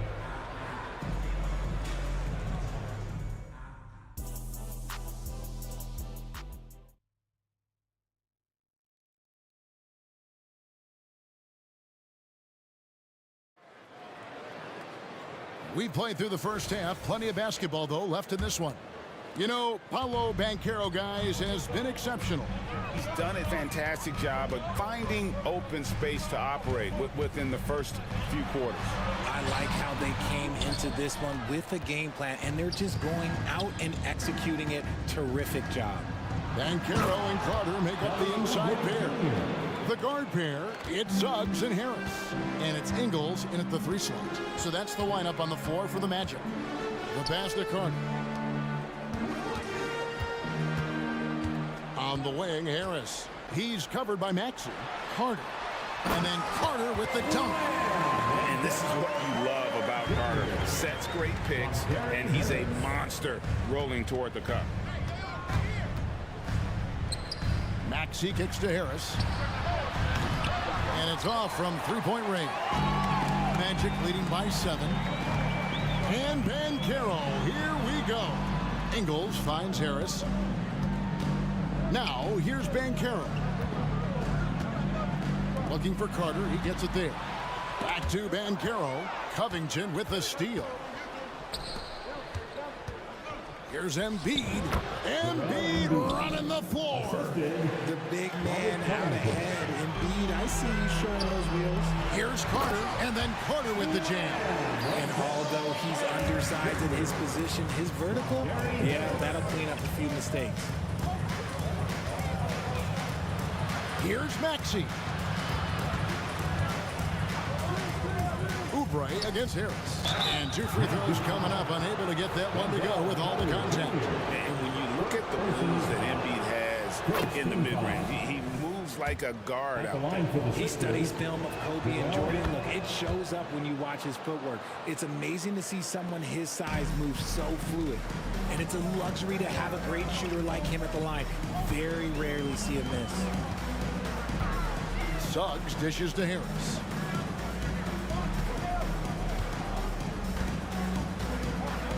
Down low, Carter, and then Carter with the dunk. And that's how you lead a team, literally. The 76ers trail by 7. A moment now to hear from our side. Oh, wow! That is powerful. Smart pass from the quick-thinking Maxey. Outstanding at finding uncovered teammates. Carter with a screen on Harris. Just under 2.5 minutes into the third quarter now. Philadelphia's gone 4 of 8 tonight from three-point land, shooting 50% on the 3-ball here. Covington kicks to Embiid. Assertive move by Embiid. Yeah, Embiid is getting everything he wants on the offensive side. He's playing some aggressive basketball right now. And Suggs throws it down. Just rubbing it in their faces with that. He is never going to take his foot off the pedal. And that finish shows you how dangerous he can be as a passer and a finisher. He is getting everything he wants. The defense is seemingly powerless to slow him down. It's sad. Ingles passes to Banchero. And finished off by Banchero. And I know Coach loves to see Banchero get rolling out there. He is capable of some serious production. Harris, nice work on the boards, paying off with the basket. Harris has got his second basket of the night. Second chance points always hurt. Just not enough effort to block out. Yeah, I'm going to go out on a limb here and say they need to emphasize rebounding going forward. Suggs kicks to Carter. 6 to shoot. Ingles passes to Carter. The shot, no good. Good D by Embiid. Here's Harris. That's in, coming off the assist from Embiid. Harris has got 4 points this quarter. Leaving his defender in the absolute dust. Tobias Harris is doing everything right now. And finding his teammate in stride, he led his guy perfectly. Pass to Embiid. Embiid throws it down. So much strength from Embiid. It would take a special defender to slow him down. Now, here's Suggs. Tight defense on him. And it's Carter missing. The 76ers trail. Oubre on the wing. And we have an intentional foul there, GA. Wish I could say why. That one's pretty strange. I mean, no idea what got into his head right there. So a new group on the floor for Orlando. Bamba finds Batum. Bamba setting the pick for Batum. It's good from the top of the key. Batum's got his third basket of the night. Now over a decade in this league, Nick Batum has a clear role on any team he suits up for. Knockdown shots. Guys, what a back and forth game this has been. And that's already resulted in 7 lead changes. And this will be the last possession of the quarter if they're patient. Yeah, it's all about clock management with these situations. Let's see how that plays out. Up again, and there's Lowry putting it right back in. Lowry's got 8 points. And that's a pure hustle play, getting to the offensive glass for the tip-in. And that's the kind of quality you see in any strong offensive rebounder, isn't it? And boy, did he ever sell the pump fake. Worked to absolute perfection. And as we finish the third quarter, it's still close. Both teams trading baskets. Magic lead by 1. 2K Sport. While we have the chance now, folks, let's go to our State Farm assist of the game. And he sliced the D wide open with his feet. They had no chance to prevent that basket. That's an unguardable pass, flat out. Give him credit for possessing that type of vision. And with these teams locked in a very close contest, this fourth quarter promises to be a good one. On the court for Philadelphia to start the fourth, they've got Lowry. Buddy Hield is out there with Batum. And there's Mohamed Bamba, and it's Melton in its shooting guard. And the long strides of Batum, his length is what makes him so dangerous on the drive. And we've seen several lead changes tonight. Neither team giving an edge. I've been on the edge of my seat courtside. Man, this has been a barn burner. Here's Okiki, covered by Heel. Okiki passes to Wagner. Over in the corner, Fultz. Wagner with a screen for Fultz. Back to Wagner. The basket good off the assist from Fultz. Fultz has got 3 assists in the game. The 76ers trail by 3. And here's Lowry. An easy 2 points on the layup. And just so crafty around the hoop. Lowry probably 6 feet at best, but and he can slip inside and score with the best of them. Lowry against Fultz, and it's Philadelphia with the rebound. Lowry's got 4 rebounds now tonight. Healed outside. No good on the 3. That is not a guy you want to allow open looks from range. Lucky for the defense, he just couldn't get it to go. You love how each side has risen to the challenge throughout this one. Man, this has been a fun one, but look, who doesn't love a high-scoring game? And Batum kicks to Lowry.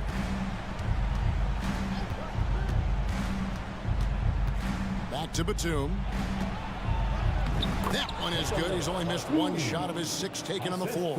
And a high percentage look there is what Batum was after. He goes inside and makes it happen. And it's Anthony with the jam. Just the kind of play they need in a game this close. You know, that's the kind of aggression they want from their floor leader. No doubt. That's the kind of play that can energize the whole team, and they will take it in a close game like this. Oh, nice drive by Lowry, cutting the defense to pieces and then getting himself open for a look. Yeah, not sure what that was about. I mean, talk about a brain cramp. So Orlando going with an almost entirely new group here. Wendell Carter, he's checked in for Jonathan Isaac. Alo Banchero comes in for Franz Wagner. Joe Ingles, he's checked in for Okiki. And Harris subbed in for Cole Anthony. And so it's Oubre with it. He brings it up for the Philadelphia 76ers. Trailing by 2.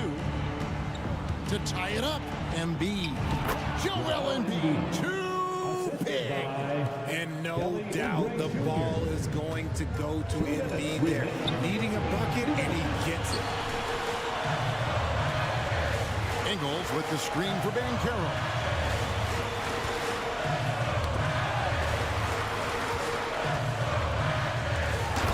Finished off by Banchero. He better get used to these late game scenarios. Banchero getting a nice taste of it right there. There's Embiid. Powered down after the assist. Let him into the lane. There is no chance that this game is tied up without his offensive firepower. Here's Banchero. From outside, off the mark. The 76ers shooting has been wild. 76%. That's just unbelievable. Now, I understand he's a large human, but the defense has to be better. You can't let Embiid get whatever he wants inside.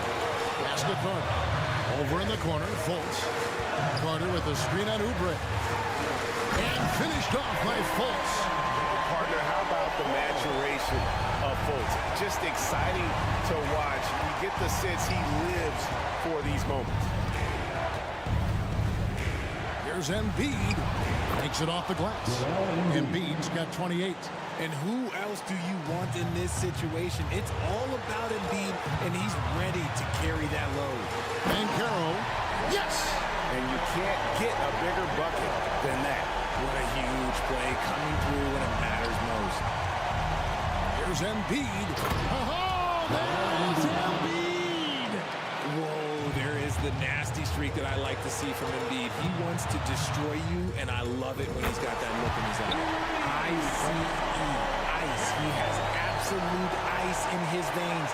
This guy, he lives for these moments. What is on the line here? Crowd is so focused.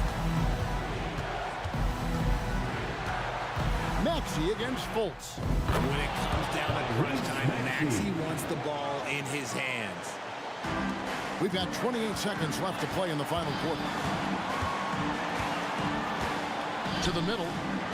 Money! Stepping up in the clutch. Banchero coming up and delivering the goods for his team. Maxey against Fultz. Outside Maxey. Here's Embiid. Yes! Yet another bucket in close. That's how he's earning his points today. Now a timeout called by Orlando. They're behind by 1. 6 seconds left to play here in the fourth. Guys, your thoughts? Yeah, always intriguing to see what a coach draws up in this situation. If they've got a surefire quick bucket play, let's just say now's the time to use it.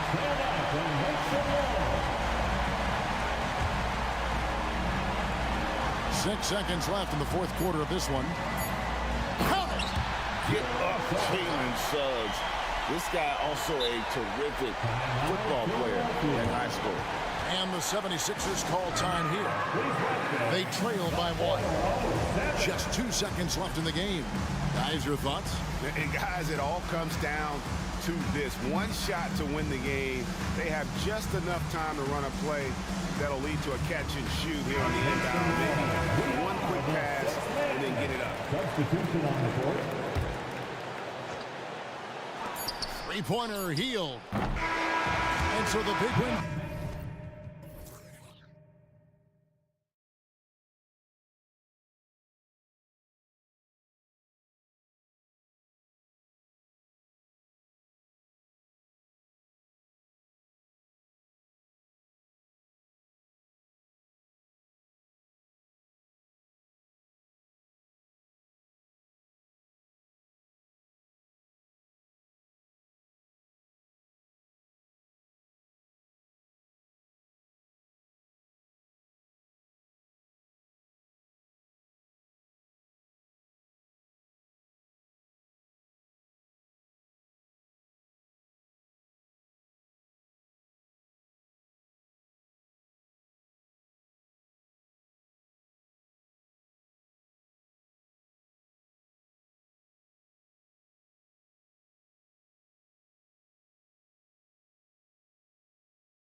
Often it seems. You know, BA, the idea that the big man is dead in basketball is out of the question. What's happening is bigs are getting more and more skilled. They're showing the value they have as versatile performers, and you absolutely love to see it. A look at Orlando's opening lineup. And Carroll plays the 4 with Carter Jr. at center. Suggs runs point with Harris next to him. And it's Ingles in at the small forward. Now here's Banchero. Tipped. How about the timing? The rejection by Julius Randle. Read that one beautifully. And now we've got an intentional foul. You don't want to stop the clock right there. I'm not quite sure what he was thinking. The Magic making a switch here. Isaac's checked in. Number 1, Jonathan Isaac. Here's Brunson. They double him with Isaac. Here's Hartenstein. He shoots again. And he lays it up and in. And this is right in his wheelhouse. Hitting the boards and cashing in. Already, I mean, we are seeing the full range of his skill set on display. Get ready for a big-time game from this guy. Just great offense. The screen freeing him up for the slam. Hey, without that screen, he doesn't get a clean look at the rim. Boy, that's a play you just practice time and time again, and that's the result of the work put in. And the Magic pushing it up now. Good work there as it goes. Suggs has got his second basket. You've got to be willing to get your shot blocked if you're a guard and you foray inside. Jalen Suggs, what a finish. Brunson banked it in off the glass. Attacking in the painted area. Clearly that was their game plan coming in. Stolen by Anunoby. Oh, stolen by Harris. In transition, the Magic on the run. Banchero with a screen on Brunson. Pass to Banchero. From deep. Gets the 3 to fall. This is definitely an aspect of Paolo Banchero's game that he is working to become more consistent at. Boy, bang that three-point shot. That'll give you some confidence. Now here's Brunson.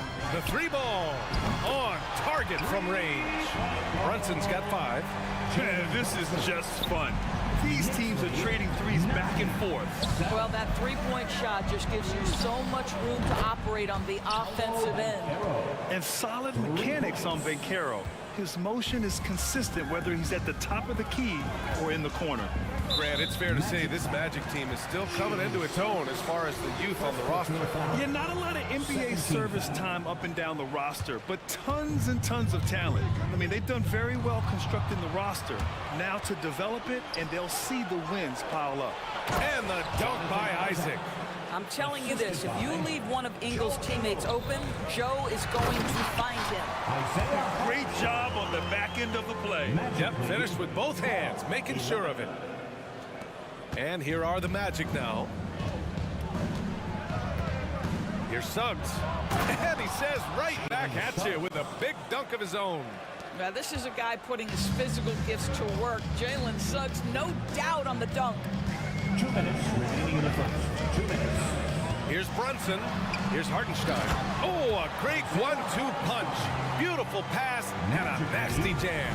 Well, known for being a terrific passer, he shows you right there. Case in point. Suggs, the pass to Ingles. Ingles, a screen on Randle. And Carroll against Brunson. Goes back up. The shake. And he lays it in. Banchero's got his 3rd bucket of the night. Wow, what a play by Banchero. That's about want to right there. Gets after the offensive glass. Hartenstein a screen. Here's Brunson outside. And the Knicks another 3. Pick works well there, but the defense left a lot to be desired. It takes incredible effort to stay connected to the hip of the offensive player. You've got to want to work. Now here's Ingles. He's scoreless. From the arc.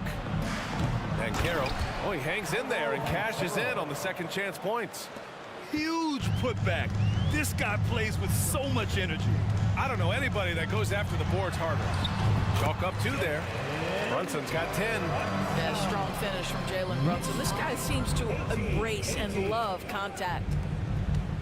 Here's Isaac. Left side Ingles. Here's Suggs. Anunoby covering. Banchero drives. Pass to Ingles.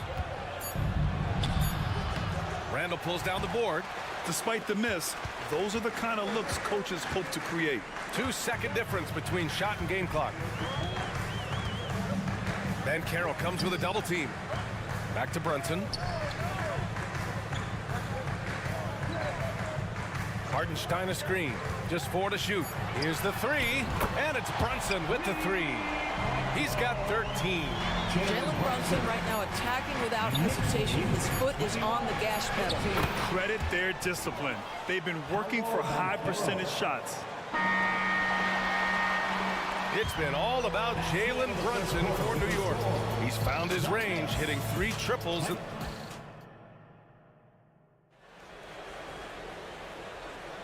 And we hope you're enjoying the game. Both teams tonight keeping things pretty even on the scoreboard so far. And a look now at how the offensive approach has been going here so far for the Knicks. Well, we're in the era of the three-point basket. So if you want to win games in this league, you have to connect from deep. And they have been thus far. And they've also shown dominance in the paint so far tonight, really putting the work in down low. They've got Jalen Brunson. Precious Achiuwa is out there with OG Anunoby. Then it's Dante DiVincenzo, and it's Sims in at the pivot spot, manning the middle. That's the group for New York starting the second. Here's Carter. It's rebounded by New York. To the left side wing. Brunson taking his time here. Achiuwa with it. Wagner picks him up. Achiuwa with a screen on Harris. Here's Brunson. Fantastic work down low from the crafty Brunson. Just good on-ball decision-making from Brunson right there. This guy a master in the pick and roll. Grant, there is some magic here in New York. One of the best home court advantages in the NBA. Well, BA, you have to think about the history of this building. It's incredible. I mean, when the Knicks are playing even remotely well, this place is rocking. Brunson.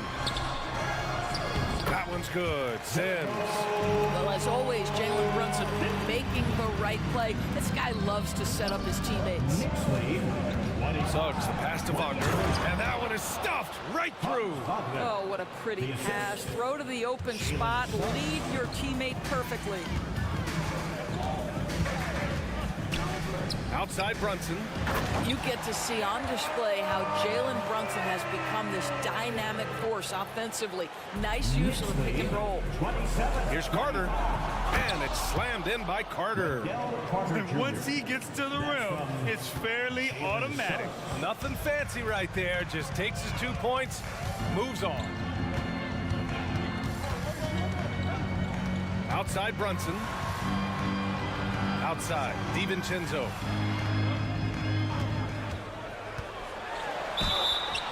And Grant, some players feel like certain officials have it out for them.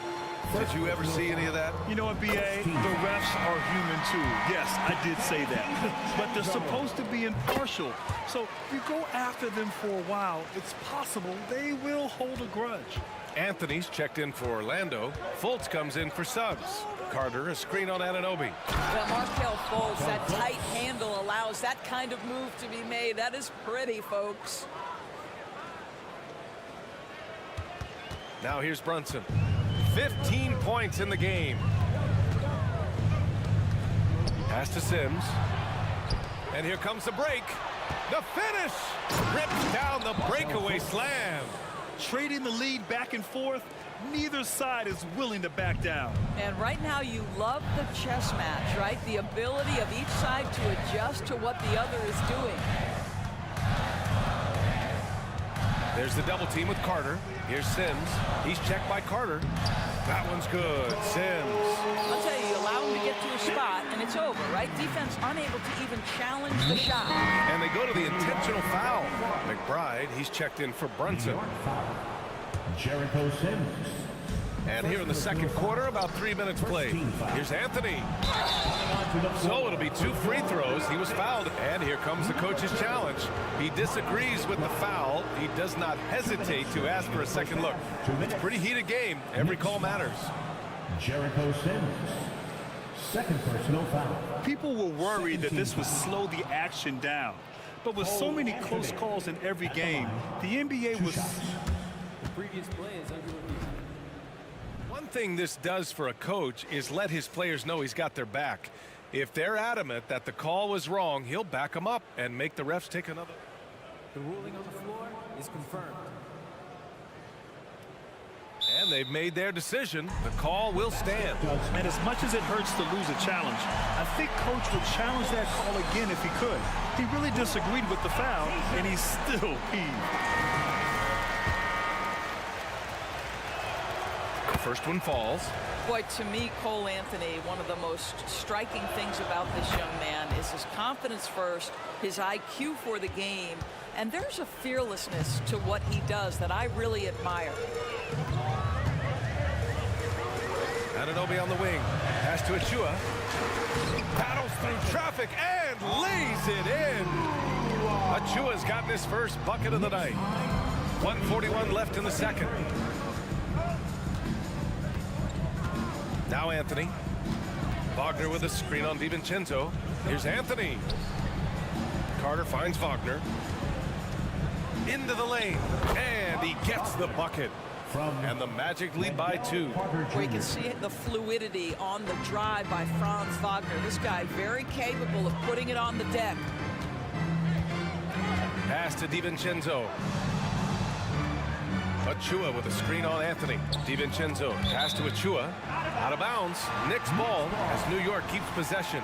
He had the right idea, just couldn't come up with the swipe. Yeah, the anticipation was there. The hustle was there. Very close to picking that one. And the ball is tied up, so we'll have a jump ball. Jump ball.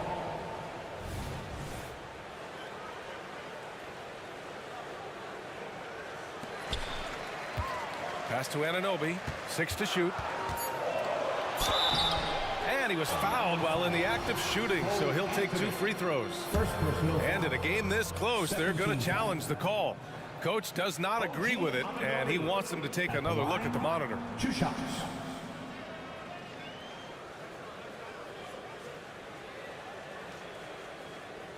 People were worried that this would slow the action down. But with so many close calls in every game, the NBA was... The previous play is under review. One thing this does for a coach is let his players know he's got their back. If they're adamant that the call was wrong, he'll back them up and make the refs take another look. The ruling on the floor is confirmed. And they've made their decision. The call will stand. And as much as it hurts to lose a challenge, I think Coach would challenge that call again if he could. He really disagreed with the foul, and he's still peeved. For your Knicks Breaker Dance Group. Let's go, fans. Make some noise once again for your Knicks Breaker Dance Group. Show them some love.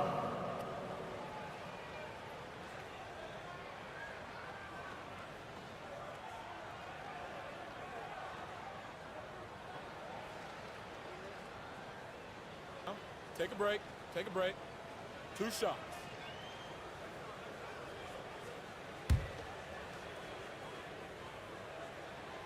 And he drops the first. You know, Doris, looking at this current Knicks team, you think they are poised for a big run? Well, if you look back at their history, the Knicks have had a lot of players past their prime. This version of the Knicks is a lot younger, and I like what they've done with their roster. So, are they poised for a big run? We'll see. Wagner outside.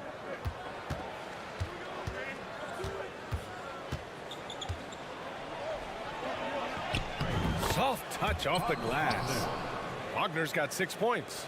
That's a big-time finish by Franz Wagner. Might be young, but he is undeterred. Pass to Anunoby. Here's Sims. And it's flushed down. A nice jam. His hang time on the rim puts a sweet cherry on top, BA.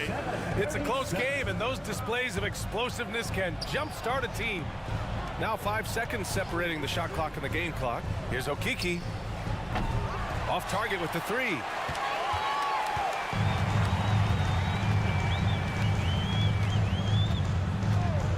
Here's McBride, hounded by Fultz. Anunoby for 3. And the Knicks, another 3. The jump shot just keeps improving from OG Anunoby. Amazing. You put in the time, you get into it. Oh, it's good! He hit it! Great shot. Yeah, that's exactly how to end the the half on a high note, tacking 3 points onto this lead at the horn. The mood and... Allie, as always, thank you. We'll be right back to begin the third quarter right after this. That's the end of the first half with the score. The Knicks, 43. The Magic, 37.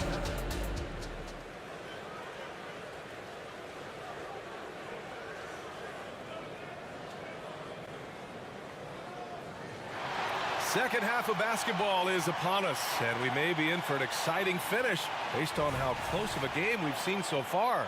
You look at Jalen Brunson. What a contribution. I love how effortlessly he scored. The game just comes so easy for him. Now let's see if he continues that trend the rest of the way. He certainly has the talent and the endurance to do just that. Here's who Jamal Mosley is starting the second half with. Suggs runs point with Harris next to him. Jonathan Isaac is out there with Paolo Banchero. And it's Ingles in at the small forward position. Yeah, he's in his bag from beyond the arc right now. You see his confidence. And I think the defender knows once he gets cooking, look out. The bucket looks awfully big to him right now. Probably a play they drew up in the locker room at half. Well, there is nothing better than catching a rhythm as early as possible. And boy, that's a terrific start right there. Hartenstein a screen. Here's Brunson outside. And the Knicks, another three. It's gotten to the point where you have to chase Jalen Brunson off the perimeter. This guy will really hurt you from deep. And a guy who entered the league in a supporting role, Doris. Jalen Brunson, now a legitimate star. He is, B.A., and consider that this is a man who was drafted in the second round and just kept working, biding his time, and contributing to winning. And the greater the opportunity, the more he has stretched to meet that opportunity. Boy, the vision of Jalen Brunson is something to behold. This guy, an elite passer. Nails it from beyond the arc. This team looks to him to score the ball. They feel good when he's taking the shots. They double him with Isaac. Here's Hartenstein. Oh, and he brings it down with a two-handed jam. Oh, not the defensive effort they need to cut into the lead. Boy, good call. You have to at least try to protect the rim. They're just too slow to react. You can't afford to sleepwalk through possessions. What's going on out there? Oh, Brunson with the floater. Superb touch on the teardrop. Jalen Brunson so good with the floater. Shot is good by Isaac. You know, he's been giving them points, but they still can't seem to get over the hump tonight. New York has gone 2 for 2 from deep here in the third. Pass to Hartenstein. Back to Brunson. From downtown. And it's Orlando with a rebound. Banchero right side. Front of the floor, Banchero. But I just love that Banchero wants to push the tempo, get it up the floor and convert before the defense can react. Hartenstein a screen to the middle. And he goes up strong with a one-handed jam. And adds a few more points to their lead, showing off some style. Wow, that was prime time stuff right there. Knocks down the long J. Suggs has got 6 in the quarter. Boy, if Suggs is knocking this shot down consistently, the spacing will open up. Unlike a lot of drafts, Grant, there wasn't a clear first overall pick in 2022 for the Magic. Yeah, but I do think they nailed it, taking Paolo Banchero, a 6'10 playmaker. Banchero was Rookie of the Year, and he's certainly a player you can build around. And for some reason, he decided to foul there. Yeah, B.A., that's an odd move. Maybe there's something else behind it. First personal foul. First team foul. A little under 3.5 minutes off the clock now in the third quarter. New York has gone 3 of 4 from outside in the second half. It's stolen away. In transition, the Magic on the run. Ingles from outside. Nails it from 3. Ingles has got 5 now. Jalen Suggs has proven early, if you're open, he's going to find you. Pretty pass. Anunoby on the wing. Robinson a screen on Ingles. Anunoby for 3. And the Knicks another 3. And that's how you up the ante. Come right back at it. And you would expect nothing less from these two, taking pride and making plays. Fires the 3. The Knicks with the rebound. Yeah, and the defense really respects his shooting ability, and they showed it with that tight coverage. Ben Carroll comes with a double team. Pass to Robinson. From down in the low post, it goes. Robinson's got his first 2 points of the night. Orlando trailing here. Ingles passes to Suggs. Jacks up a three. He buries it from three. Well, you've got a talented ball handler with tremendous speed, and Jalen Suggs saying, all right, I can score the basketball in a variety of ways. Sims, he's checked in for New York. Second personal foul. First team foul. Substitution on the court. There's 25 seconds left in the third quarter. Pass to McBride.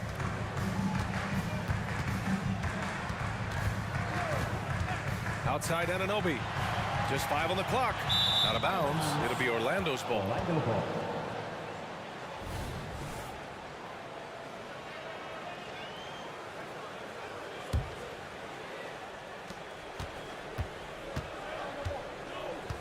Picked by Carter. And Anthony, here we go. Pass to Carter. And it's slammed in by Carter. You love it when a point guard is eager to reward open men, and Cole Anthony delivering the ball on time and on target. It's been all about Jalen Brunson for the New York Knicks. Scoring, passing, imposing his will at the offensive end. Come on, everyone. And it's been a very competitive game so far as we get rolling here in quarter number 4. The Knicks with the lead. Randall and Hartenstein together down low. Josh Hart is out there with Jalen Brunson. And it's Anunoby in at the 3, the small forward. So that's who's on the floor for the Knicks. And just shredding apart the defense with his passing. He's helping to pace this offense so well. And I think they count on him for that. He is a tone setter, extremely unselfish. Hartenstein a screen. Here's Brunson outside. This is the intimidation factor you are looking for from Wendell Carter Jr. What an imposing presence. First personal foul. First team foul. Carter, a screen on Hart. Three-pointer, Anthony. It's rebounded by New York. Hartenstein's got his 4th rebound in this one. Magic foul. Shuma O'Fiki. First personal foul. First team foul. And here are the Knicks now. 3-point lead. Hartenstein a screen. Here's Brunson. Pass to Hartenstein. And there's the slam. Dunk to finish it off. This has been the story of the game. A battle fought on offense. And it is a major disadvantage down the stretch if you can't guard. This may just come down to who has the ball last. DiVincenzo, he's checked in for New York. Here's Wagner off the drive. Ooh, and he took a hard foul on the shot.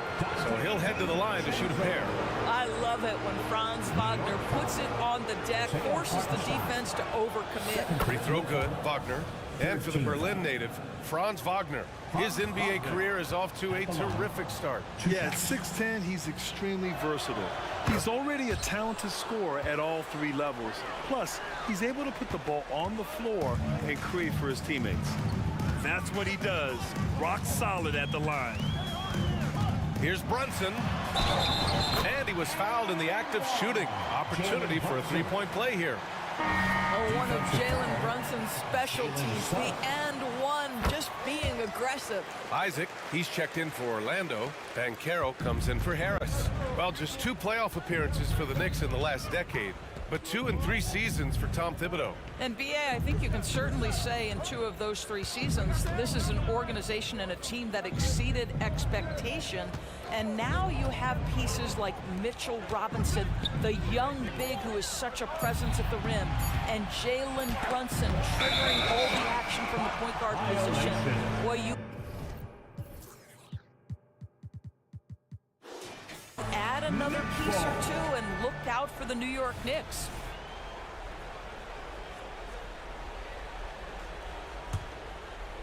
Just over a minute and a half played here in the 4th.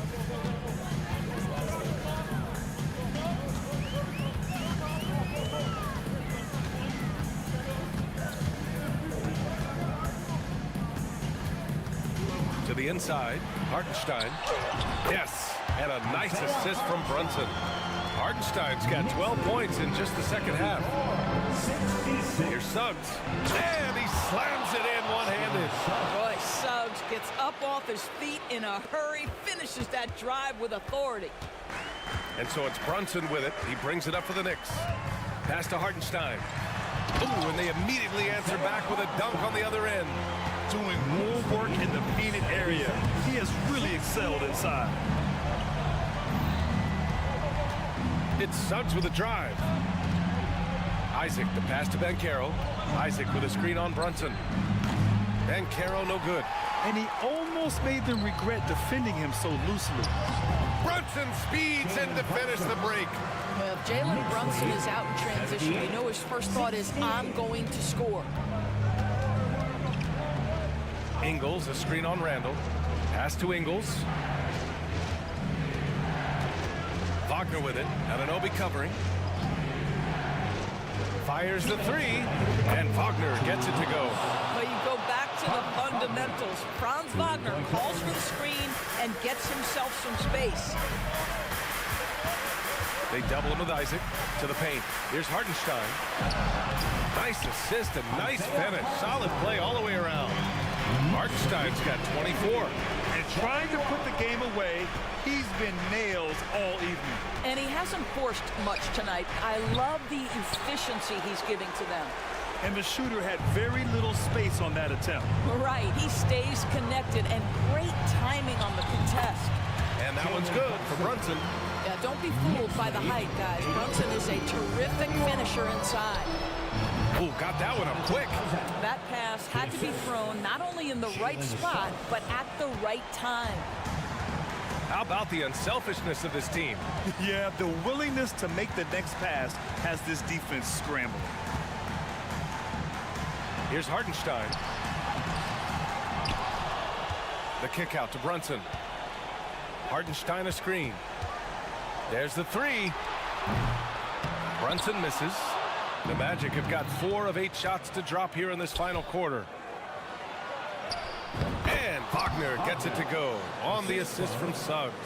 That's big-time focus from Franz. Okay, young sir, we see you taking the contact. New York has gone 0 for 2 from outside here in the fourth quarter. Orlando foul. Jalen Suggs. Fourth personal foul. Third team foul. Magic on D. 7-point differential. A sloppy pass. Have to be more precise than that. Jalen Suggs, a big-time bucket. This guy is fearless.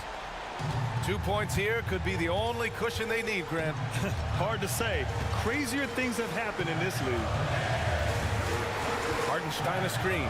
Here's Brunson outside. It's hauled in by Isaac. And looking for a quick bucket here. You've got to run a play that's a quick strike. You've got to immediately foul after that. And so they choose to intentionally foul. You don't want to stop the clock right there. I'm not quite sure what he was thinking. Left side Ingles. And the rebound goes to the Knicks. Randall outside. And here's Brunson.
guard positions really stands out.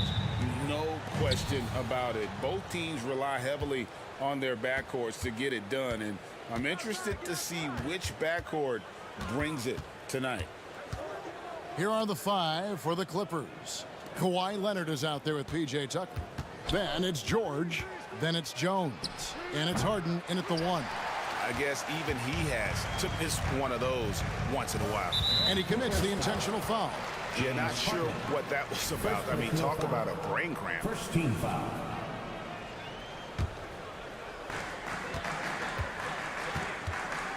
Brunson against George. Beyond the arc. The shot's good from Brunson. Brunson's got the first bucket of the night, a three-pointer for the Knicks. Knicks lead 3-0. And Jones has it in the corner. Jacks up a 3, and Harden with the basket on the assist by Jones. And, you know, if you score on Harden, this guy's going to take it personal. Answers right back. Here's Brunson to the inside. And there's the slam dunk to finish it off. Yeah, just a simple one-hand flush. I think he got a few more inches on his vertical by going with the spike. Harden draws the double, and the foul called on OG Anunoby. That is his first foul of the game. First team foul.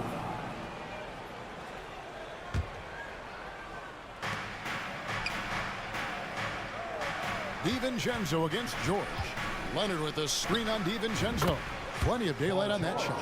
Silky smooth stroke, nice touch. Paul George is a terrific jump shooter. Here's Brunson. No good with the layup. What a defensive play. Gets the stop and does it without fouling.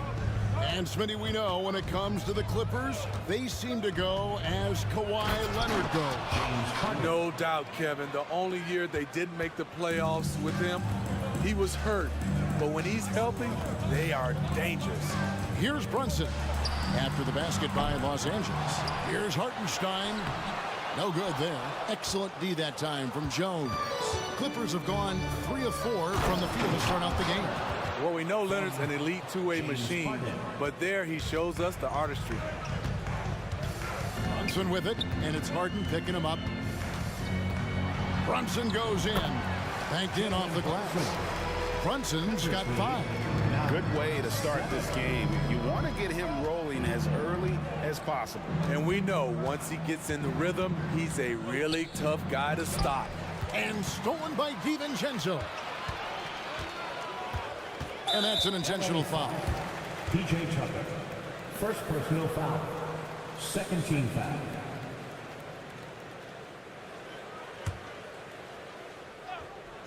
And a little over 2.5 minutes gone here in the first.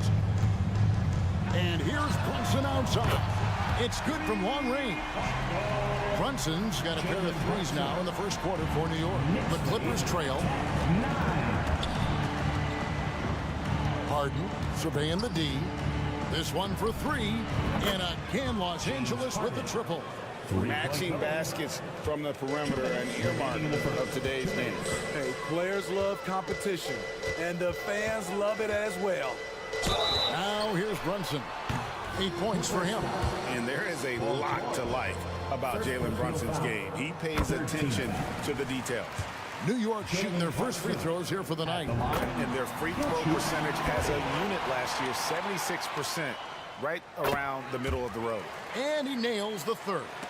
I'll tell you, he doesn't give points away. Excellent job from the line. The shot's good from DiVincenzo.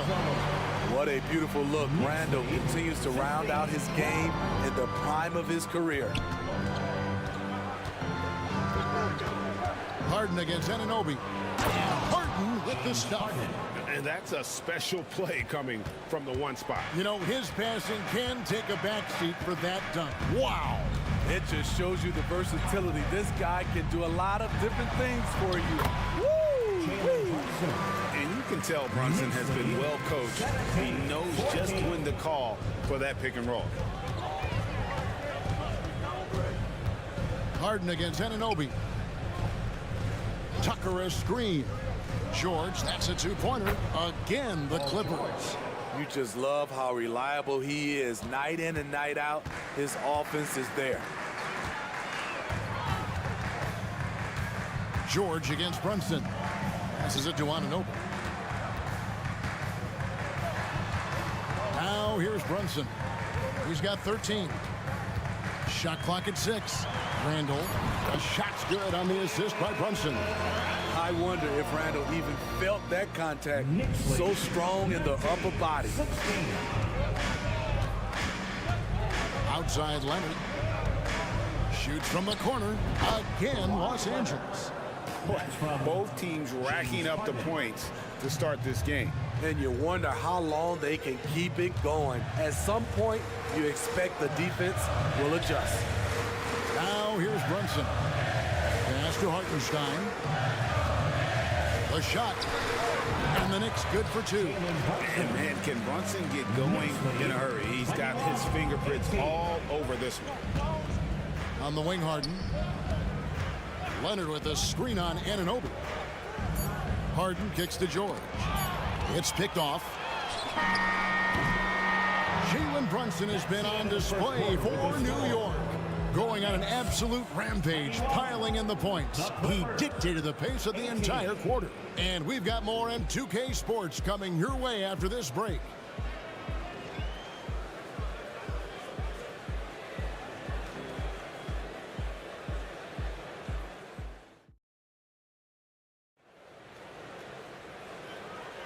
And this has been a fairly close game through the first quarter, and we'll see what happens here in the second. And an important part of every team's game, a look at the hustle stats for the Knicks. For me, they're turning defense into offense, creating opportunities by taking the ball away. Great effort. And another thing, guys, they've been very active tonight, frequently creating scoring opportunities off turnovers. Up front, it's Randall at the 4 and Hartenstein at the 5. Dante DiVincenzo, he's out there with Jalen Brunson. And it's Anunoby in at the 3 spot. That's the 5 for New York right now. Now here's Randall. 5-point lead, the biggest of the game. From deep, Brunson, and it's in. Basket number 6 for him thus far. He has only missed 2 shots from the floor. And Brunson more than comfortable shooting the 3, and boy, is he efficient when he lets it fly. Westbrook feeling it out a bit. Jones finds George. 6 on the shot clock. Lobbed up there for Westbrook. Takes the alley-oop pass and dunks it down. Arguably the most athletic point guard we've ever seen. Russ with the explosive catch and finish. And George gets the whistle that time. That'll be his second foul of the game. Zubac is checked in for Jones. Coming onto the floor for the Clippers, number 40, Ivica Zubac. Los Angeles on D. 6-point game. And there's Randall on the assist by Anunoby. Smitty, back in the 2001-2 season, you led the NBA in three-point shooting. Over 47% from deep. Did you play in the wrong era? I don't think so, Kevin, but I do wish at times I could have played a few seasons in this era. That season, I only took about 3 trades per game. Now, I'd be taking like 15, Kevin. Los Angeles making a switch here. Tice is checked in, and Randall throws it down. That's 250 pounds coming down on the rim. Randall attacking with ferocity. An intentional foul committed, but for what purpose, Greg, I'm not sure. A scene of confusion right there. I can't imagine why he thought it was a good idea to foul there. Here's what the Clippers are going with right now. Diabate's checked in. Mann subbed in for Paul George. What vision. Kawhi getting his teammate a good look. Here's McBride, guarded by Harden. Pass to Robinson. Achua kicks to Hart. And again, it's New York.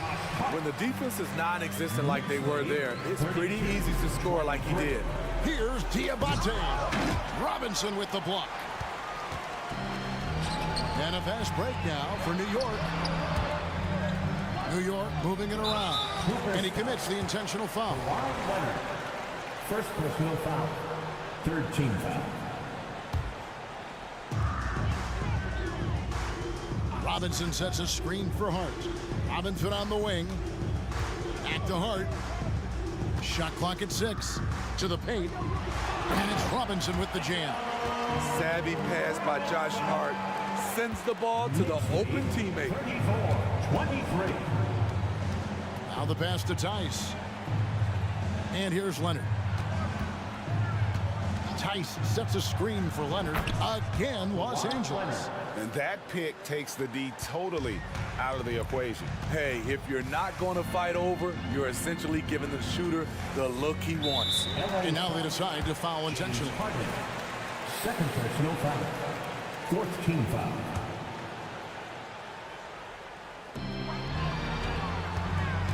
Anunoby passes to Achua. Here's McBride, and he makes that one. McBride's got the lead up to 11 now for the Knicks.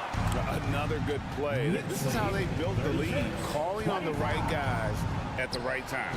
The reason why they've stayed aggressive, and they have not let up this entire night.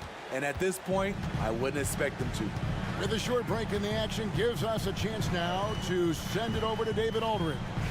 Thanks very much, Kevin. Now, among the changes this year is the NBA is granting coaches a second challenge if their first one is successful. Now, coaches had been hesitant to use their one challenge earlier in games, even when calls seemed pretty clearly to have been missed.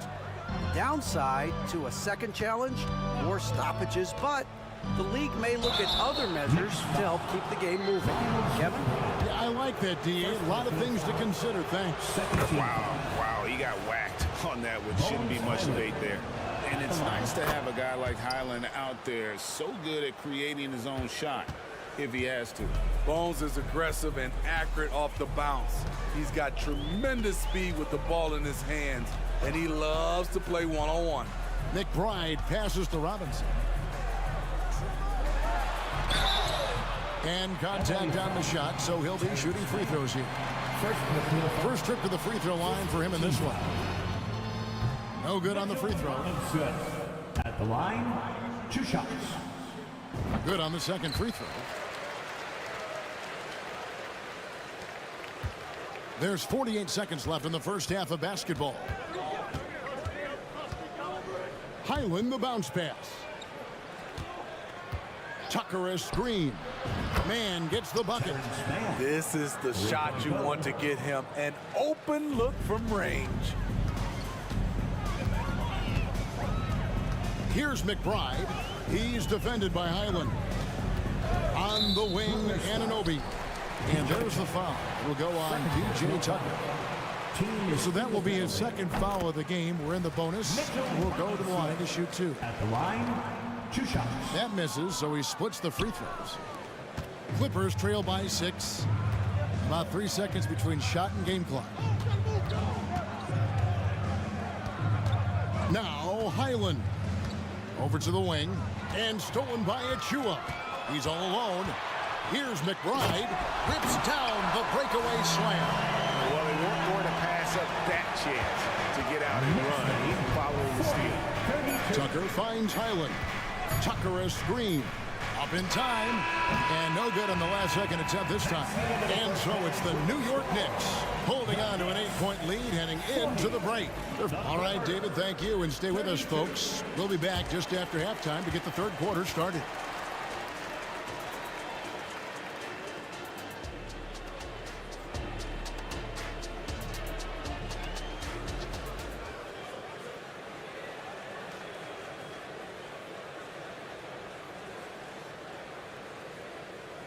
And we hope you've enjoyed the broadcast so far. We're halfway through the game.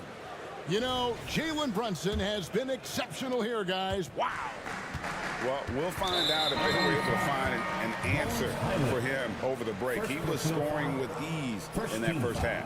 I think both sides probably adjusted a few things. The key for him is to bring the same level of energy over these last 2 quarters.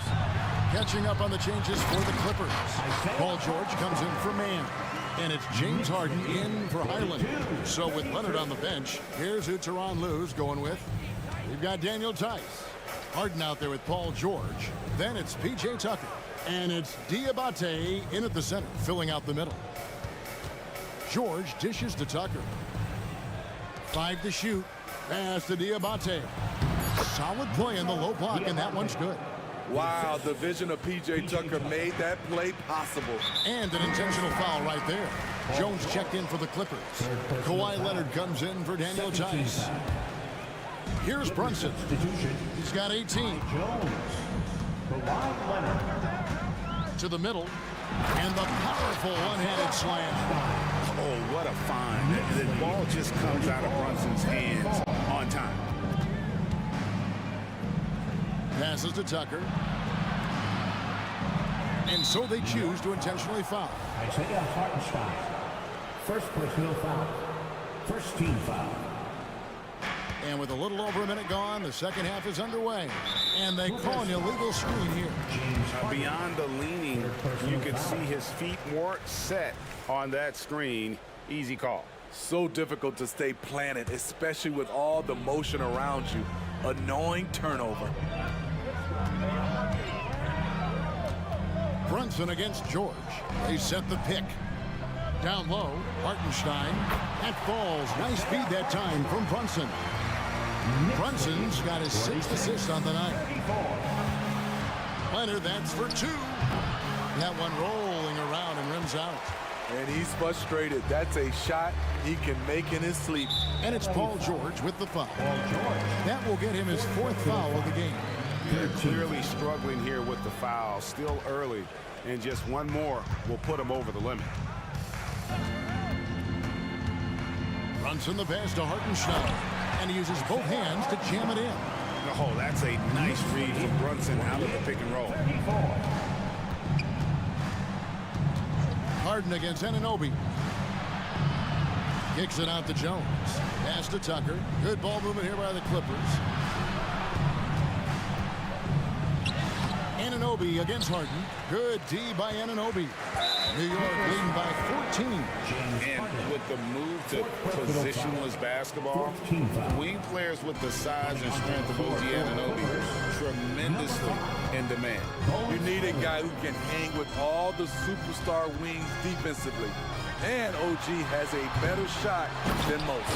Bones Highland is jacked in for the Clippers. Man, just beast mode on the glass there. He was not going to be denied on that play. And no doubt they'd love to see him get a lot more of those opportunities. And that deficit will go away quickly if he does, Greg.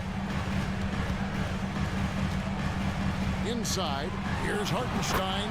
Lays it up off the glass. Hartenstein's got 12 now in this quarter. And Matador defense, that's one of the easiest shots he is ever going to see. And this is what happens when you start to break your opponent's spirit. The resistance is no longer there. Highland passes to Leonard. And Kawhi Leonard with the slam. Not many people can make the dunk look so smooth as Kawhi Leonard. Kawhi Leonard. 2 minutes. Here's the pass to Anunoby. 2 minutes. Out of bounds, the Clippers take possession. Los Angeles making a switch here. Tice is checked in. Clippers, number 10, Daniel Tice.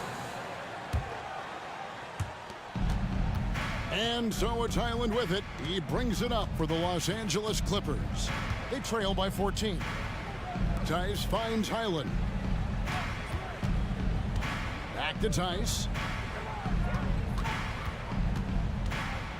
Outside, George, 6 to shoot. His 3-pointers off the mark.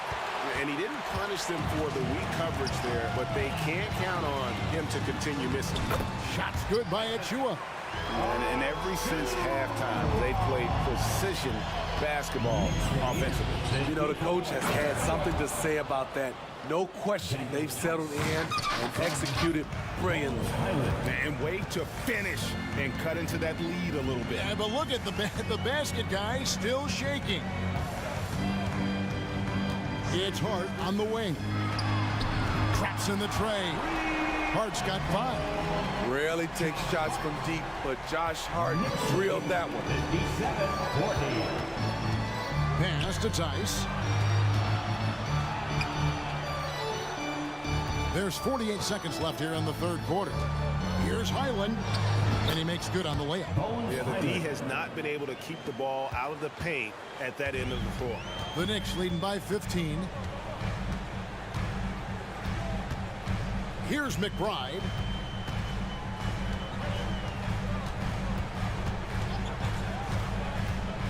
Bobbed up there for Robinson.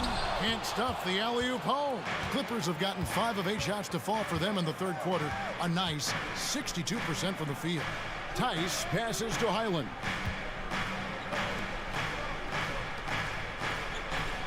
George sets a screen for Highland to the inside, and it's George finishing it off. Outstanding dunk from Paul George. This is why the defense can't let him get too deep. And here is Anunoby. And the last second attempt does not go in for him. And so it's the New York Knicks looking at a 13-point. And it's time to bring up the State Farm assist of the game. And he's always been the favorite to bag this honor. These kind of feeds are his bread and butter. This is what you need your floor general to do. Take charge, lead by example, unselfish play. And as we head into the fourth, we'll see if there's a comeback in the works or if it's more of the same from the first 3 quarters. Up front, it's Randall at the 4 and Hartenstein at the 5. Dante DiVincenzo, he's out there with Jalen Brunson. And it's Anunoby in at the 3. That's the 5 for New York right now. Krill's the 3-pointer. And the Knicks lead by 16. Late reaction defensively. He quickly takes advantage, grows their lead. You can't afford to give him space. Those kinds of mistakes have been the story of this game. And Los Angeles with some changes. Leonard comes in for Amir Coffey. And it's James Harden in for Highland. Shoots the 3. It's rebounded by New York. Here's Anunoby. Shooting foul as the whistle blows. He'll shoot 2 free throws. When it comes to generating offense, you like how OG picks his spots. PJ Tucker, he's checked in for Los Angeles. He doesn't get the second one. Clippers trail by 17. Outside Leonard. Harden the pass to Leonard. Good. It's Harden with the assist that time. Harden's got 3 assists in the game. Brunson scanning the floor.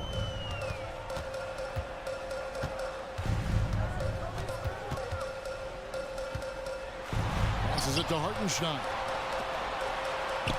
DiVincenzo with it, and it's Harden picking him up. Stolen by Tucker. Leonard against Randall. Sweet move. It'll go, and the New York lead is cut down now to just 12 points with the basket from Leonard. When Kawhi gets to his spot in the mid-range, he is automatic, one of the best in the game. Brunson the pass to Hartenstein. There's the screen. Offensive rebound. And he's going to get whistled for that foul, GA. That was intentional, but not exactly logical. How about pointless to foul there? I mean, I don't know where his head is, but it's not in the game. Brunson kicks to DiVincenzo. Just 4 to shoot. The shot's good from Brunson. And defensively, if you are not on point, Brunson more than capable of finishing inside. And a moment now to look at the scoring approach in terms of where the points are coming from for New York. Smart ball handling from them in this one. Passing around to get ahead of the defense and putting it in the hands of ready shooters. And another thing, they continue to work it inside and score. It's clear their game plan is attacking the paint as much as possible. He's putting on a show for these fans. I can't believe he pulled that one out in the course of an actual game. Brunson the pass to Hartenstein. The shot's good on the assist by Brunson. And the Knicks lead by 16. And you can tell this is a priority for Brunson. He wants everyone involved. Outside, Jones. Jones with the screen on Anunoby. Back to Jones. Harden right side. And that'll be 2 free throws coming up. Officials on the call with the foul. Name a fake. The Beard got it down pat. Yeah, Harden gets to the line a ton. And he's good on the second. 3rd minute of action now gone here in the 4th. 2 minutes. Brunson with it, and it's Harden picking him up. Passes it to Hartenstein.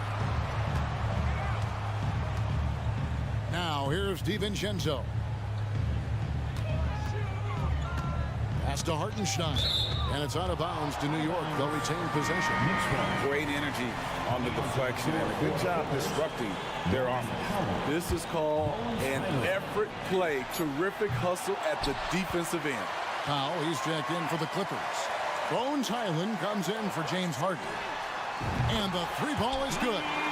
Brunson's got 23. They're in total command of this game with time starting to run out. The reason why they've tightened up the vice grip a little more each time up the floor. We'll see if they can close this one out. And this is what they wanted. I mean, to announce their presence in this matchup with authority. Very decisive. It can definitely be considered a statement win for the Knicks. A few times this season, turnovers have cost them, but they really kept the ball under control. They were both focused and... Oh! Yes! Yes! Kawhi putting it all together in this one. You don't even have to check the stats to determine his impact. Highland against Brunson.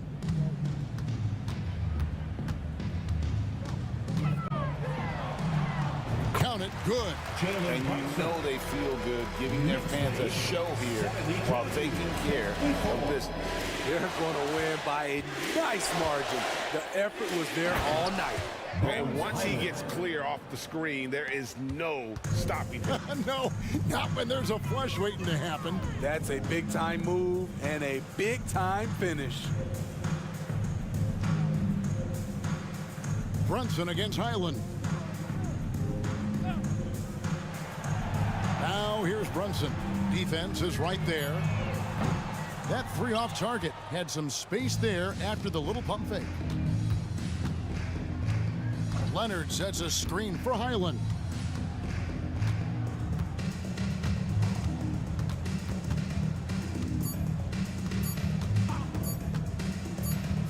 feet away. And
And the Oklahoma City starting five. In at forward, it's Dort and Williams. Then it's Shai Gilgeous-Alexander. Then there's Holmgren. And it's Wallace in at the two-guard spot. Boy, the offensive instincts of Shai Gilgeous-Alexander is really something to see. Yeah, an incredible instinctual scorer and just a knack for making things happen offensively, whether that means him scoring or setting up others. This guy is an elite offensive player. Well, Brent, this Thunder team is so young, but poised to be a factor now. How much does the play-in experience factor in for these young guys? Well, I think it's huge, B.A. They're going to be hungry. It's so crucial for young players because the next time that they're there, it's not going to be the first time. So this team is going in the right direction. If given the space, Harden's not afraid to take it to the rim. Gilgeous-Alexander with the ball. He's picked up by Jones. Come on now, what a talent. Slips through the lane and just flushes it home. Oh, the D feeling some shame right there. That was big league. Harden drives in, and it's Holmgren with a rebound. Yeah, better than giving up the layup, you want to go in there and use the hard foul. They did it there. That's aggressive attitude defensively. Count it. 1 for 1 to start the game. And this is where Holmgren is such a scoring threat. His size can make interior shots easier to find. George, a screen on Williams. Puts up a three. Jones, the pass to Tucker. Clock at 6. Here's Harden. And it's Holmgren with a rebound. I don't think the defense does enough out there to bother him. I think that one's all on him. Just a flat-out miss. Right wing. From behind the arc. He can't get it to go. The Clippers have gone 1 for 3 so far. Williams against Harden. Driving in. And then Harden with the jam. I mean, with the ball in his hands, Harden's as creative as anyone.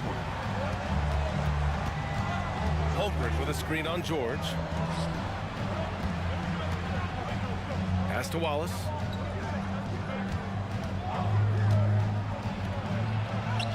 And the shot goes in. And setting the tempo with an assertive move. Like, where was the defense on that play?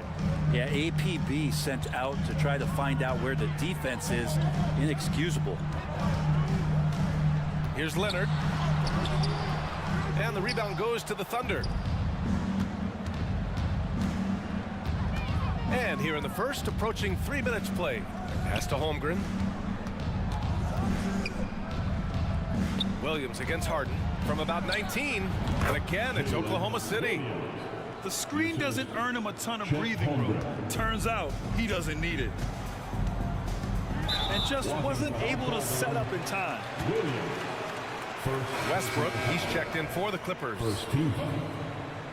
Now, into the lineup for your Clippers, number 0. Pass to George. Russell Westbrook. Outside Tucker. Tucker with a screen on Williams. 2 minutes remaining in the first. Here's Leonard. That one goes. Now he's 1 for 2. I love the patience, the tactical mindset of Leonard. He's so good at picking his spots, especially on the pick and roll.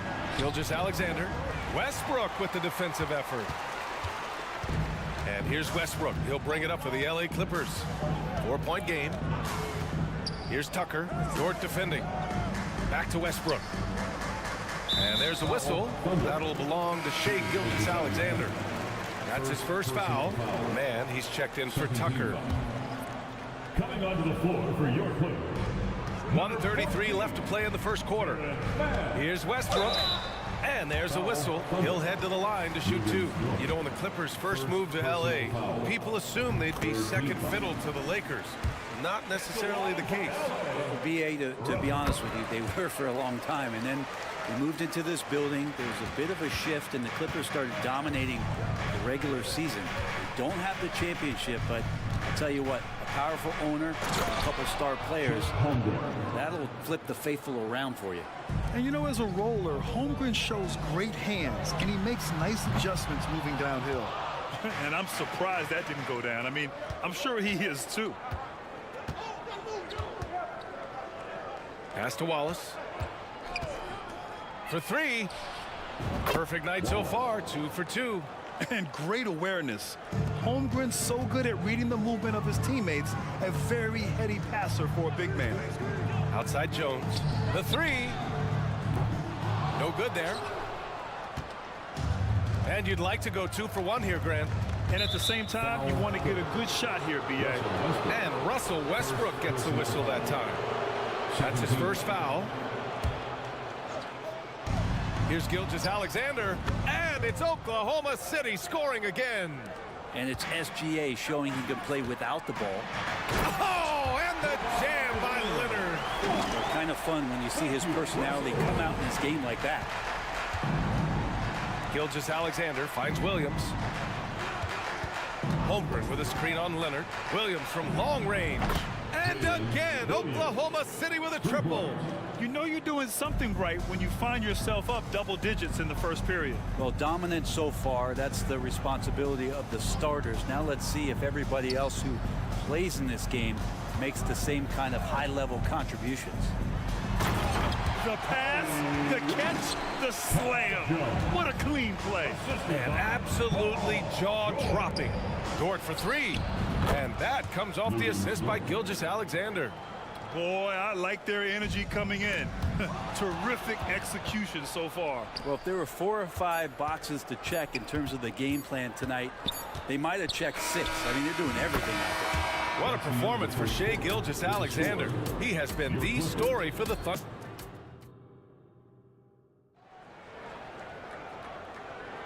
And if you're just tuning in, we've got a wide margin on the scoreboard, but plenty of time left for a comeback. A chance to catch up on some numbers here. The scoring breakdown for Oklahoma City. Yeah, their early focus on outside scoring has paid off. They're finding plenty of points from three-point land. Let's make sure that that selfish nerve doesn't get tapped, because right now there's great ball movement. They're setting each other up. Let's see if that maintains. Filling out the wings, it's Mann and George. P.J. Tucker is out there with Daniel Tice. And it's Westbrook in at the point guard. That's the group for the Clippers starting the second. And last season, we saw an unprecedented offensive explosion around the league, Brent. Is that the new normal, you think? I'm not sure, B.A. It's been exciting to watch. The revolution has been televised over the last 5 years, and the skill level is at an all-time high. The usage rate for star players keeps seeming to go up and up and up, but teams are surrounding their stars with shooters and leaning into the three-point line, and it's been fun to watch. And it's Giddey missing. Good shot, gone bad. Gotta finish there. Gives us a chance to catch up with Allie LaForce. Well, Brian, in his 10th season in the league, Mason Plumlee started shooting left-handed. He said, quote, "It felt good changing, and the more I practice, it just shored up my decision. It's about the result, and I'm happy I made the change. I don't even question it, and that's where I like to be." Brian? Well, it's working for him, whatever he's doing. Allie, good stuff there. Thank you. Tice sets a screen. This one for 3. And it's Holmgren with a rebound. Holmgren's got 4 rebounds now. Many people were disappointed that Chet Holmgren lost his rookie year to injury, Brent. Well, none more so than Chet Holmgren, who's an incredible competitor. But all of the talk is the anticipation around him coming back more well-built, more skilled, and ready for the league in what it has to offer a big man. Harden, deep three-point land. Tried to answer back, but that 3 is off the mark.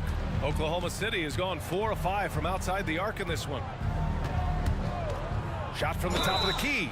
And a foul called on the way up. So he'll take 2 from the free throw line. It's on Norman Powell. The defender went for it. The pump fake from Dort got him out of position. He draws a shooting foul. You know, Brent, something that really stands out about Lou Dort is his razor-sharp defense. Well, he puts a ton of pressure on shooters and will lock up star players. And the reason why, B.A., he's got this low center of gravity. He gets up underneath guys, and he continues to be a pest for every minute that he's defending. Here's Jang. Oh, and a beautiful feed leads to a monster jam. And Giddey, just that 6th sense to find the open man. Tucker with a screen on Dort. Pass to Powell. Back to Harden. Now here's Tice. Outside, Highland. Down to 5 on the shot clock. Tice passes to Tucker. Drills it from deep. Tucker's got 4 points now in the quarter. Making the most of his three-point chances. That's Tucker just spotted up and ready to go. 4-3. Oh, the Thunder, another three. Oh, you gotta love the back and forth, showing real confidence at the arc. Yeah, both teams finding ways to the three-point line and trying to take advantage from distance. Count the basket. Harden's got 8. Yeah, just a smart call by Harden. Using the pick to shake off the defense and get himself a look.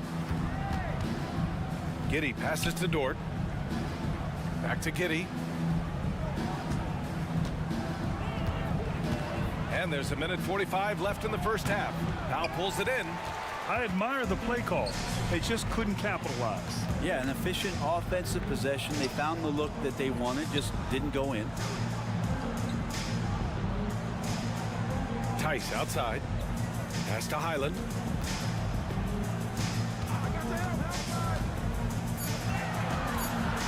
Here's Powell from 8 feet. And again, it's the Clippers. Great job by Norman Powell off the catch. And Giddey has got the ball here for the Oklahoma City Thunder. Looks like this could be a bounce-back year for the Clippers, Brent, after they were knocked out early last season. Yeah, you just shake your head and you think about this team not being healthy and how far they could go. But that's part of it, right? No PG or Kawhi late in the series.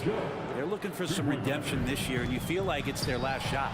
And just totally relentless, only increasing the intensity level.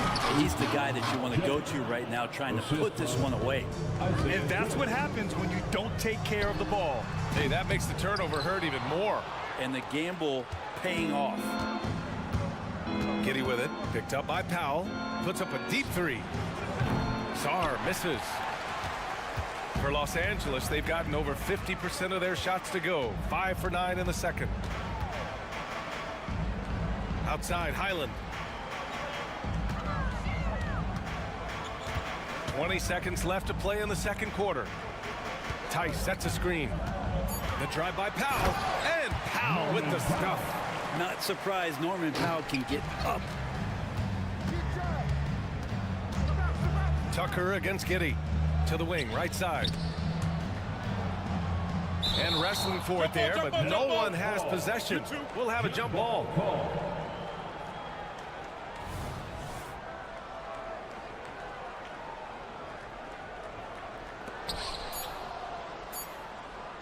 3-pointer. Oh, and the release was before the buzzer, but it's off target. And so it's the Oklahoma City Thunder up 14 as we wrap up the quarter. They hold a real solid lead right now. Love their approach tonight. More 2K action in just a moment.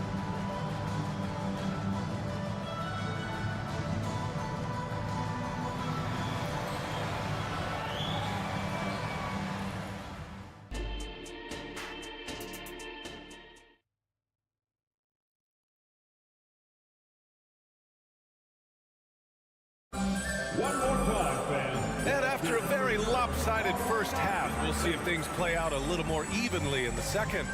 You have to like what we're seeing from Shai Gilgeous-Alexander. Yeah, he played such a smart first half, maximizing his opportunities offensively. Yeah, I'm thinking back to the first half. I'm wondering, did he take a low percentage shot? Everything efficient. On the court for the Thunder, we've got Lugan Stort, and it's Giddey in at the point. Left side, Tucker. Just 5 to shoot. On the wing, Harden. Here he goes. And Harden with the slam. It is so difficult to guard Harden on the drive.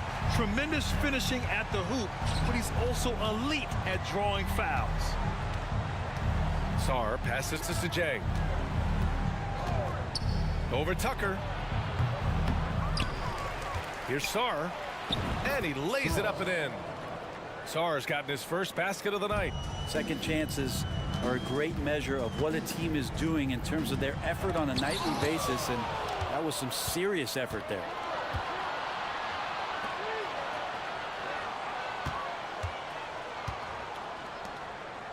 And with a little over a minute gone by, the second half is underway. Down low. And he jams it home with authority. Excellent use of the screen roll. Giddey running it like a seasoned vet. The Clippers have gone just 1 of 3 in the second half. And what's really impressive about Josh Giddey is his versatility. And at such a young age, Brent. Yeah, Giddey at 6'8", BA, I think it's awesome because his size allows his skills to be accelerated and magnified. He sees over the top of a lot of defenders, and he can out-quick them, not with his feet, but with the pass. And there it is for him. And remember, James Harden is usually a front runner in the league in assists. He has great vision. All right, let's get a report from Allie. Brian, with PG and Kawhi, the Clippers feel they have the talent to win it all. George said both of us internally had a promise to bring a championship here. This core has been here for years now, and when you look at the teams that win and are very successful, it's the teams that have been together, gel and connect. Brian? Yeah, that's the right philosophy there. All about health. Thanks, Allie. And he'll draw the foul. He'll head to the line for 2. Lou Dort picks one up. One of the most creative offensive talents in the game. Harden simply just has a knack for creating contact. And you look at the Thunder. Talk about a team that's drafted well.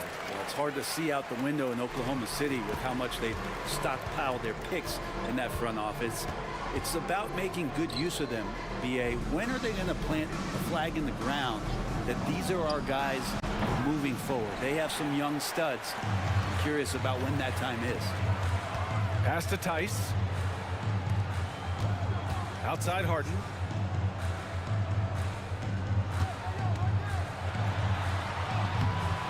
The Thunder with the rebound. Holmgren's got 6 rebounds here tonight. Gilgeous-Alexander finds Holmgren. Back to Gilgeous-Alexander. The 3. And it's Shea hitting the 3. Great job of just reading the defense by Holmgren. He just gets it. Tucker, the pass to man. 2 minutes remaining in the third quarter. Leonard against Dort. Pass to Tice. Now Tucker inside. Here's man. Back to Leonard. The claw attacking. And the dunk by Leonard. Well, what makes Kawhi Leonard so effective on those kinds of drives is the kind of pace he goes at it with. He's able to decipher the defense and knows where the help is coming from, and yet he still scores. There are only a few players in the league who can hit a teammate like that in stride. Beautiful assist. If the defender is giving him that much space, the points are inevitable. For Oklahoma City, they've gotten 4 of 7 shots to drop in the third. Gilgeous-Alexander passes to Williams.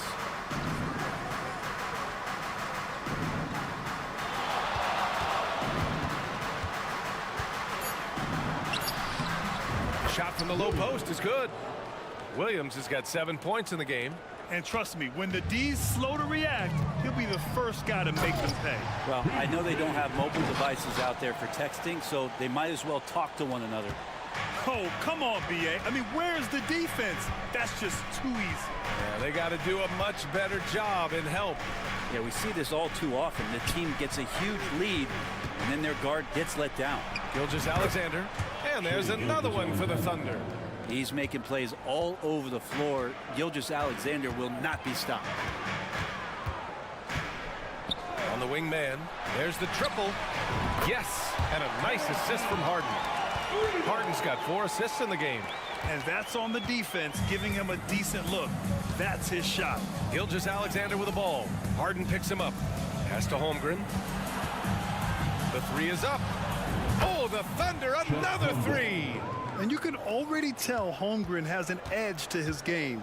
Gets the 3 right back. That's the competitive streak you need as a young player. Here's man. And here's Harden. Dort defending. Back to man. It's good! It's good at the buzzer! Wow! Great job ending the quarter on a high note. And so it's the Oklahoma City Thunder in command with a 13-point lead at the end of the quarter. We hear teams talk about wanting to get the ball inside, but this is how you do it. We'll be back in a moment. And there have been two very different performances from these teams today as we get going in quarter number 4. We've got Paul George. PJ Tucker is out there with Kawhi Leonard. Then it's Terrence Mann, and it's Jones in at the 5 down low. That's who's out there for the Clippers. George drives in, and George with the jam. Well, once Paul George gets in that deep, get out of the way. He's coming right at you. Now here's Gilgeous-Alexander, tightly guarded. From 17, and there's another one for the Thunder. He means business. Unlikely to be a comeback on his watch. Well, he's grabbed a tee and a blanket because he's putting this one to bed. Here's George, and the jam by George. And PG just springing to the rim. And the Thunder shooting 71%. Their offense has looked unstoppable all game long. Gilgeous-Alexander, a good look. And again, it's Oklahoma City. Absolutely ruthless. He's not about to start showing mercy now. Confidence is sensational, and it feels like no one is going to stop him tonight from scoring. I'll tell you what, it's good to be his age. Yeah, I don't have memories like that at my age, though. Gilgeous-Alexander finds Holmgren. Fires for 3. The offensive rebound. It's Dort on the wing. Checked by Tucker. Another shot. Gilgeous-Alexander no good. And it's Jones with the ball for the Clippers. They trail by 14. Here's George. And the jam by George. A dynamic finish, then decides to hang out a little for good measure. Yep, that's the exclamation point right there. Gilgeous-Alexander feeling it out a bit. Lets it go from the wing. And it's the Clippers with the rebound. George with it. Pass to Jones. Leonard outside. Fires from the wing. And it's Holmgren with a rebound. Holmgren's got 7 rebounds in the game. Williams from long range. And that comes off the assist by Gilgeous-Alexander. Gilgeous-Alexander's got 5 assists tonight. Leonard with the ball. And stolen by Williams.